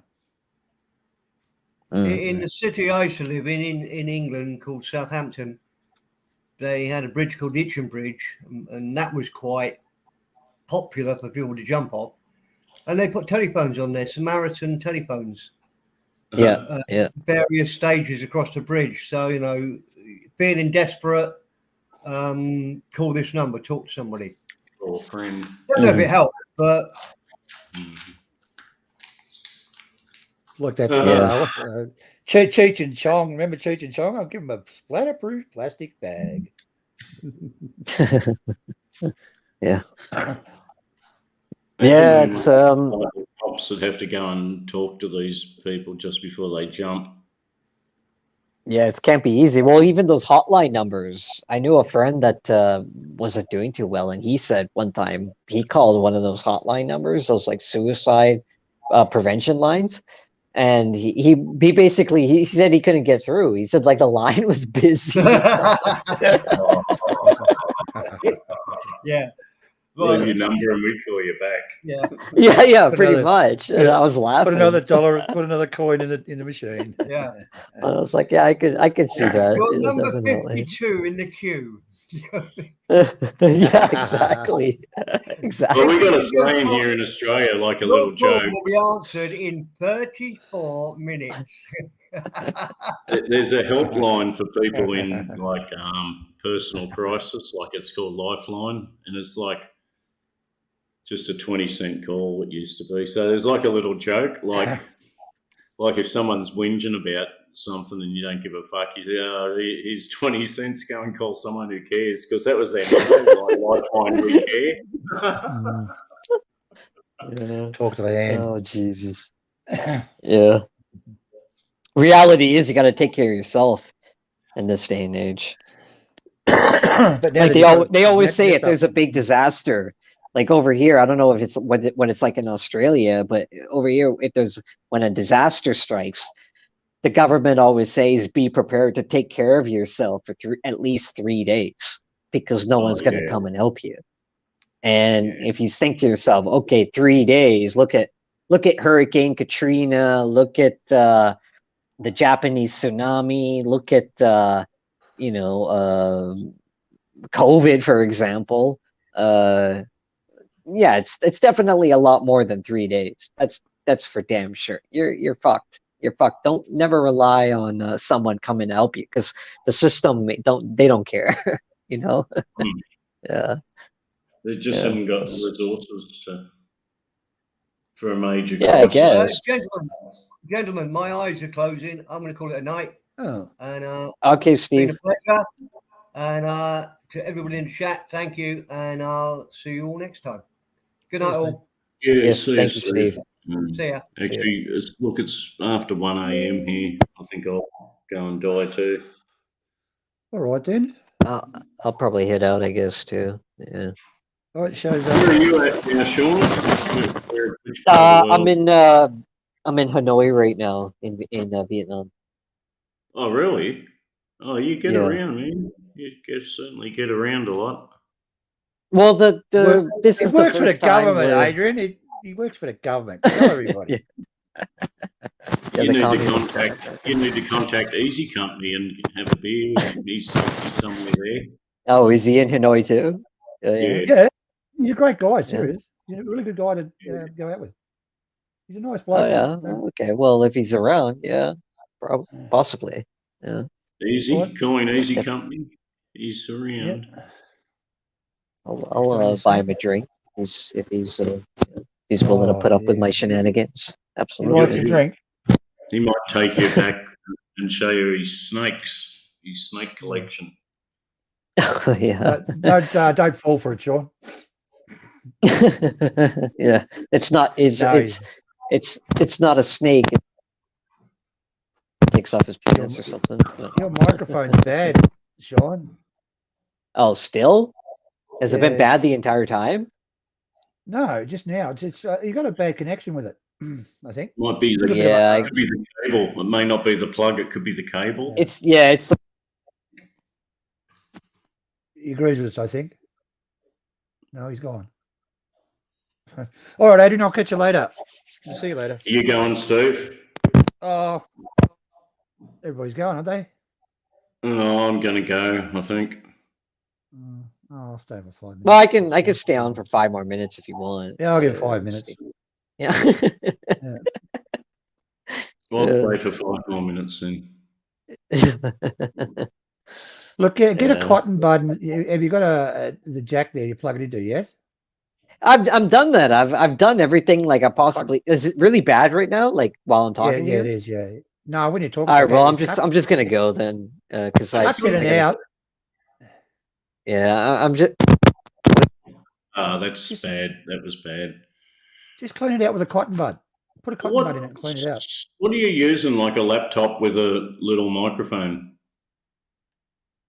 With an external mic? Tap 3 times if you heard him.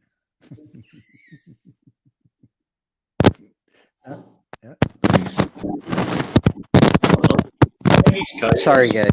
Sorry. I think his cable's bad. Have you got a little external microphone, laptop or something?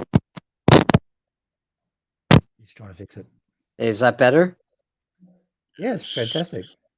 That was more louder. That was better. That was in beat. This is okay. When you go, Sean, play back replay and you'll hear it. No, I'm not going to do that crap. Yeah, no. Oh, you'll hear. That's how I got banned the last time. No. No, when you go off, play it back when you talk and you'll hear it.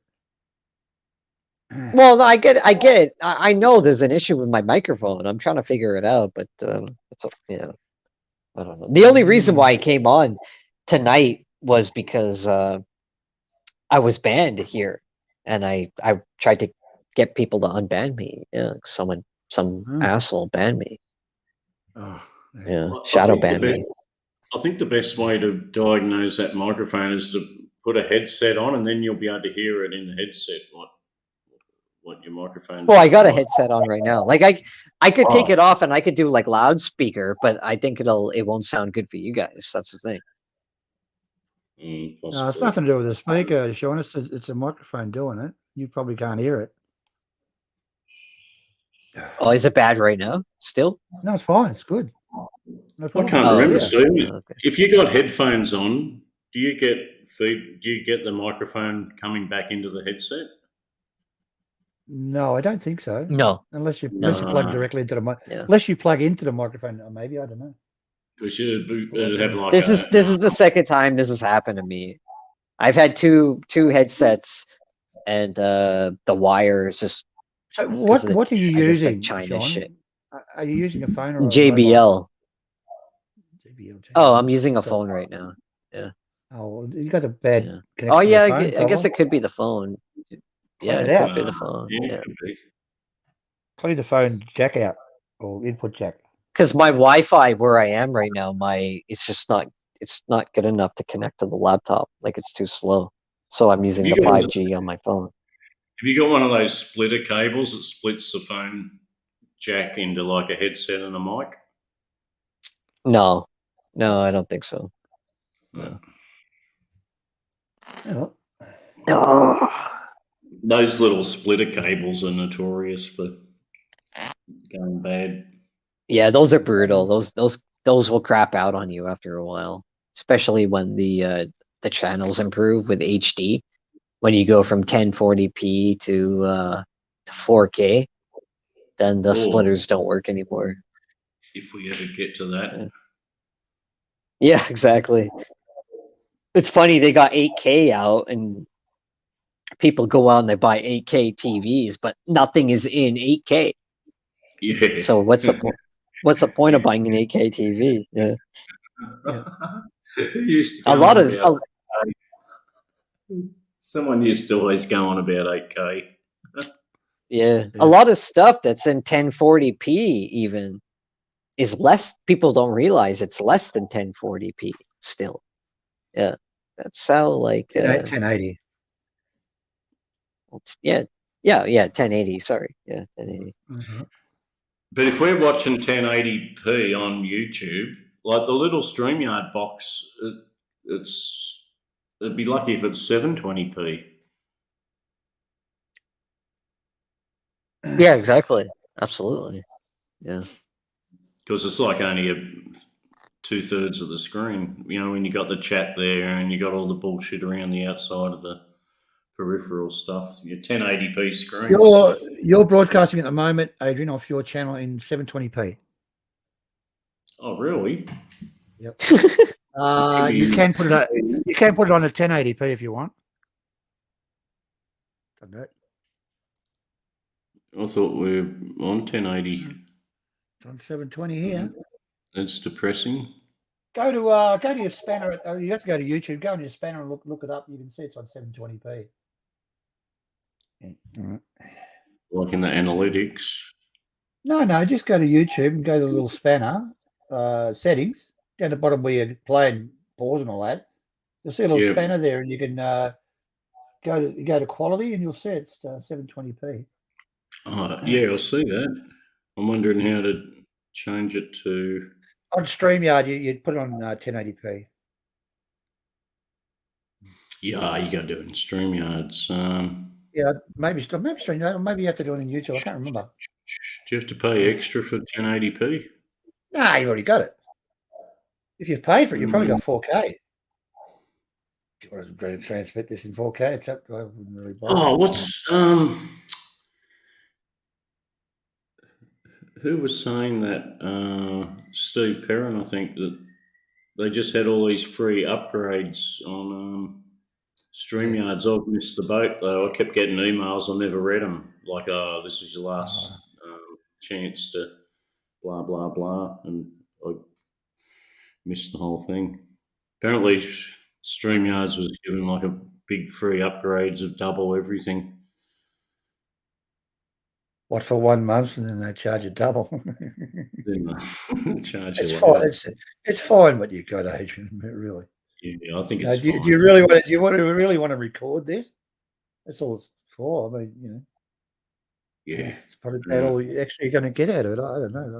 I wouldn't- Perhaps if you're in like a Oh, well. corporate thing where you're talking to like the minions, you'd use a higher resolution.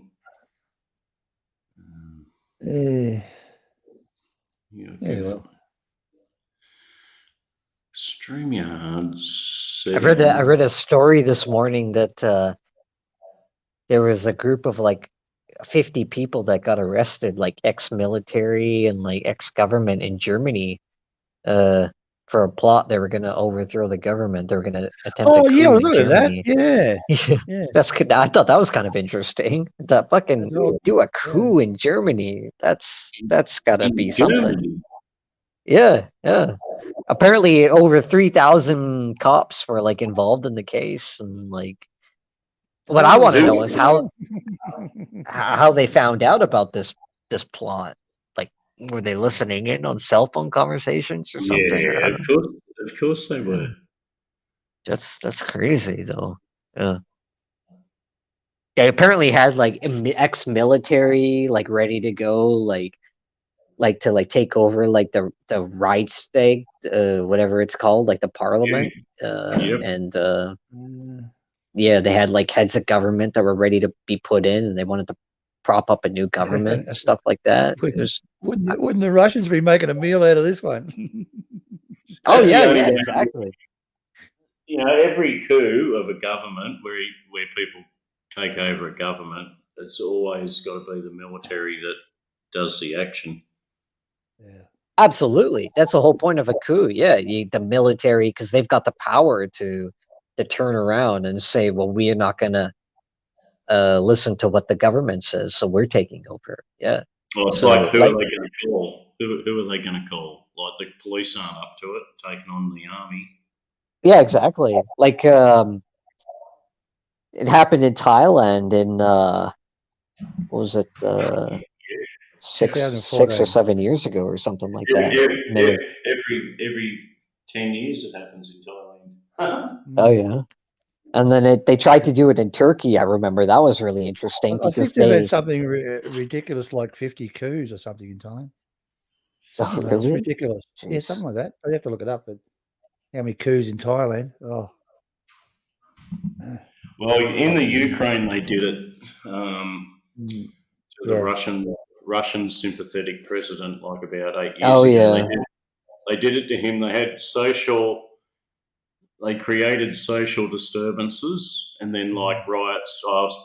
What were peaceful protests turned into like people with guns shooting at other people. And then like paramilitary had to move in to control it all. And then like the president was under threat. He just fled to Russia to live happily ever after. he went and then back they home. installed this new guy. Yeah. Who was And, sympathetic with America, and everyone was The happy Russians invaded Donbass to free them. until now. Yeah.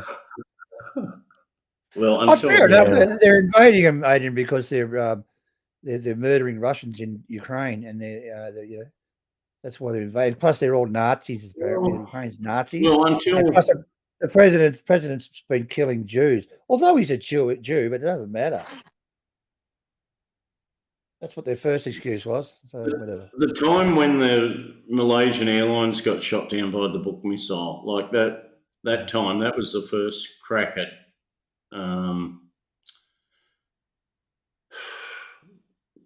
returning to what they had, and that didn't work, of course. So now we're up to where we are now, I think. Yeah. It's all over gas. The Donbass area is just full of gas. And wheat. Huge I guess gas I stream. think wheat. The wheat price is pretty. It's amazing to see how much farmland Ukraine has. Wheat and the price. Yeah, They're massive. supply Fucking most of massive. it. They supply all most the of it fucking in Russia. Europe. Yeah, in Right. Europe, yeah. And the Russians have got the shits because they want to sell to Europe at a normal price. Because Russia gets a big, huge discount from Ukraine on their Exactly. Yeah. They That's said, what it comes down to. It. Yeah. and they didn't want them to join the European Union over it. And so What do you do if they don't fucking show respect for Russia? You fucking invade them and flatten their fucking cities, kill all their people, and well, fuck their army, go around them. Yeah, That's what absolutely. it's all Yeah. about. Like Fucking disgusting what they're doing over there. this massive Russian military machine that everyone's been Yeah. fearful of for 60 years, Yeah. and like took NATO, all of the European countries in NATO to defend against a possible Russian attack. I mean, what a Yeah. load of cock and bull! Like, man, Russia It's seems because of the stupid. corruption. The corruption's so big. During the Soviet Union, it would have been very unwise to attack Russia because they were a powerful military. Now they're fucked. So much corruption. I mean, they're supposed to buy brand new tires for trucks and shit, and somebody put it in their fucking pocket. So all the tires were running out, and Exactly. Yeah. down, and Chinese tires. Yeah, whatever. Yeah. But if anything, this is actually a little bit, in my opinion, it's a little bit bad too, because, for example, China's looking at this and they're going, we better make sure our military is in check. We better make sure we don't have flat tires and that type of thing. And tanks running out of fuel just down the road. They've got some very handsome looking military objects now, Russia, but you've got to know how to use them. And But how don't could know they how to be use serious, Steve, at the start? All those Russian, like armored vehicles and even tanks, they had no backup fuel supply. They just drove them until they ran out of fuel. Oh yeah. Yeah, because they thought that they were literally just going to move in. Whoever was the advisor to the, they were doing a lend-lease on Ukraine, lend them their tanks to Yeah. put them back. They literally thought Ukraine wasn't going to fight at all, and they were just going to move in. And it's different if someone's invading you, Sean. If you're invading a country, well, fuck it, yeah. But if someone's coming onto your territory and invading, you're going to fight for your fucking life, and that's the difference between the two armies. One's fighting for its life, the other one doesn't want to fucking be there. Yeah. Basically, it. Well, I wouldn't want to be about blah blah blah. It's all over fucking gas. The Donbass area is just full of gas fields, and the Russians fucking want it. It's fucking massive, the gas fields over there. Anyway. Aren't they supposedly forcing the price of oil down to like about $60 a barrel? So Russia, it's like to punish Russia. Yes. They're trying. Do you think the Chinese will do that? Do you think the Indians will do that? No fucking way. Well, even the Saudi Arabia, they've tried to get the Saudis to lower their price because they produce a lot of oil, and the Saudis are siding with the Russians. They're saying, we don't give a shit. We'll keep the price up because we make more money off of it, off the price of oil. Yeah. So exactly. And the US dollar's still up high though, isn't it, Sean? The US dollar's They say it's gonna start to come down soon, but I don't know. I don't think so. Not anytime soon. Yeah. It's funny too, because like the Biden administration in the US, they're so desperate for oil right now. They're using up all the reserves. They haven't done this since the 70s. They're using up all the reserves that they have, that they went to Saudi Arabia and they said, can you give us more oil? Can you give us more gas? And the Saudis have snubbed Biden. They don't like Biden. They actually like Trump. They were friendly with Trump, and they actually said, we want Trump to be reelected again. They don't like Biden.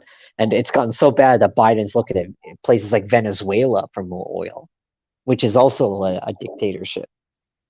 So just the hypocrisy of everything. $19 billion into the Ukraine. Free money. But COVID businesses have been shut out. It's the world. Yeah. It's like a fucking horror movie at the moment, isn't it? Like I was saying before. It's like a horror movie. So these movies 20, 30 years ago, but the horrible, everybody had to wear a barcode and shit. Now what's happening? Fuck me, Dad, you got to go and phone. Track your phone everywhere. There's all sorts of shit going on. What a wonderful world we've created. Yeah, someone said during our quiz night that the Russian city of Kursk has been attacked or something. Yeah, the airbase in Kursk, was attacked supposedly by drone. I've seen videos of it. They definitely were attacked. But Blinken in the United States has said, well, we haven't provided the Ukraine with any type of ammunition that can hit Russian territory. That's fucking So bullshit. yeah, The shell, Sean, the shell would have been Soviet Union era, but the guts would have been brand new from the West. yeah, yeah. It's pretty fucked up what we're doing. Just make it look what's like we happening. didn't do it, all right? Pretty much, yeah. That's what it's coming down to. It. The But like Iranians can't be on Russian soil helping the Russians out, but the Americans, we can be on Ukrainian soil helping the No, Ukrainians you're not out. allowed. You're not allowed to do that. No, Yeah. you're there. well, The Americans are it there, was pretty though. surprising how that Russian missile cruiser got sunk. Like that thing's designed as air defense. You know, it's just full of air defense missiles, and a fucking anti-ship missile took it out.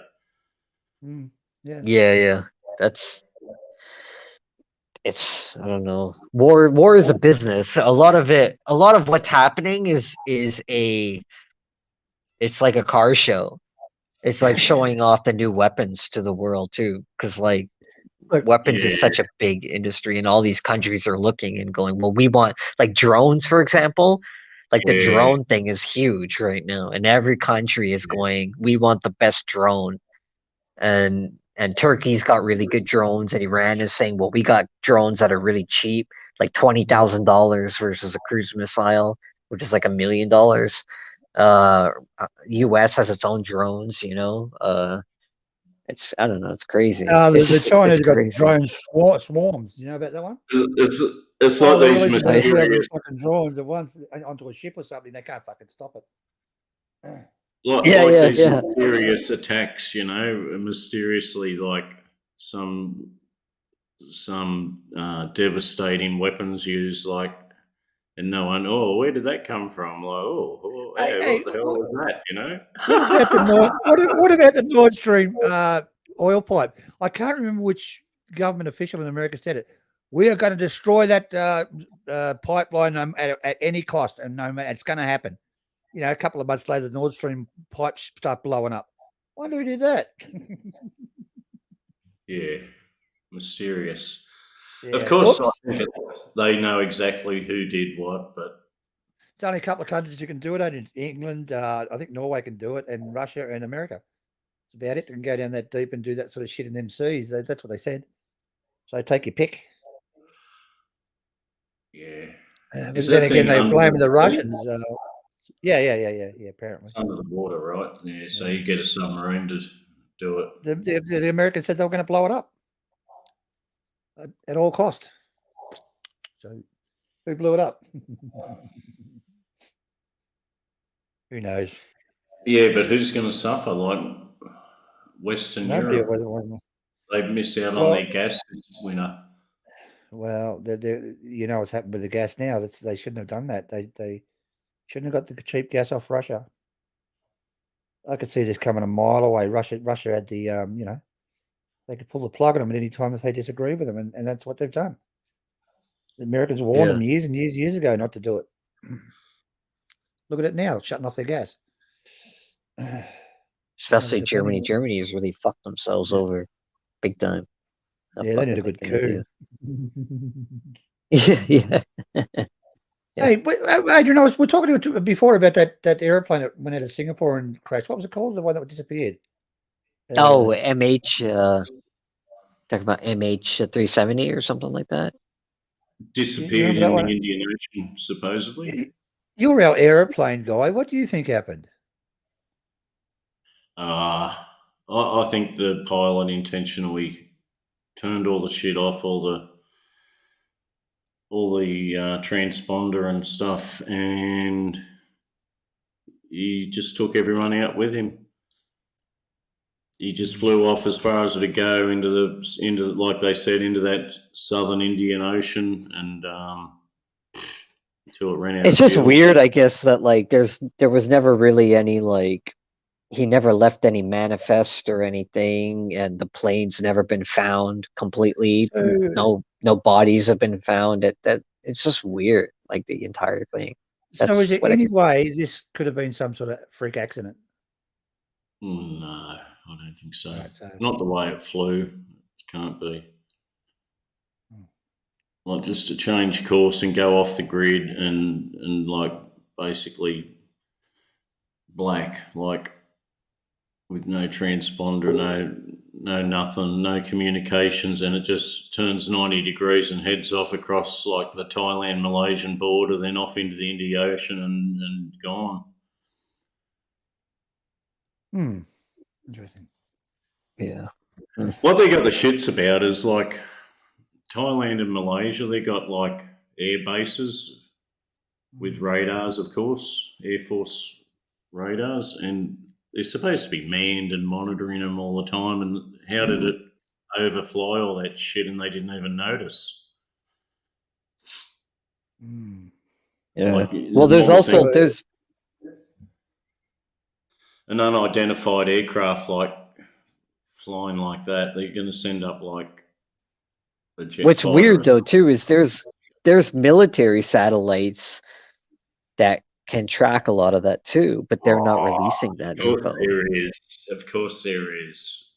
Yeah. But they can't. So They can't publicly announce that. Like if they got satellites to track all aircraft movements, like whether it's from the heat signatures or radar or whatever they use, but like then they're giving the game away to like the Chinese and the Russians what their capabilities are. of their That's satellites. exactly right, Adrian. Exactly. They know exactly where the fucking plane is. But America's I got think- that many satellites flying around, specifically military satellites, like to track missiles and anything pretty much that moves on the surface of the Earth. Of course, I'm sure they. I think someone's knows. back. I think someone's backstage. I don't know if it's up to you guys if I whoever's reckon around has someone knows buttons. which way it went, but Oh, okay. It doesn't you know, matter. they've done as much searching and that as they can possibly do. They're just got to give it up, and go, yeah, well, shit happens. G'day, But that Pepper. pilot was dodgy as fuck, He's Stephen, how you going? Good, mate. Hey, Banana, how you going? hey prepper, haven't seen you That for a pilot while. was what? That pilot was what, Adrian? What you're saying? I think he was a bit dodgy, like he had personal issues. He had some elaborate simulator system at his home when he'd been flying that sort of exact route. Yeah, Weirdly they found enough. it, and then apparently he deleted it from his hard drive too. Like he deleted the flight path from his hard drive, but they found it. Yeah, and they afterwards. didn't want Yeah. they didn't want to hand over that computer to the investigation for some reason. Well, this is interesting, Adrian. Why? Go on. Sorry, go on. And then some family member piped up about some personal problem, whether it was a relationship thing or a gambling thing, but I don't know. There's some innuendo of he had issues. It's not unknown, a lot of pilots have personal issues and just take everyone out with them on the plane. It's happened a lot.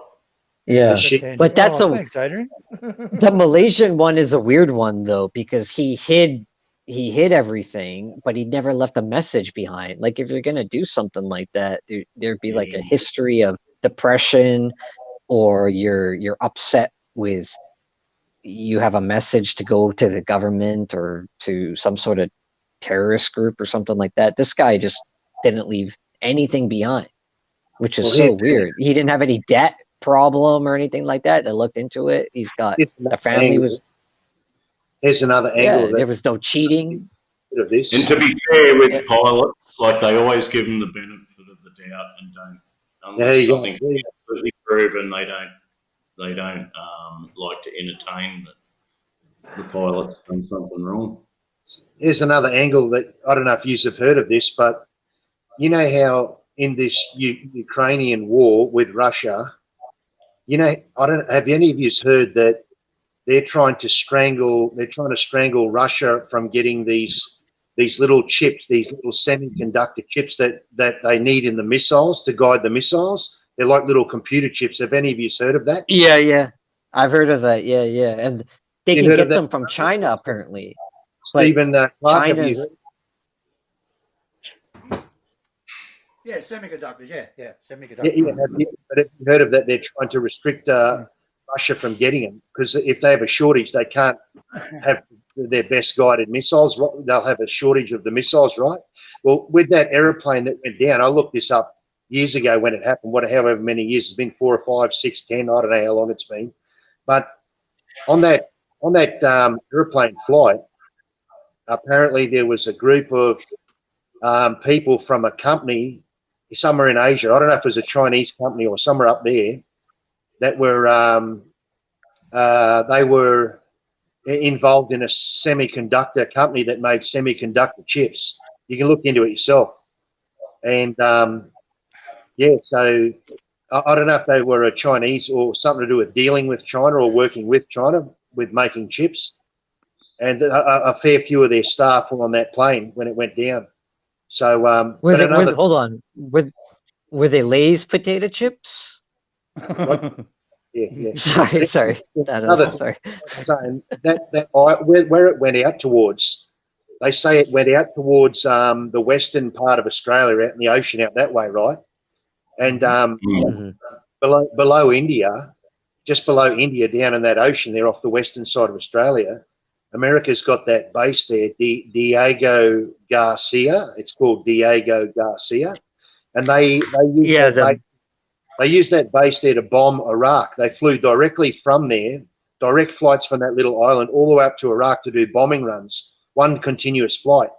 So on that island, like you can ask the question, would they have any surveillance around that part of the ocean? Would they just have a sailor up in a coconut tree with a pair of binoculars protecting that military base there with all their big bombers and B-2, B-1 bombers and all their amazing planes? What surveillance would they have? Just a bloke up there in a coconut, a tattoo on his arm with a pair of binoculars looking across the ocean? They'd have stuff that could pick up anything, not just in the air, but on the surface of the ocean in case something comes at that island like a submarine or a battleship. So, I'm not sure, but you'd ask the question, would America have known exactly where that plane went? They'd want to know any military weapon or aircraft that comes against that island, the Diego Garcia. I don't know if any of you know about how big that Diego Garcia is. It's a big base with B-1 bombers. They bombed Iraq from there. They sent troop ships from that island, that little island.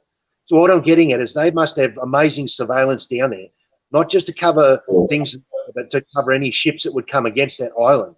So they would have known, they would have detected that plane flying around out there wherever it went to. I'm guessing. I can't prove that. But like you're saying, with them semiconductor chips that fly the best guided missiles now, that Russians are trying to strangle them from getting on that aeroplane flight, you can look it up if you can still find it on the internet if it's not been taken down. There was some of the high-level employees, more skilled employees apparently, from that company that were on that flight that suddenly disappeared, and it's all been blamed on this guy that he was the one and he flew it and killed them all and all this stuff. And some of them airplanes now, they can take control of them, remote control. They've done that years ago. They showed you footage like 30 years ago where they smash a plane into all these steel beams in the desert. That's 30, 40 years ago, that is. They can control that big Boeing 747 and brought it down, crashing them. There was no pilot on board, a real-life pilot. They'd fly them in by remote control. They can take control of them now, Boeing and stuff like that. So I don't know what happened there. I just sort of give you that information that them semiconductor chips are very important. And some of the employees were on that plane from that company that was working with China. So America wouldn't want to see China with these superior chips, that's for sure. And they want to get a hold of Taiwan now, China, which makes the best chips in the world. They're the main company, the main country that makes the most advanced chips in the world that can be used in their weapon systems. And China wants to get Taiwan. Anyway, I just sort of give you that information. I don't know if that's what happened there, but obviously they still had to get rid of 2 pilots, so out of the equation to do that. What was that? Sorry, there was 2 pilots. Yeah, there would be 2 pilots. They would have had to get rid of at least 2 pilots to take over the plane and remote or they control. control of the plane by remote control. The American military through Boeing or whoever, they could have taken control of it, because I can't remember if they said it flew. I could be wrong on this, but I can't remember if initially, I don't know if this was correct, but I heard reports that the plane flew to a very high altitude. So if they would have went up to a very high altitude and decompressurized the cabin, all the people would have choked and died in a very short period of time. Even the pilots, they would have had a limited amount of oxygen. So that, what I mean is, they could have taken it by remote control up to a high altitude and decompressurized it and allowed all the thin air to get in. It would have killed everyone on board. They would have suffocated. What they normally do, Prepper, is they wait for the other pilot to go to the shitter, like leave the cockpit, and then they lock them out. They lock the cockpit door. They're bomb-proof. You can't get in. That's and if then the mad pilot's got full control, and then he can depressurize the cabin. Okay, they got their oxygen masks. They're going to last like 10 or 15 minutes. And their little oxygen bottles in the cabin don't last long. But he's got huge oxygen bottles that he'll carry on for probably well over an hour on oxygen, and everyone else will be gone. And then he can repressurize the aircraft or whatever he wants to do and fly along happily on his own to his final destination. Yeah, but what they might have done is they may have taken control of the aircraft by remote control, the US intelligence or military or whatever, and then taken it up to a high altitude. So the pilot, it's already as high an altitude as it can go anyhow. No, yeah, but they could have taken it up even higher to even thinner air. It gets thinner and thinner as you go up. They fly it at 30,000. Yeah, when it's like 40,000 foot, it's not going to do much better than that. Yeah, but what I mean is, they could have taken it up to an altitude a bit more than what they normally would to get to even air. Because if you know about the Prepper, the cruising altitude of any jet airliner, you're going to be blacked out in a minute. Yeah, but it'll happen even quicker the higher you go, because I've studied all about 40,000 foot. You've got barely a minute. But the higher you go, the quicker you'll die, the quicker you'll kill people. Yeah, but like, how quick do you want them to go? Like a minute or 30 seconds? It's not much different. Well, you don't want to. The thing is, you want to knock them out so they're not all banging on the cockpit door like crazy when they figure out what's going on. So, if they took control of the plane by remote control to kill the pilot as well, both pilots and everyone on. No, they can't. To be realistic, no. What are you saying, that they can't do this? They can't take control of these planes by remote? No, not as we know it today. Well, I'm pretty sure they can. They can take control of it now because of that 9/11, all that stuff. They can definitely do it now. But they could do it 40 years ago. Can you remember them where they smashed them aeroplanes into the desert with all them steel beams? Like 40 years ago, that is. That's 40 years. I know. That's a specially set up aeroplane, like just a normal commercial jetliner that's in service every day in, day out with the regular mechanics working on it. You couldn't get all that equipment to do that, like overnight. Now? Can they control drones now? Can they control drones? They're doing it now. The plane hasn't got the communication system, the receivers, the controlling systems and all that to do it. It's just not fitted, Prepper. Well, I don't know about that, but you can put information into their. I'm pretty sure they don't. Well, you can put in. Prepper, Adrian used to service airplanes. You know that, don't you? Someone all access to that plane through Boeing, the US government or whatever, and just sends up some information. They could have done something to the plane in servicing where no one knew about it. Put a little box or some little cigarette. No, Prepper, they can't. The regular airline personnel are in charge of the aircraft on the ground, and if you'd need a bunch of guys, technical people, and boxes of equipment. You'd have to have sheet metal workers installing shit in racks and rewiring harnesses. It'd take days or to fit all that shit, and someone's going to notice it and go, "What the fuck's this? What are you doing here?" And the pilot's going to fucking know it. It's just crazy, Prepper. No. Yeah, no, Not but like- they could disengage his ability to control the plane through taking control of it. Boeing, they can do it now. I guarantee it. They can do it now because of the 9/11 and all them other things. They put it into the aircraft that they're able. If someone goes nuts up there, a pilot, they can now take control of a lot of the most advanced aircraft. Boeing through their home base, they can send data up to the plane at any time, information back and forward, not just on the radio, like actual information into the plane. I know what you're saying.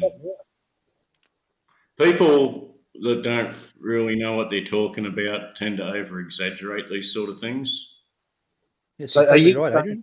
control the planes now, Boeing, from their home base? You know, the actual Boeing company can't control them right now. It's always got to be a Okay, conspiracy. I'll tell you, Prepper, they have a system on board the aircraft now. The air traffic control can send an instruction to the plane. Like, this is without even talking to them. It's like for navigation over the ocean, away from land, where there's radio communications. I'm pretty sure. And I'll send them a request like, "Oh, please go to flight take 39,000 foot," or "Please turn on a heading of north," you know. No, And then the pilot has to acknowledge that message, and then he hits a button, and the plane does it automatically. That's just part of the autopilot. That's the closest thing they got to remote control. I'm not talking about that. They can literally take control of it now. The Boeing company, their own planes. No, they can't. Someone look it up now. Google it up. Someone Google it up while you've got your mobile phone there. I've looked this up. I'm pretty sure now they can actually take control of them if they wanted. Not any commercial airliner, Prepper. Definitely not a 777 or a 747 or an A380 or no. After 9/11, since then, guys are in the cabin. If any other nutcases get in the cabin again, they've got the ability to take control of them, the actual companies that own them and manufacture them. Okay, I'm going to look it up right now. Look it up. Google it up. Look it up. If a plane is specially modified to be remote controlled, yeah, they could. But none of these commercial planes have modified like to do that sort of stuff. Have you actually looked it up, or are you just guessing that, or have you actually looked that up? I worked for 40 years on avionics on passenger jets. I don't have to look it up. Don't you know that, Prepper? He used to be an aircraft technician. Yeah, well, when did you give up the avionics? How long ago did you give it up, Banana? Retired about like 8 years ago or something. 2014. So avionics? Yeah, like electrical instruments and radio systems, which is specifically what would be a remote control system. Well, you're on That's Prepper. That's why I asked him his opinion on it, because he knows what he's talking about. Yeah, but what were you working on? The modernist, biggest, Boeing planes were doing or whatever. 777, 747, A330, A340, A380. I didn't really have much to do with 737s. Every type of commercial jet aircraft. Your understanding is they can't do that. They can't. Boeing. 100%.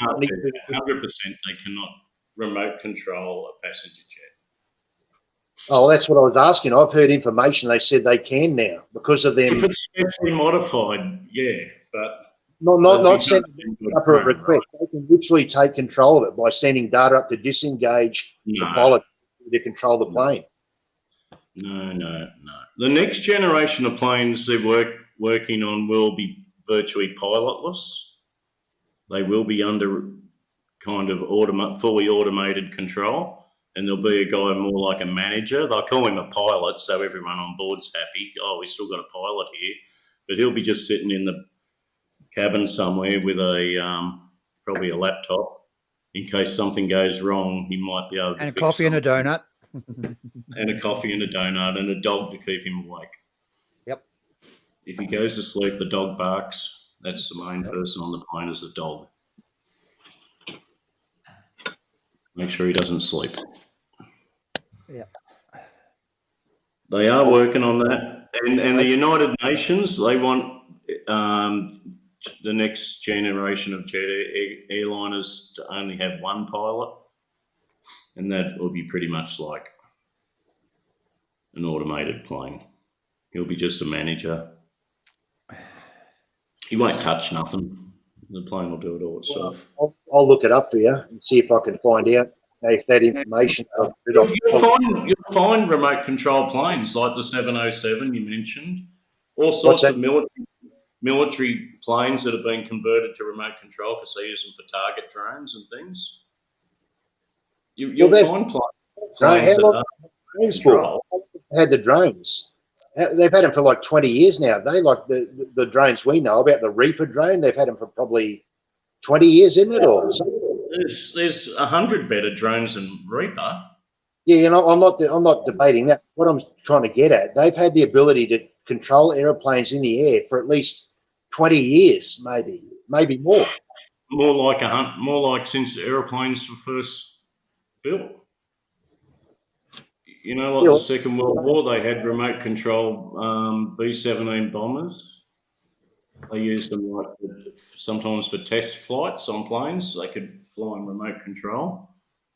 They'd have a guy in another plane following and controlling it with a control box. Yeah, well, they've been controlling drones now for who knows how long. It's been a while, and it must be about 20 years. That's just drones, but.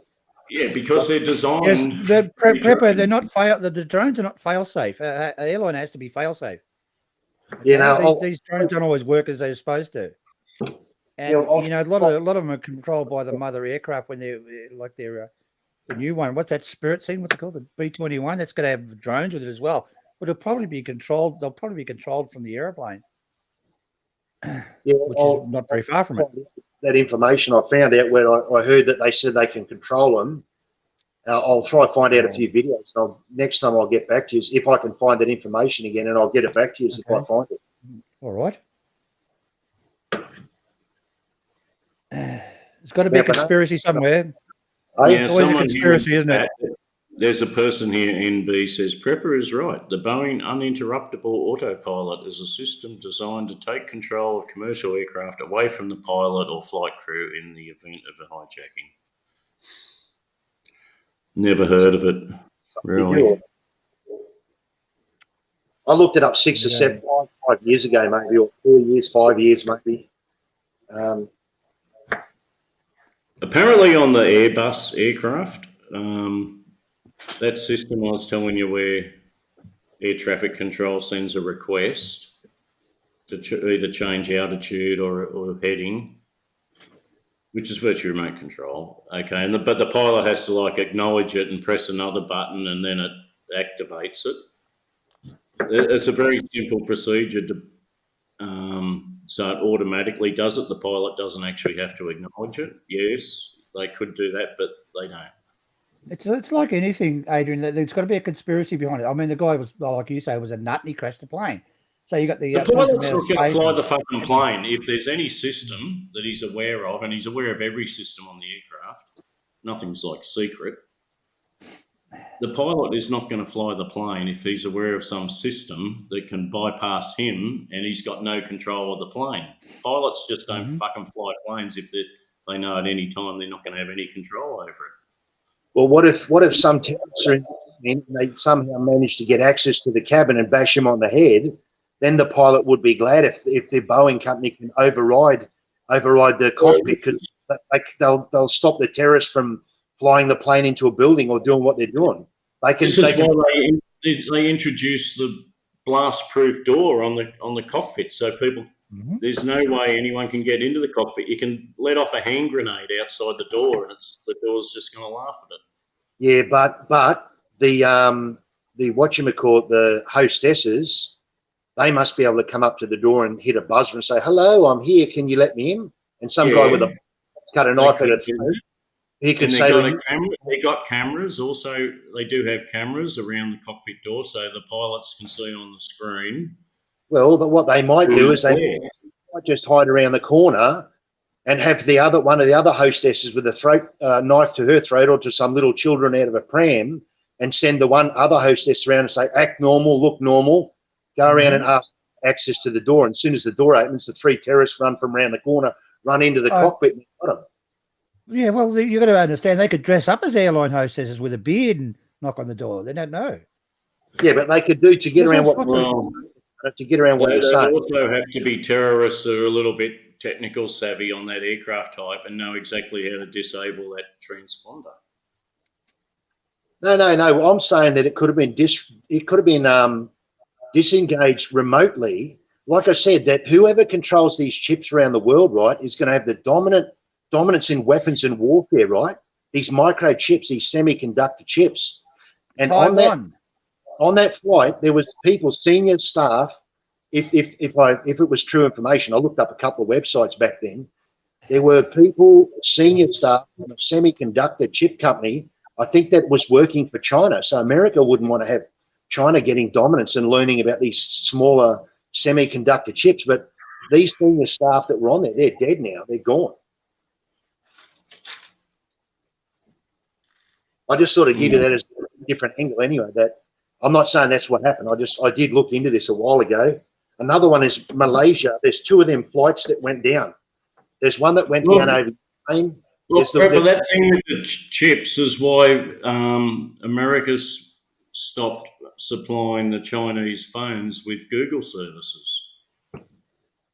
Like the Huawei phones, particularly, because they were manufacturing their own Jesus chip that only like America had, and America didn't like it. And they said, well, fuck you. If you're going to keep making that chip, we're going to not let you use Google services. So like all these newest Huawei phones, they've got no like Google Map or Google anything. Like they don't have Google service.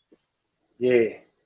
Well, like saying, whoever controls these semiconductor chips in warfare now, like these HIMARS missiles and all these advanced missiles, you're going to have an advantage in the battlefield around the world with weapons technology. And on that aeroplane, I remember years ago, they said that there was a group from the semiconductor chip company. I think they were working for China. Yeah, you said that. Yeah, they were dead. They were on that aeroplane. Hey? They probably were.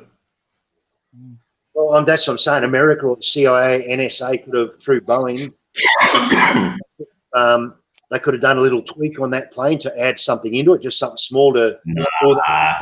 It's told you over and over. It's impossible with spiritual prepper. What's There's that? no little tweak. He's told you over and over. It's just impossible to do.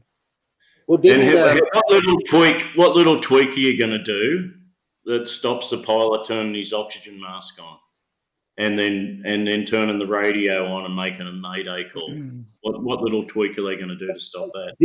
They could disengage his radio. They take complete control of the plane. Trevor.